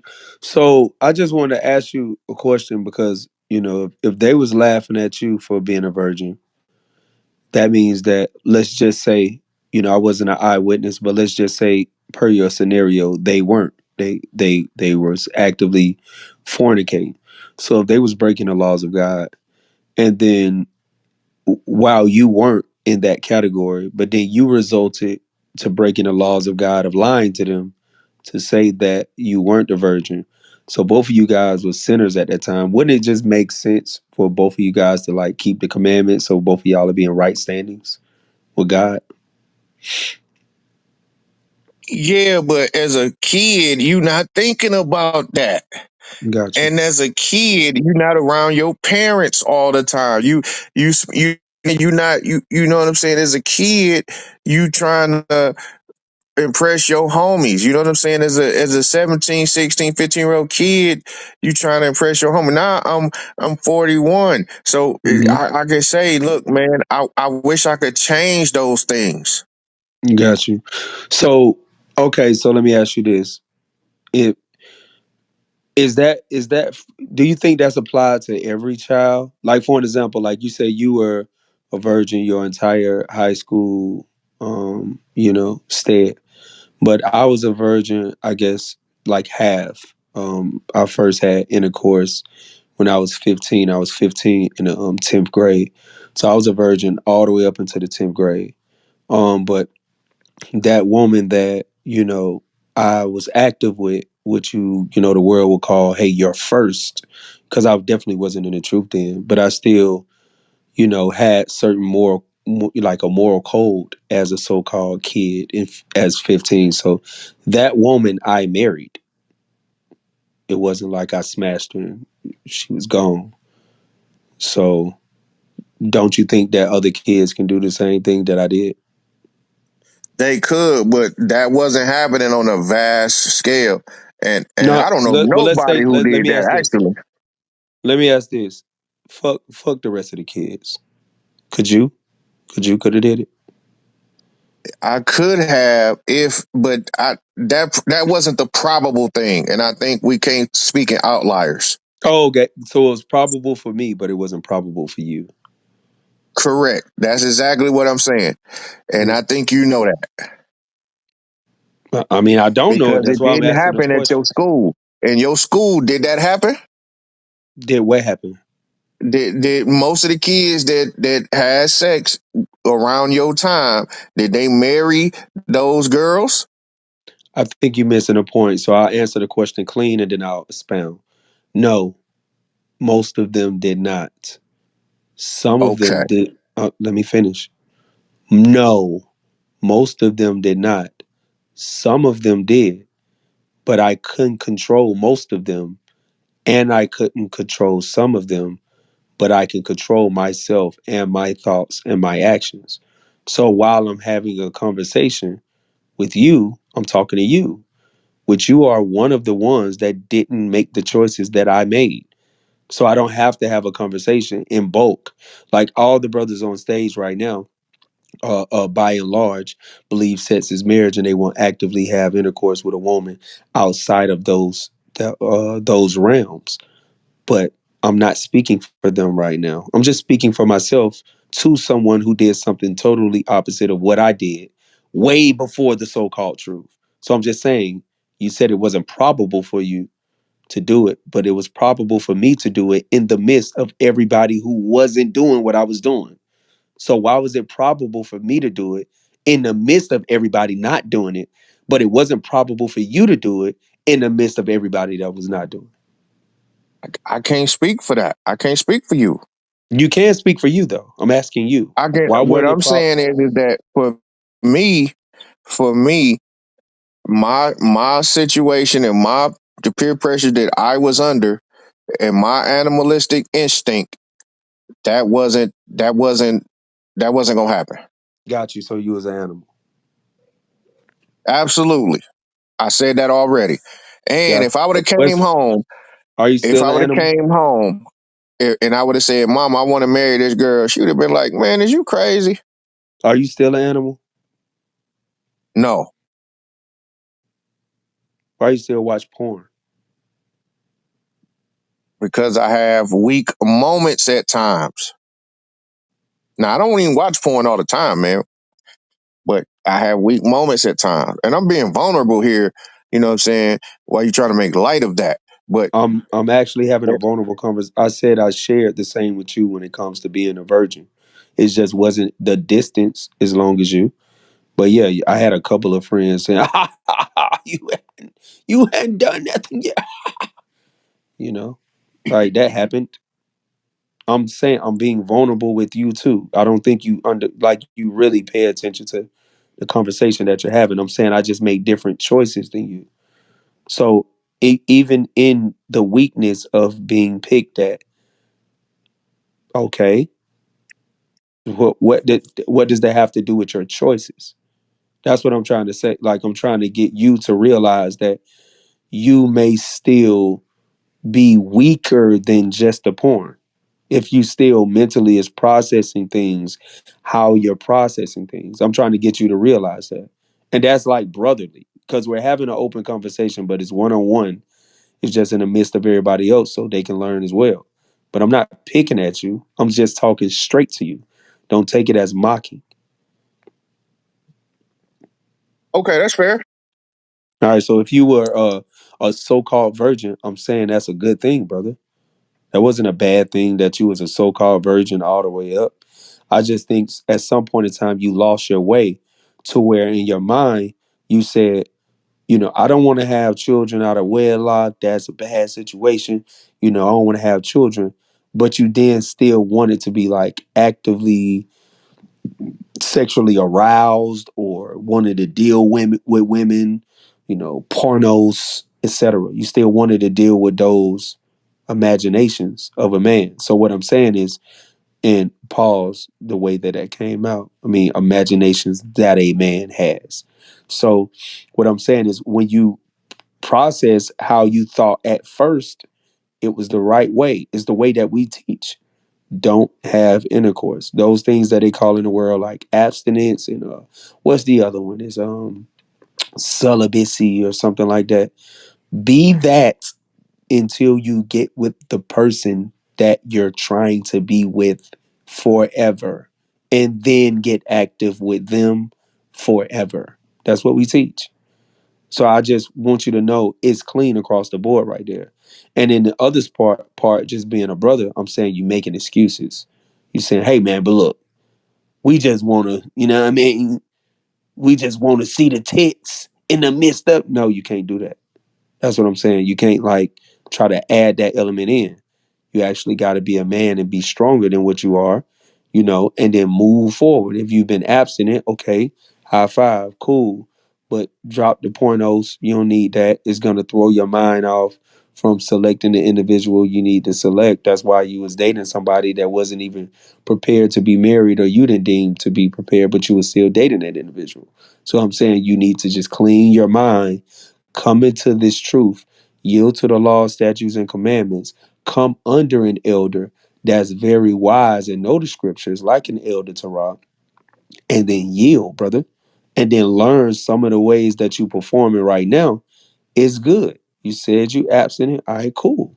That means that just the imagination of intercourse you have to drop. A lot of brothers can say that they abstinent, during their walk. So if you saying you're already there, then you 85% of the way. It's just still it's the imagination part that you still locked in on these websites. You just got to drop that. So look at it like that. You got to step ahead of a lot of people. That's what I'm saying. You don't got the headaches of hey man, I made this choice and had a child and the baby mama drama, she moved forward. You ain't got that right now. You steps ahead. Now you got to come into this truth and keep the law, statutes, and commandments before the Most High God kill you. And, That's where and, you and at. I'm and I'm with you. the pandemic has really done a number on me, and probably a number on a lot of us because I haven't been to church in over 2 years, so I'm really like um, and I blame a lot of that on myself because I've been lazy because church has people are back going back to church, but I just been kind of I done fell into this laziness now. So I'm ready to get back around my people and the believers and my support system. So I gotta, but I just been just kind of, you No, know, I wouldn't say that because if you was definitely in the church, then you had one of the most solid support systems that you can ever have at being a sinner, which is what you is currently. So if you no, trying to, that's see, I ain't gonna let you do that now. So no, no, I no. can't use I my own gotta get words. back to my support system, and I've been lazy and being at home all the time, and the pandemic allowed that, and so now I'm like, man, I gotta get back to people who were supporting me and doing the right thing, and Do they so fornicate in church? no, not mine, not the people I'm with. So no, but I haven't been around them people because I've been lazy, and so I blame Do myself. they shave their So face in church? so I gotta take responsibility and accountability on myself, Do they and I'm shave not going. face in church? I'm not going to denigrate anyone else, sir. So You don't right. start that. You right. You right. But do they shave? I'm not going to get into that. I just wanted to Gotcha. take accountability for my own self and say that Hmm. I've been being lazy and I haven't been to a church in over 2 years, and that's my fault. Got you. So now, since you took the time to respond on my time and I allowed you to finish your statement, hopefully you can do the same thing and allow me to finish mine. So, what I'm saying Go is, ahead. into that so called members of Christianity Christian church, that is the best support system you can have at your current state of being a sinner.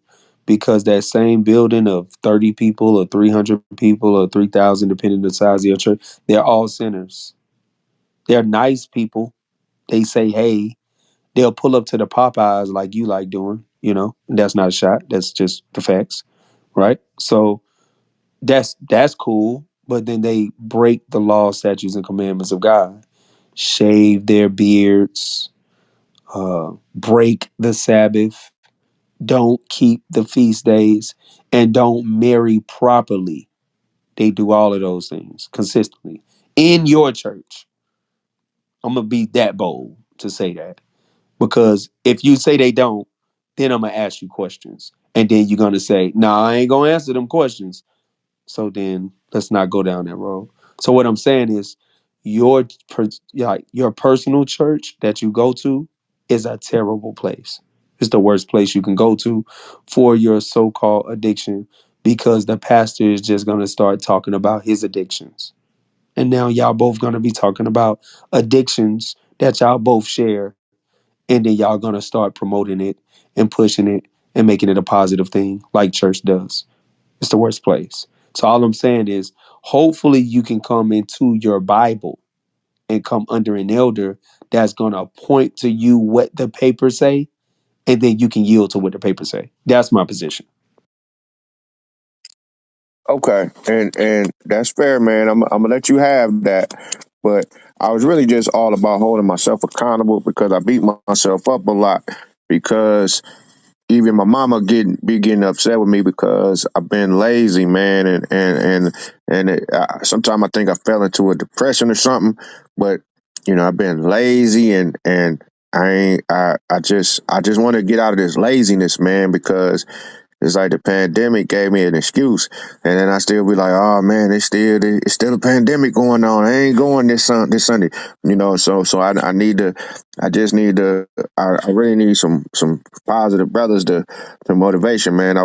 I'm still waiting on you to come scoop me up, man, on Sunday, man, and come holler at me. So I'm just trying to fight this laziness, man, and so uh so anyway.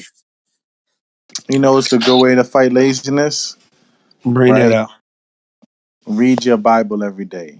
Get in the routine of reading your Bible every day, whether it's a couple pages or a whole chapter.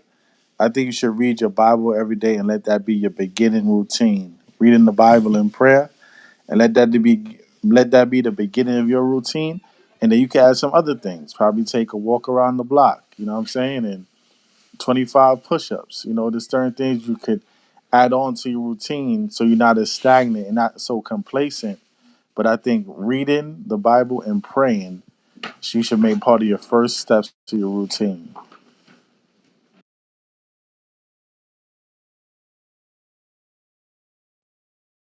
All right, I'm with you.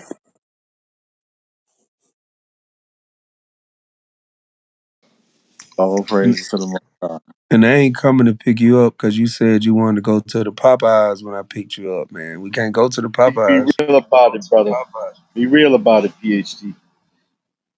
Play them games, I'm being man. real. Being real about I what? want to see. Be real about what the brothers are saying, man. Get that Oh motivation yeah. in your life, brother. Get something to look forward to, brother. Corey's supposed to come holler at me, man. He live right around the corner, man, and we can start at the Popeyes, man. I mean, real live. You know what I'm saying? And we can pull up in the Popeyes, and we can get our Bibles out, and I can have my 5 piece, and he can have his water. You know what I'm saying? So let's get it.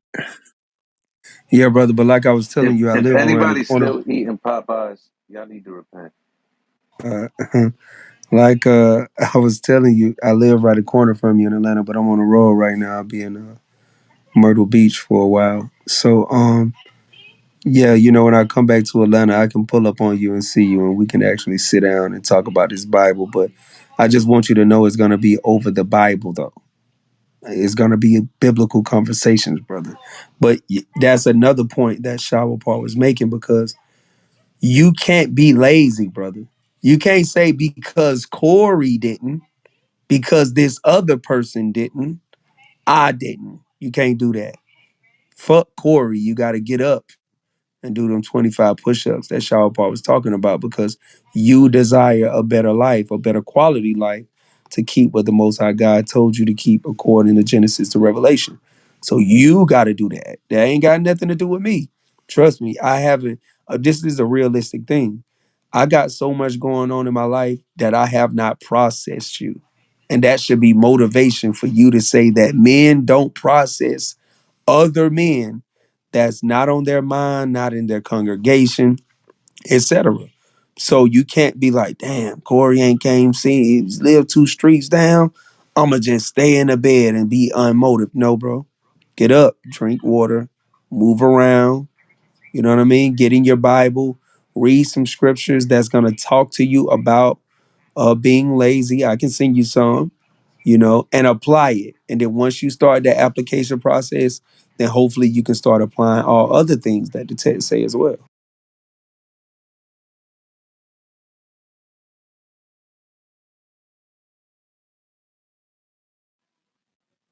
PhD, man. Stop eating that high cholesterol chicken at Popeyes, man.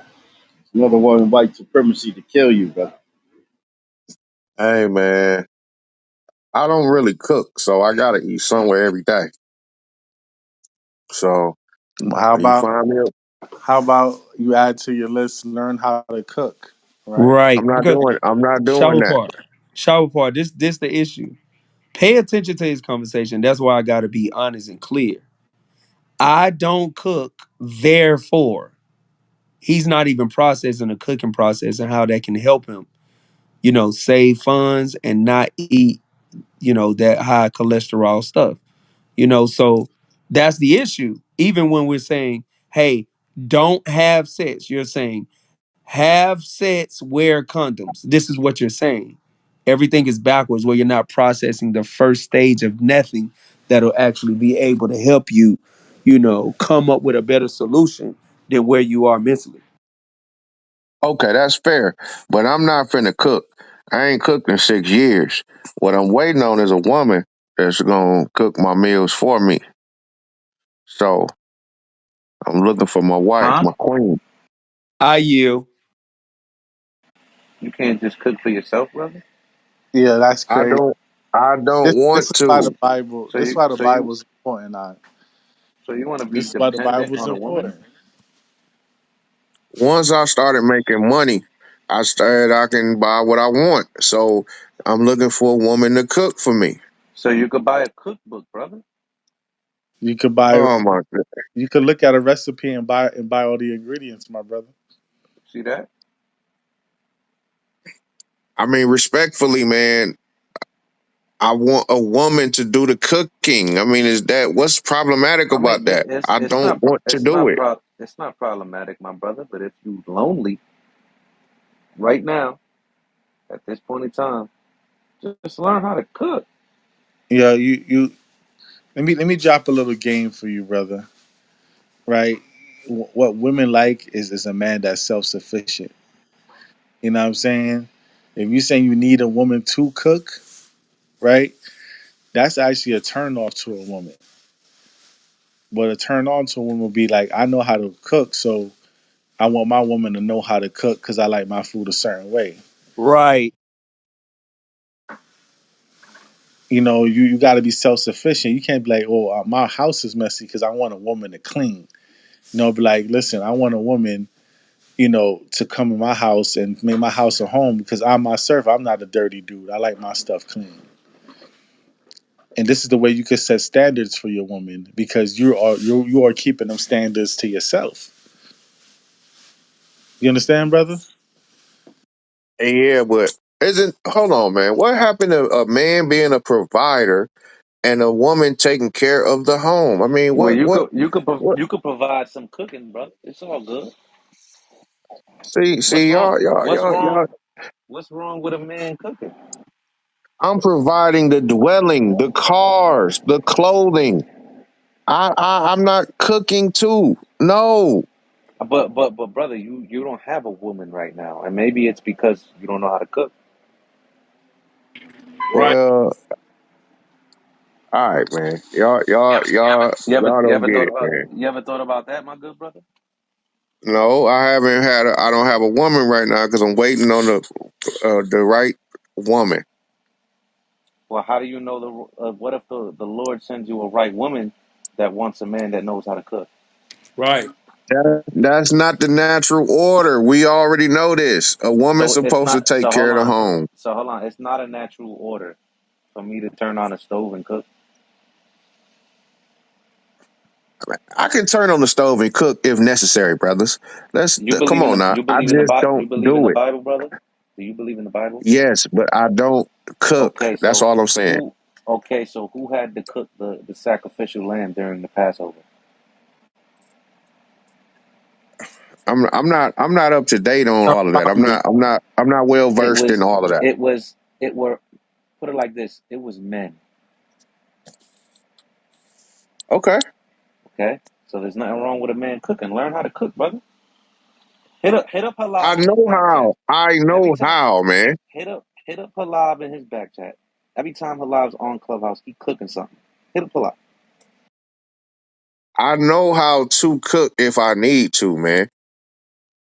And that brother can cook, man. The brother Yeah. can cook. You Don't know, don't you know. don't you need to eat? I know how if I need to. Now, I'm not saying that, like everybody should know how to eat, but don't you need to eat to live? Right. I do. And so if I need to when my money get low, I get to cooking. Put it like that. If I gotta warm up some ramen noodles, that's what I do. That's not cooking, brother. But That is not but cooking. Lord knows I done came a long way. With all the uppity talk this Negro has been saying, and how he don't want to be in the jungle in our baddest communities, but But he when it eating comes to ramen cooking, noodles, it's Doc. Robin Doodled out, But he yo. eating ramen noodles. He talk about the jungle and all, but he eating ramen noodles. What is happening? Hey man, I come from that. So I come from that. But you just like every time I've been in and out the room. You know, I've been a little busy today. Boom, boom. But every time I come in the room, you was talking bad about your people, about where you come from, right? Yeah, I mean, look, I'm not saying that, So out of all things that you come from, you embracing ramen noodles? man. Look, man, if I had to get down, I can get down. But the Pause. purpose of me getting an education is so that I can do what I want to do, man. You said you didn't know how to cook.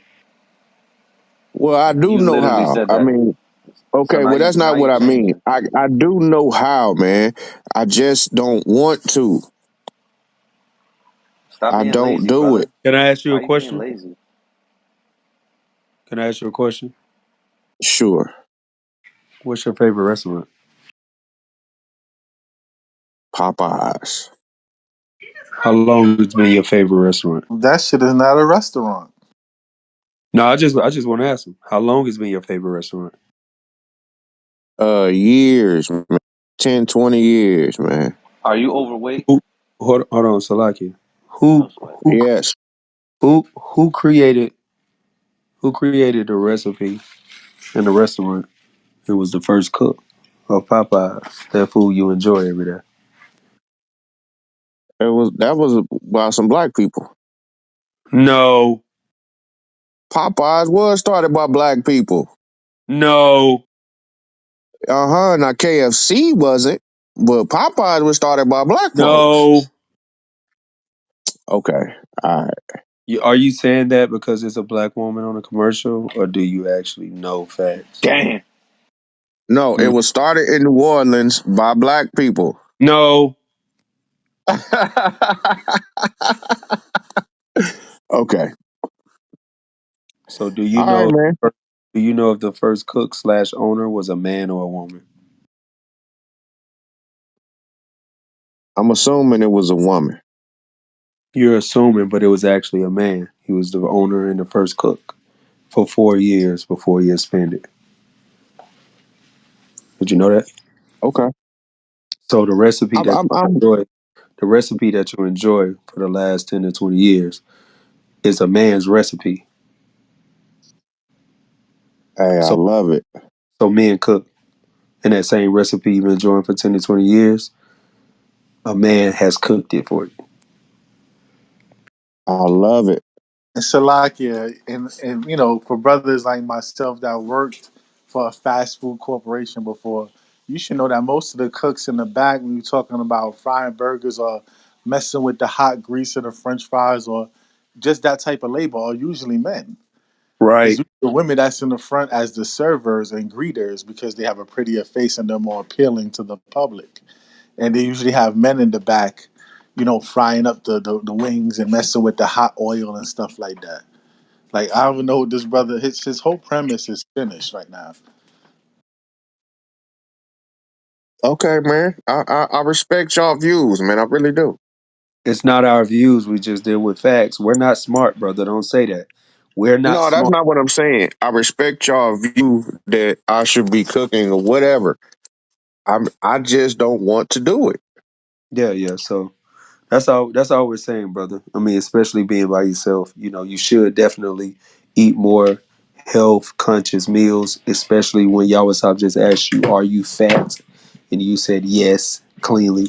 So that means that you even understand that you're so called overweight. So you should just be eating better at this point in time. That's fair. That's a fair assessment.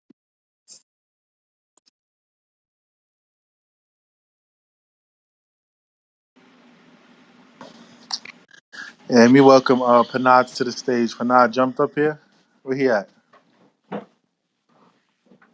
Oh, there he is. Welcome Can y'all Panad to let Jai up? Jai And Ward. the Hey, who? Shalom, ma. yeah,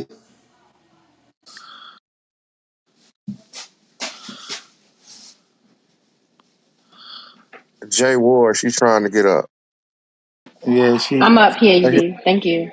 Hello, gentlemen. Hello, hello, hello. All right, hey, just to reset the room, this your kosher breakfast that moved into your kosher brunch or lunch. Still got precepts for you to munch, all right? And today's topic is Roe versus Wade overturned, millions of black babies saved. That's the question of the room today. This is the current topic. And know that this is a biblical platform, so the Bible takes precedent over everything. But we do allow point of views, political, spiritual, intellectual, wisdom, knowledge, and understanding flows through these clubhouse meetings that we have. And for all those that haven't already, make sure you click on the greenhouse on top and follow this platform, Crown of Thorns. Make sure you're following all the other platforms attached, God First Gang, HOI to the Chariots Fly, Rum Gadal, etc., versus platform, because we're building a major platform where this word is coming out 24/7, 365, pushing positive vibes to the 12 tribes and pushing the gospel through your Wi-Fi till your Howard shot crack the sky or praises to the Most High. Right. So today's topic is Roe versus Wade overturned, and Sister J Ward, since you're new to the platform, I'll allow you to introduce yourself and if you want to say anything about the topic at hand.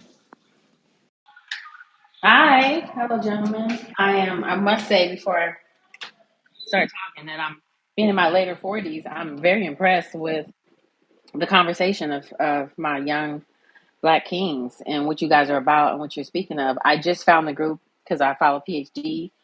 So that's why I came in. So I'm really impressed. I definitely became a member. And I just want to say I'm really proud of you guys. Just the conversation alone is just, it's refreshing considering what's on this app. And as far as, you're welcome, sweetheart. And as far as, I've been asleep. I've been working and sleeping. So it was overturned. All Yes, ma'am. righty. Hmm. If you Well, if you check out my PTR, this is like babies that's celebrating right there. What do you think about it, Jay? you know, your perspective changes as you get older. At first I felt like it was a choice. We should all have a choice to do what we want with our bodies. And then as I got older and understood a little bit more, I felt like, you know what, maybe we should be held accountable and be a little more responsible. And if we know we don't have that option of having an abortion, maybe we would take the necessary precautions not to. And then me and my brother, who I respect and admire, who was the smartest person in my life, began to tell me about that 1% or that 5%, and that no contraception based like a condom is 100%. And many of those abortions were from people who were responsible and they called themselves doing what they were supposed to do and still end up being pregnant. So he softened my heart when he put it in that perspective. However, I do have married friends where her and their husband make a decision to have an abortion for whatever reason. I try not to judge people until I'm in that actual situation. As you age, you learn that until you deal with some things, you really should keep your mouth shut because you don't really know what people are really struggling with. They only really tell you the surface. So I always thank God when I'm not in a situation, a tough situation like that, where me and my husband has to make a decision to abort our child. You would think that once we're married and we've gotten to a certain age that we would be responsible and have our children. But at the same time, when she began to tell me, no, Jay, I was doing what I was supposed to do. I was actually on some type of birth control. I still got pregnant. So that's kind of tough. You at that point you have to soften your heart and become quiet because once again you're not in that situation. So I can understand on both views people who feel like, hey, this is my body. I should be able to choose that. But think about it. If I chose to be a prostitute, I'm still going to go to jail, even though this is my body. So it's just a tough situation altogether. But once again, I'm proud of you, brothers, very much.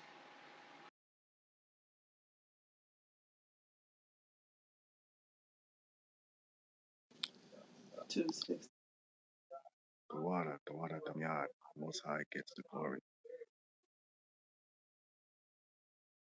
No, I appreciate it, Sister Jay. I was eating right now, but no, I appreciate your words. I agree with a lot that you said.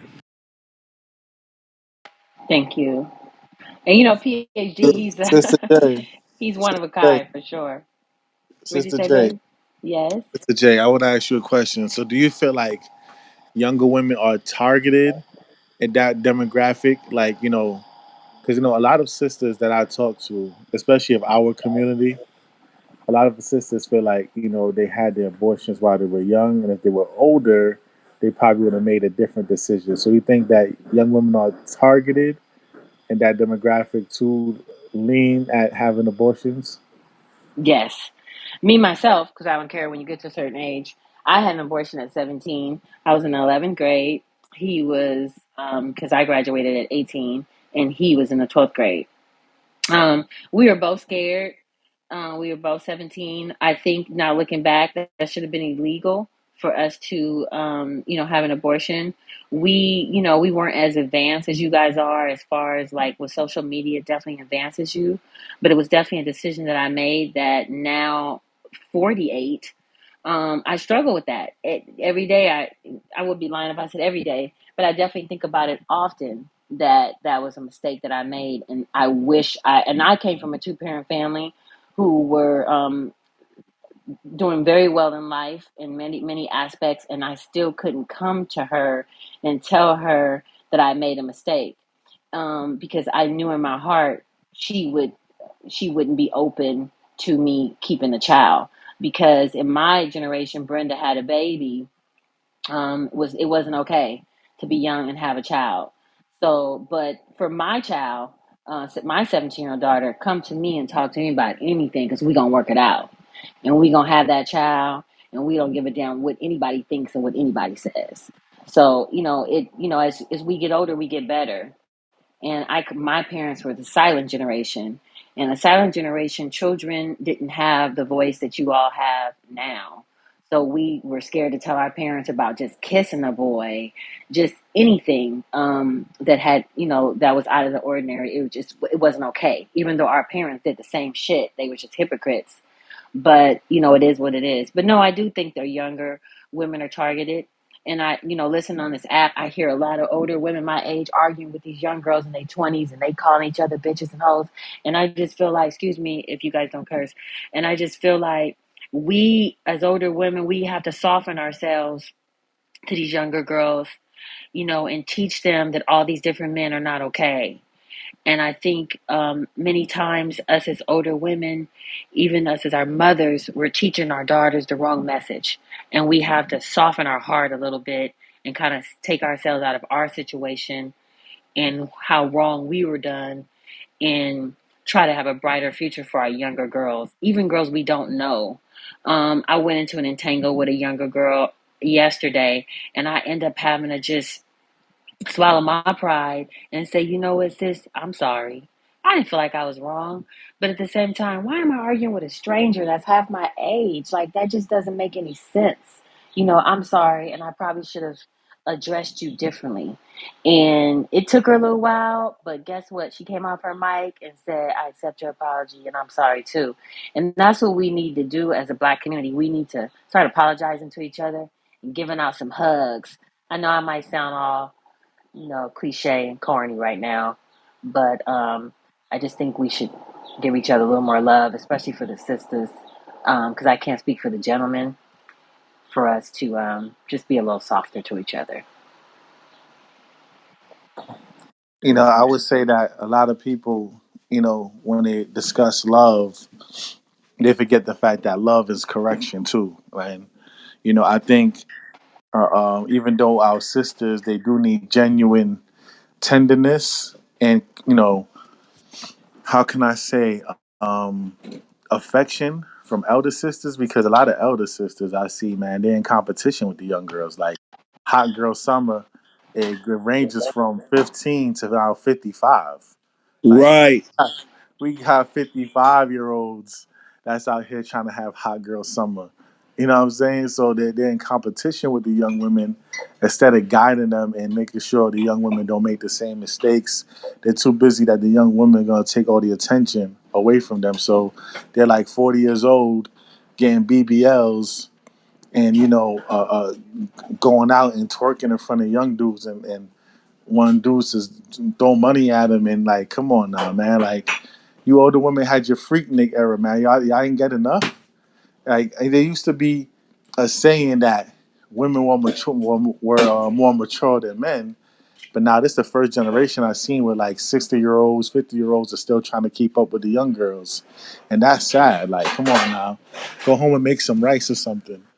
It's crazy. So I think that a lot of people thinking that love is just tenderness, and that is true, but it's also correction. And a lot of these elder women, they gotta play the part of elder women and start guiding these young girls to better options and better resolutions instead of just worrying about them as competition.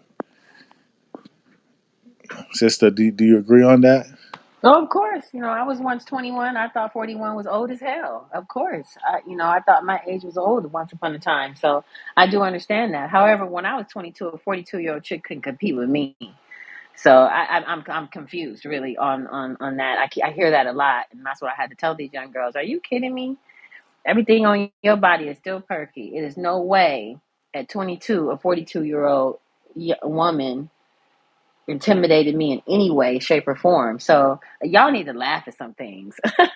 You know what I mean? Some things are just comical. You know what I mean? As attractive as, I may think I am, I still can't compete with a 24-year-old girl. You know what I mean? And girl, as I mean that. Even though she's a woman, she's still a 24-year-old girl. The brain hasn't even fully developed yet. So I don't, that's comical to me. And if they want to be out there twerking with their BBLs, that's on them. See, that's the woman that you don't get a critique from. That's somebody you just observe and see, okay, I don't want to be like that when I get that age. So I think that we are doing a lot of critiquing. And I think for me, with my husband, I try to let young girls watch me and see how I move. Because everybody talk a good game, even on this app. Everybody's making six figures. Everybody got these big words coming out their mouth. But my mama always told me, follow them home. And that's how you're going to see how everybody and anybody is doing. Just follow them home. So, just when y'all see that, laugh. It's funny. And just hope you not like that. Because a lot of shit a lot of things I thought I wasn't going to do at 45 or 48, I might have ended up doing it. Like my first child. I said I was never taking my child to McDonald's. Oh, you parents are terrible parents. I'm going to be having carrots and celery. And my child, I'm going to make everything homemade. I'm going to do everything. I didn't realize some days the life of a parent got hectic for me. And some days I had to pull into them Go Arches and get some fries real quick and give them fries and keep going. Because the options are low when you're in a hurry or when you've misjudged your time or you're somewhere foreign. It's just so many different things. You just can't really judge until you get there. So until you that 42-year-old man or that 42-year-old woman, you really can't really say what you would or wouldn't do. I don't like to see my girlfriends in Fashion Nova. I make fun of them all the time and tell them they're going through a midlife crisis, and we laugh because if you take care of yourself, some of us have 25-year-old looking bodies, but at the end of the day, we still not 25. So enjoy being young, enjoy where you are in your life, and laugh at that because there is a such thing as an old fool. Yeah, because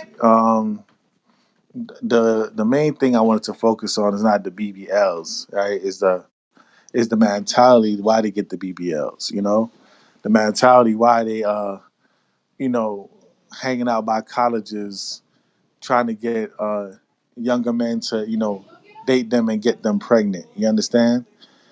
So these mentalities of women, that's age, I would say 38 plus, 40 plus, ain't the same mentalities like how our grandmothers was never the type to go out clubbing and all that type of stuff. So we kind of lost as a people, we kind of lost the big mamas and the eldership, the elder men that used to be, on the block playing dominoes at the table. We lost that type of thing. Now we got bust ass OGs that's teaching the young men, just get money and screw these women, all that nonsense that be going on in our communities.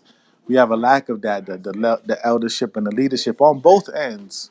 But I think the abortion crisis, is at an all-time high because of the leadership of the older women has thoroughly decayed. I agree. But what do you think your solution is? Because I've tried to mentor young women, even the women I work with, and they don't want to be mentored, bruh.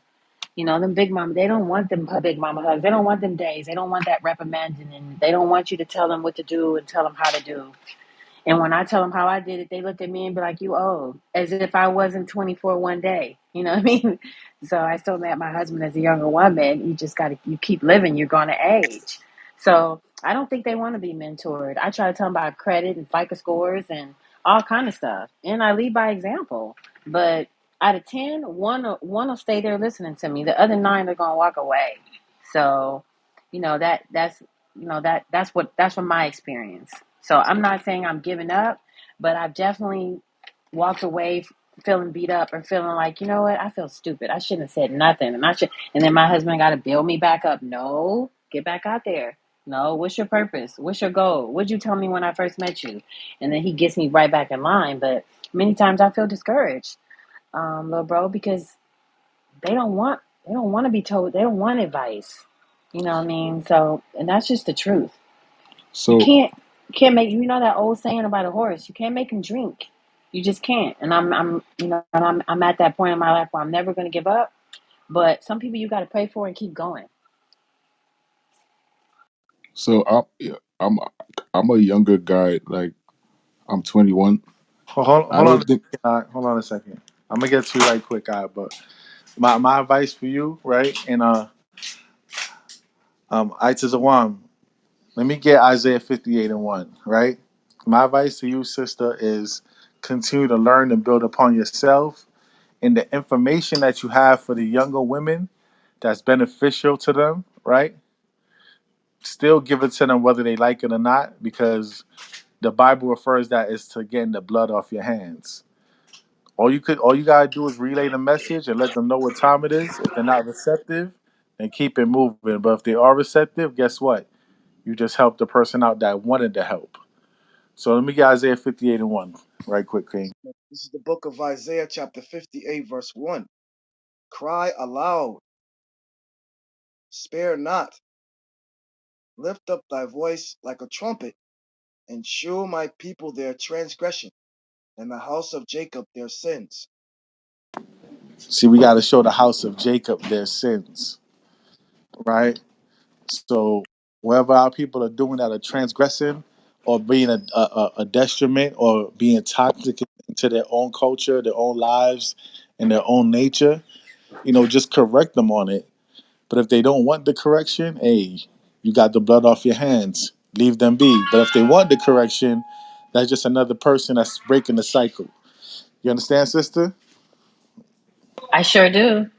I definitely do. And you're right. I do, and I walk away, but I still be feeling like I want to engage, and you know what I mean. So, and that's a part of me where I need to get better at. No matter how they respond to me, like you said, I still put the message out. So, but thank y'all for y'all advice, and thank you for reading that scripture. High on the bar. Most High gets the glory. so. I'll say this from like a younger person's perspective. I don't think it's that they don't really want to listen. Is that there's a misunderstood, like people in our, like younger people were misunderstood. Like we don't feel like a connection with the older. Like someone in here mentioned earlier, they said that they're being taught bad stuff, and there is a lot of younger kids that's not listening to that bad stuff, but they're just not listening to anybody older in general because there's no connection. There's no, like, the older people don't really understand our generation. This is a whole technology generation compared to the generation beforehand where it was more like physical.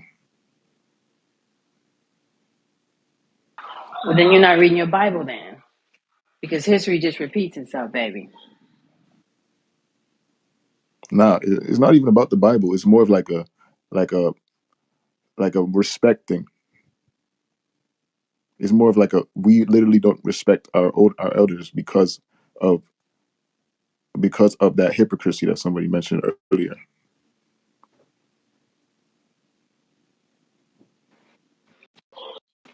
So like, yeah, we don't respect our elders because we don't know that there's teachings There's many teachings in the Bible that tells us to respect our elders, and we don't get those teachings because the Christian church doesn't really teach us any of that. They just want to give us motivational speeches. And in all of these, all of these other religions and upbringings, and now even just people that's bringing their kids up now, they're just bringing their kids up. They're not really teaching their children to say yes sir, yes ma'am. You know what I'm saying? Just the little things that we were that were kind of almost beaten to us when we were kids. You know what I'm saying? These things are not pushed anymore. So what can we do? What do you think the solution is? What can I do? The solution is to come back to God's laws, statutes, and commandments and follow them and do them, and that fixes every ill that our people have. That God, fixes bring that every out. ill that bring out Ecclesiastes 12 and 13. Classic precept.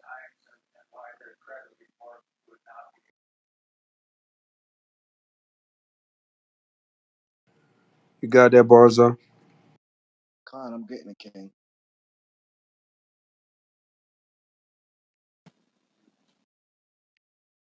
This is the book of Ecclesiastes, chapter 12, verse 13. Let us hear the conclusion of the whole matter. Fear God and keep his commandments, for this is the whole duty of man. Con. Now give me Deuteronomy 10, verse 12. Deuteronomy 10, verse 12. We got to fear God and keep his commandments.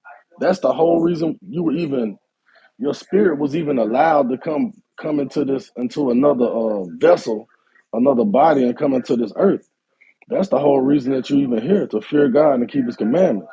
But we're going to back that up one time and with another scripture, because these things are not taught anymore. And this is what we need to know as blacks, Native Americans, and Hispanics, the original Israelites, because these laws were given to us, not anybody else.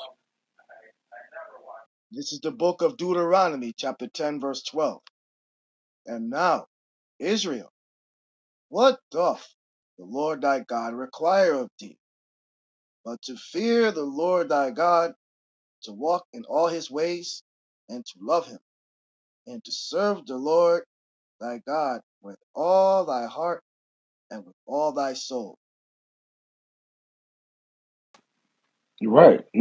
People just they don't serve the Most High God with all their heart and all their soul. They just do it casually, just here and there sometimes. And then when they get in the jam, they're talking about, oh God, this, God save me, God that. And we know that God doesn't hear the prayer of sinners, right? And our people just don't have this foundation in the scriptures, which is just keeping the law, actually doing the law, which means you got to stop celebrating these wicked holidays. You gotta celebrate holy days that the Bible says celebrate, instead of these solemn assemblies that people are. It's just so much that our people are doing that have gotten away from their original culture. Once we can come back to our original culture and please the Most High, then he will show us the right results. Our reward will come, but you're not gonna get any reward or anything. You're gonna get a lot of hell when you live in contrary to the law, statutes, and commandments of the Bible.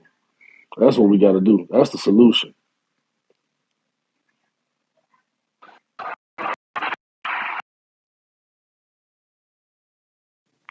Well, yeah, but that ties into what I was saying though with the connection thing, where if we're if older people would, instead of just taking their children to church, actually we're actually trying to make them like church, actually like connect with the church, actually find God,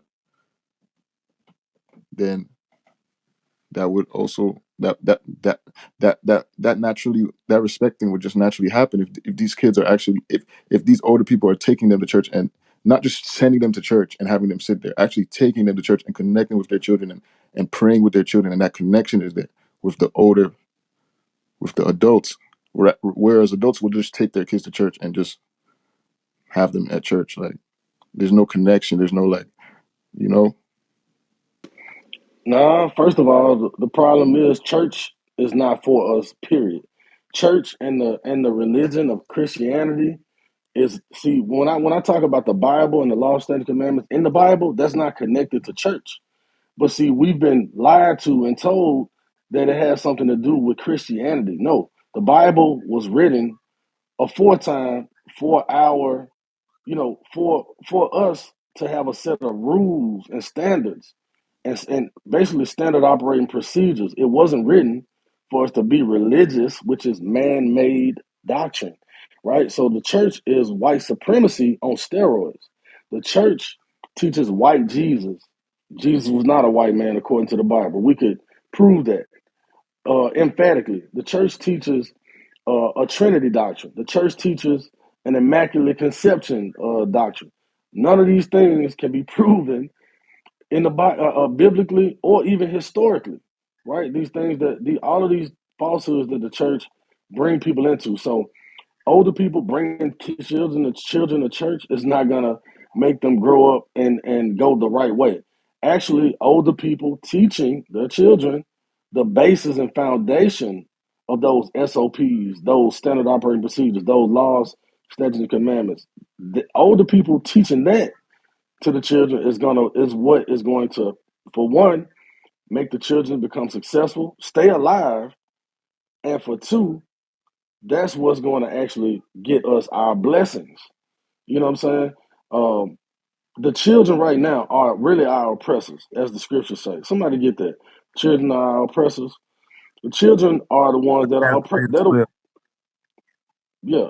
Somebody get that and hold it and bring it out in a second, because the scriptures also say menstruous women bring forth monsters. How do women become menstruous, right? Because they're hardy. They don't keep any law, statute, commandments. They were not taught to. They were only taught to you know what I'm saying, just get money, do better than, you know what I'm saying, don't depend on the man and all these things like that. They were not taught these principles. So then when they have children, they don't teach their children these principles, right? And their children, guess what? Their children grow up to be gangbangers or reprobates, worse than gangbangers, faggots, anybody that's just counterproductive to build a society. Their children grow up and end up being basically just counterproductive, period, right? And then they have children, and then their children end up growing up to be counterproductive, killing each other, and all of these other things as well. It starts.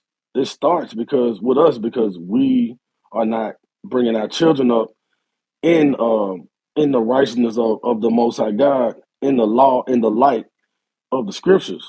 We've let Esau, we've let the white man, we've let him and the rest of the nations, right? We've let them bamboozle us and fool us into following something that doesn't even benefit us. What it does, it makes us docile, right? So not to go on that long diatribe, but you got that scripture? Khan, Adawan. This is the book of Isaiah, chapter 3, verse 12. As for my people, children are their oppressors, and women rule over them. O my people, they which lead thee to cause thee to err, and destroy the way of thy paths. Right. So children are our oppressors, man. As for my people, the Israelites, as for us, the children are our oppressors. Why? Because if you don't raise your kids right, they're gonna be the same ones that kill your friends. They're gonna be the same ones that rob your friends. All of the other people in the community, they're gonna be the ones that terrorize the community, your kids, and then your brother's kids, and then your sister's kids. They're all going to oppress you. Eventually, you're gonna be oppressed by the next generation because what? You didn't teach them a damn thing. You ain't teach them nothing. And then you on the news, because every time I watch the news, it pisses me off to see, you know what I'm saying, older black people, older black women and men, on the news talking about their son or their daughter that got killed. And you can look at them and tell they didn't teach their damn kids a damn thing. And they on the news talking about, My son ain't never hurt nobody, but they didn't teach them a damn thing. And this is how they get caught up in that trap, that web of deception that Esau puts out there for them. Um, Somebody give me second Ezra's 5 and 8. Second Ezra's 5 and 8. Yeah, because our people love to sit there and they love to blame the person they killed or the person that murdered somebody they love. They like to blame that person, not knowing that the Most High is in control of life and death. The Most High sent that person to kill whoever it is. The Most High put the spirit on that person to commit that murder, and He would not do that to them if they were keeping His law, statute, commandments, unless that was His plan for them. And it rarely happens in a very terrible way to people who are actually doing God's will. You know what I'm saying? The people who are doing the Most High's will, to be honest, it rarely, something really, really crazy rarely happens to those people, right? It really happens to those people who are lawless, because the law is for the lawless. It's not for the people who are actually good citizens. The law civilizes us. So you got that second Ezra? Khan, this is the book of Second Ezra, chapter 5, verse 8. There shall be a confusion also in many places, and the fire shall be oft sent out again, and the wild beasts shall change their places, and menstruous women shall bring forth monsters. Right. This is speaking about the future. This was written back then, but it's speaking about now. There's a confusion in many places. Everywhere you look, somebody's a little girl talking about their boy, or somebody's a little boy talking about their girl. It's just a lot of confusion going on. This is talking about now, right? And the wild beasts shall change their places. You know what I'm saying? Different nations is gonna be, you know what I'm saying? It's gonna be just taking swings at us, just taking turns, just changing places, right? Mistress women shall bring forth monsters.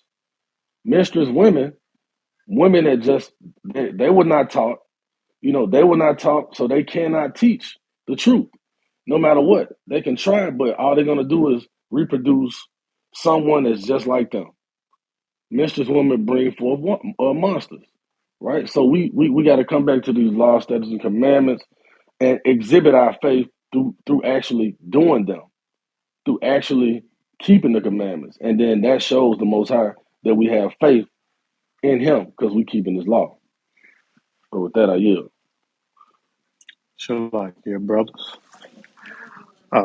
Just to harp on what you're saying, man, everything you're saying is absolutely correct. I've been working in law enforcement going on 15 years now.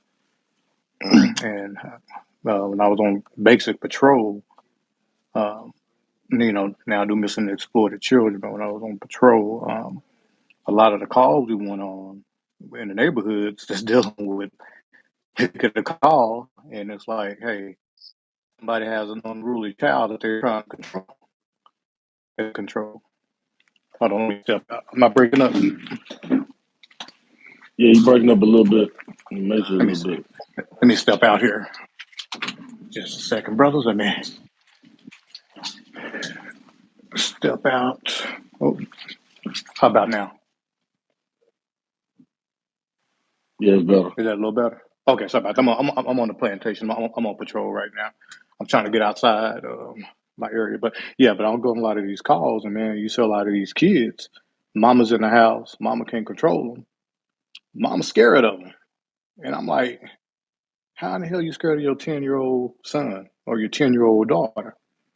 And I'm looking at the environment a lot of these kids are in, and the mom dialogue and dad don't really, definitely don't put the law, statutes, commandments in them. And then you can see their fruit that they're putting forward. Because these kids are just out of control. Mom and dad scared of them, and the kids are running the house. Or either when it comes with the women, kid might do something wrong, and the mom is constantly uh, defending what the child does. And it's like there's no repercussions. I mean, and again, like you said, they don't go back to those laws, statutes, and commandments. That's why they put we have such a problem in our communities nowadays. Back in the day, man, I couldn't even back talk my mom. It's just this new generation, and a lot of them are coming away from these law, statutes, and commandments. When these law, statutes, and commandments come out, we're the villains when these law, statutes, and commandments come out. Am I still breaking up? Nah, you good. Okay. I just want to kind of get on the subject here, like what you guys said. On topic of the room, I had to go work a couple of these protests, and you got all the people out here protesting, saying it's wrong. Women should be able to control their bodies, blah blah blah. That. And me being in uniform, I really can't say too much, but I still kind of add a little bit in when I can. But like one lady, we're trying to stop her from going into this building, and she's going to ask me, so you guys must defend this. You guys must be here to defend the new law. And I'm like, well, honestly, man, I agree with the new law. Abortion is wrong. It speaks of it in the scriptures. I mean, I'm like, bottom line, especially these late term, any abortion period. But I'm like, man, think about these late term abortions. The doctor's going in, cutting the spine on the baby, breaking the baby's neck to abort a fetus. Is that murder or is that not murder? Well, it's the woman's right. Because I say, you know what? I'm not even gonna argue with you. I said, so how do you feel about COVID vaccinations and wearing masks? I mean, if I'm in a grocery store and I don't have my mask on and I'm sneezing and coughing, how do you feel about that? She said, well, I feel like everybody should be vaccinated. Everybody should wear a mask. Well, again, you're telling me that your body, you're right. Isn't that the same? So to me, what difference is that? The government's telling you you need to wear a mask. You have to have vaccinations. So again, the government's still controlling your body. So make that make sense to me. I yield on that.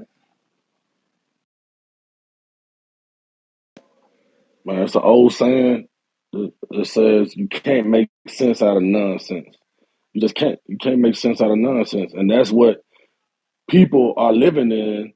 They're living by standards of nonsense, and then they look at us like we crazy. They look at us because we got on fringes like we're the weirdos, but they're actually the weirdos because everything they believe is nonsense. That's crazy.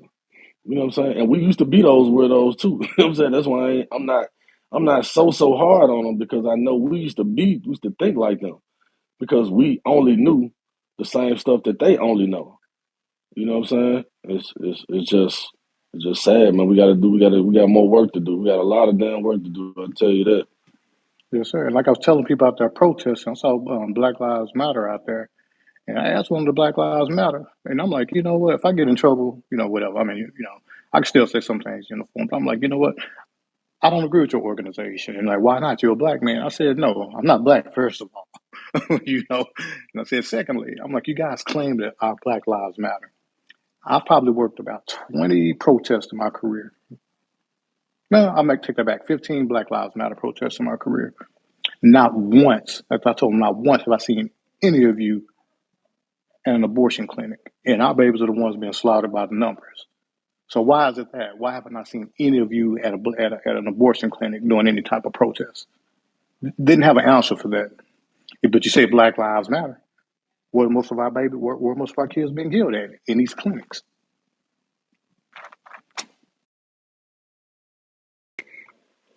Come on.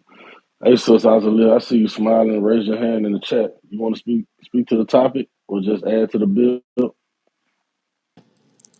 Oh, shalom, shalom, Mark.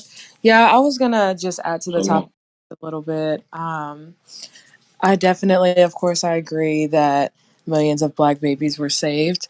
We know this agenda was pushed by the white man. I don't know. Has anybody brought out? Because I was at the plantation, but has anybody brought out the book called The Birth Dearth? It was written in the 80s by an American white man, and he was like kind of like in the upper echelon of like the government, and he wrote a book predicting what would happen in the future, because of course as Israelites we can predict what's going to happen in the future, but we know that the white man can also on the left hand side kind of tell what's going to go on, so he wrote. Did anybody bring that book out and why they pushed this agenda so hard, and why they ultimately overturned it? Elder Terah mentioned it.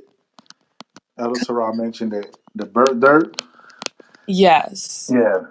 He Yeah. mentioned that this is where a lot of white supremacists get their ideology from. But you Okay. Yeah. know, the Most High told the nation of Edom that He was going to make them small among the heathen Hmm. anyway. So it's Bible prophecy that their population shall go down. Exactly. Actually, the book of Obadiah says their population shall dwindle to nothing. So their way of dealing with that is trying to limit our population. But yeah, we touched upon the book, but if you want to expound upon it a little bit more, go ahead, sister. Khan, Thawada.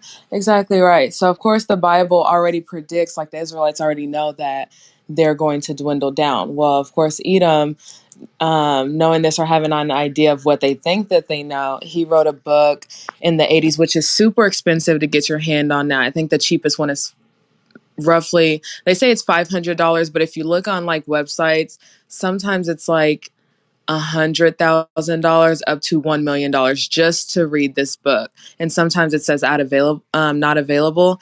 And in the first paragraph of the book, the Edomite goes into there's three options for the white male population to not become a minority in about 60 years.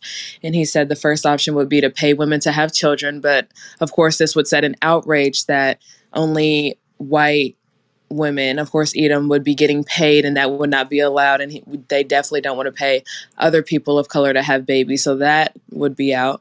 The second option was to allow more immigrants into the country. Now, of course, we know Edom is Edom. So he was talking about Russians, Germans, the Jewish, like he was just going on about they're immigrants, but of course they don't want to open America up to all immigrants, so they was like that's out. So of course the third option would be to not allow abortions because 60% of white women are they are the ones that get abortions. So he was like, if we could lower that percentage down by zero, we would not be in the minority in about 60 years. You know what I'm saying? So it's just a crazy book.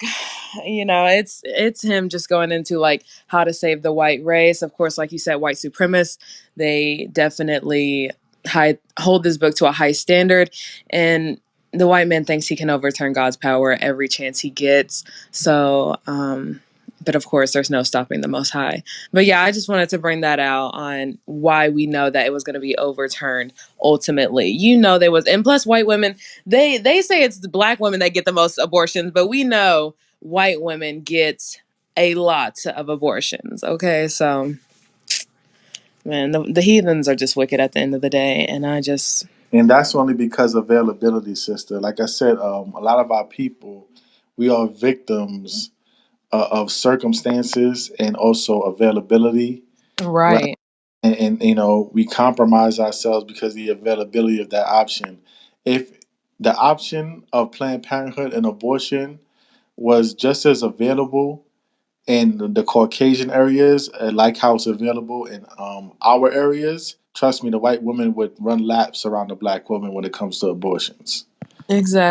exactly. It's kind of like that statistic where they say, we only make up black people make up 13% of the population, but we make up about 85 to 95% of prisons and jails and it's just the math is just not adding up. And of course with Esau, they're wicked and they're never going to say the true facts, and we know this of course. So like you said, it's definitely off.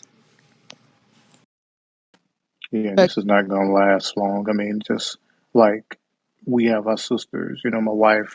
She's in the medical field, and like she brought to my attention.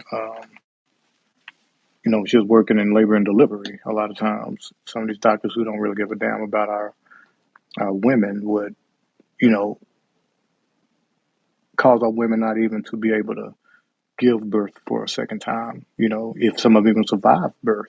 And like she was stating also, in a lot of different countries like Israel, Jerusalem, some parts of Africa, even here in the United States as well, we have a lot of our women being uh, sterilized, and not knowing they're being sterilized. I mean, it's all that. I think it's still a part of that agenda to try to keep our numbers down, to try to wipe Israel out, which they can't do that because, as it says, we can't. We're like counted as the is the sand. There's something that can't be done. But I didn't realize how many of our ladies, our sisters, are just being involuntarily sterilized.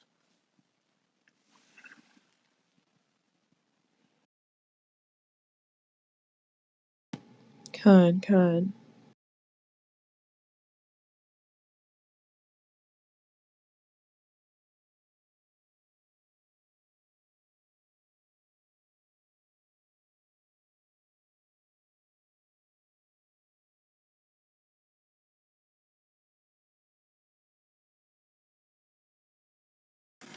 Yeah, this has been a very productive and informative room.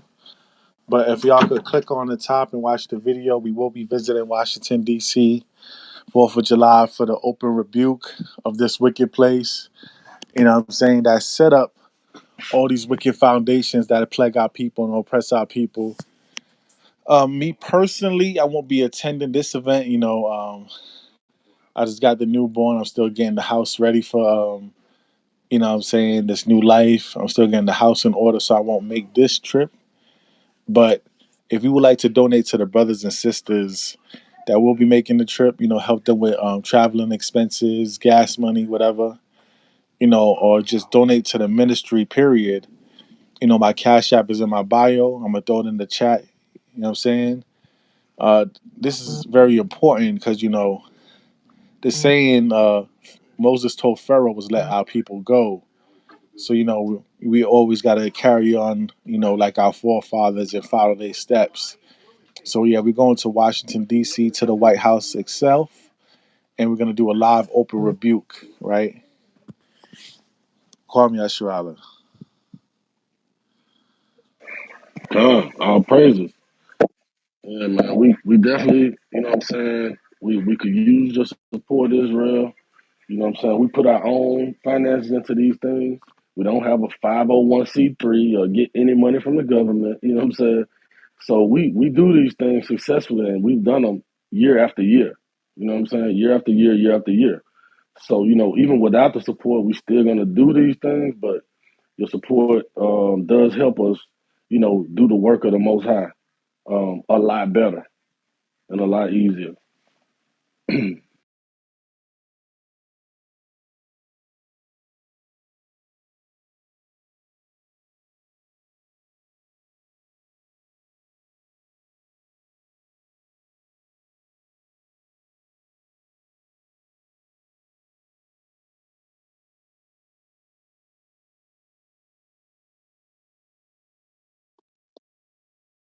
Khan, I just looked at that video. That advertisement was infernal, kid. Loved it.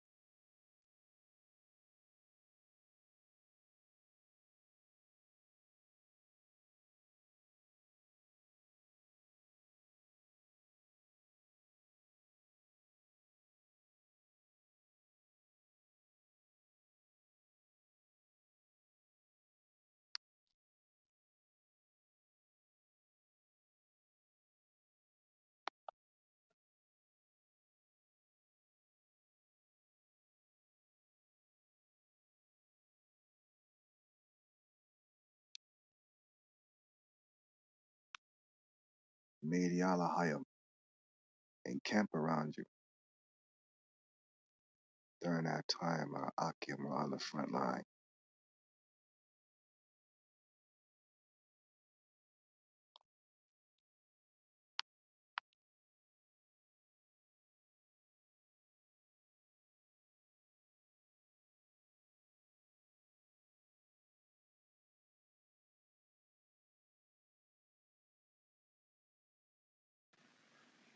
God, God, it'll be a powerful event, man. Through the spirit of the Most High will.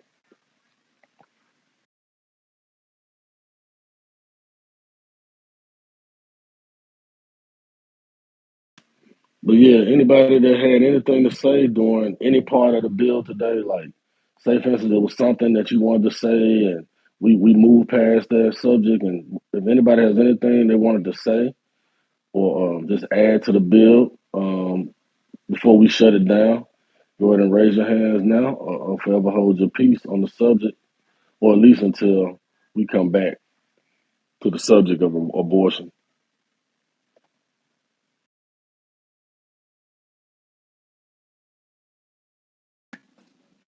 Hey, bro. Something else I did want to mention. The the Roe versus Wade. Like I just found this out last year that the female was supposed to be Jane Roe wasn't even a real character. She was said she was paid by doctors and different people um, to go out and say these things about how she wanted to abort her baby and it was her right. So it wasn't even a real event that even happened. She was paid to do that. And upon her deathbed, that's when she started, disclosing all the secrets that they had kept, you know. Like she said, she never had an abortion, it was just, it was just, the work of Esau just to get this movement started.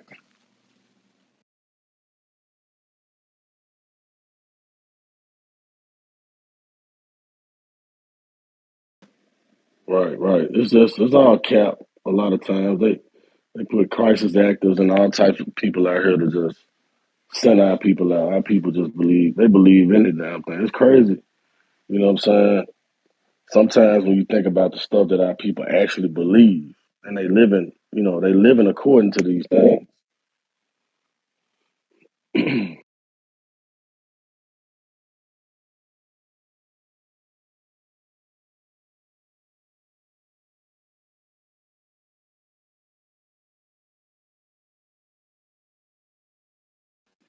But you're right, man. The stage actors, so I've been doing this work a long time.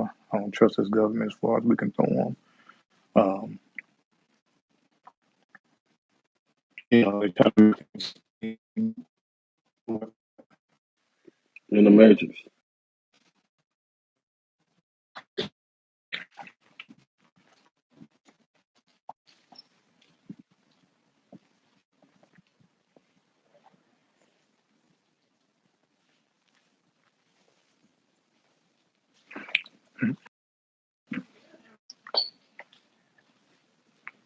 am out the matrix now.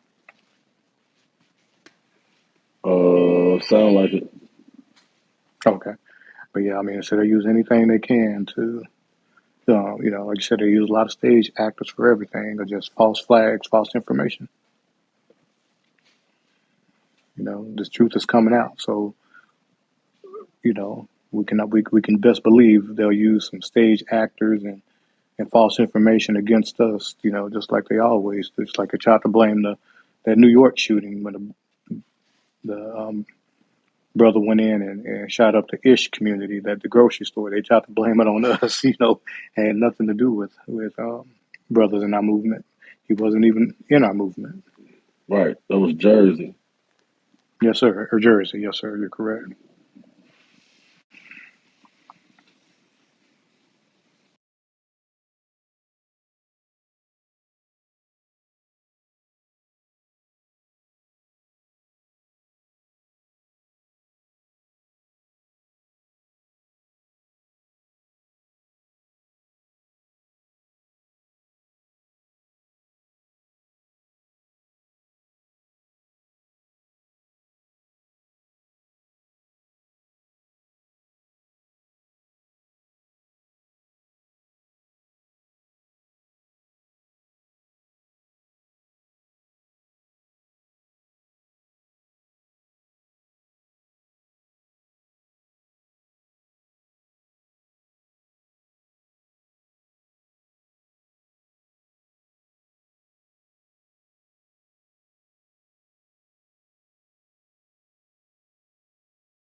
Silence in the heavens. Hey, Shawpar, Ari, Tara, are you there? Silence in the heavens.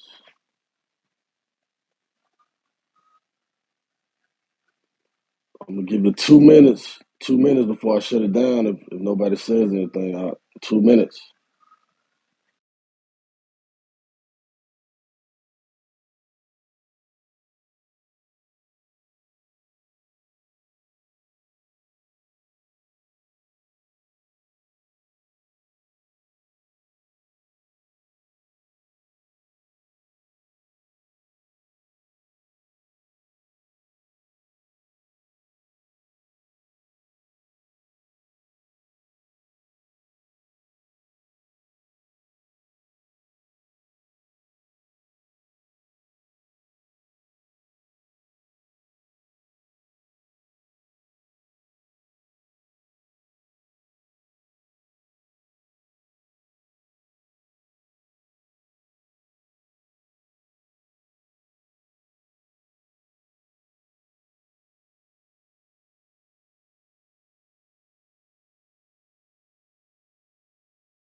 All right, Elder Torah. Somebody shut the room down.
Hey, Shalom. Anybody listening that's on stage or not? Now, La, go ahead, shut this thing down. Okay. Con, I'm at the Yes. plantation.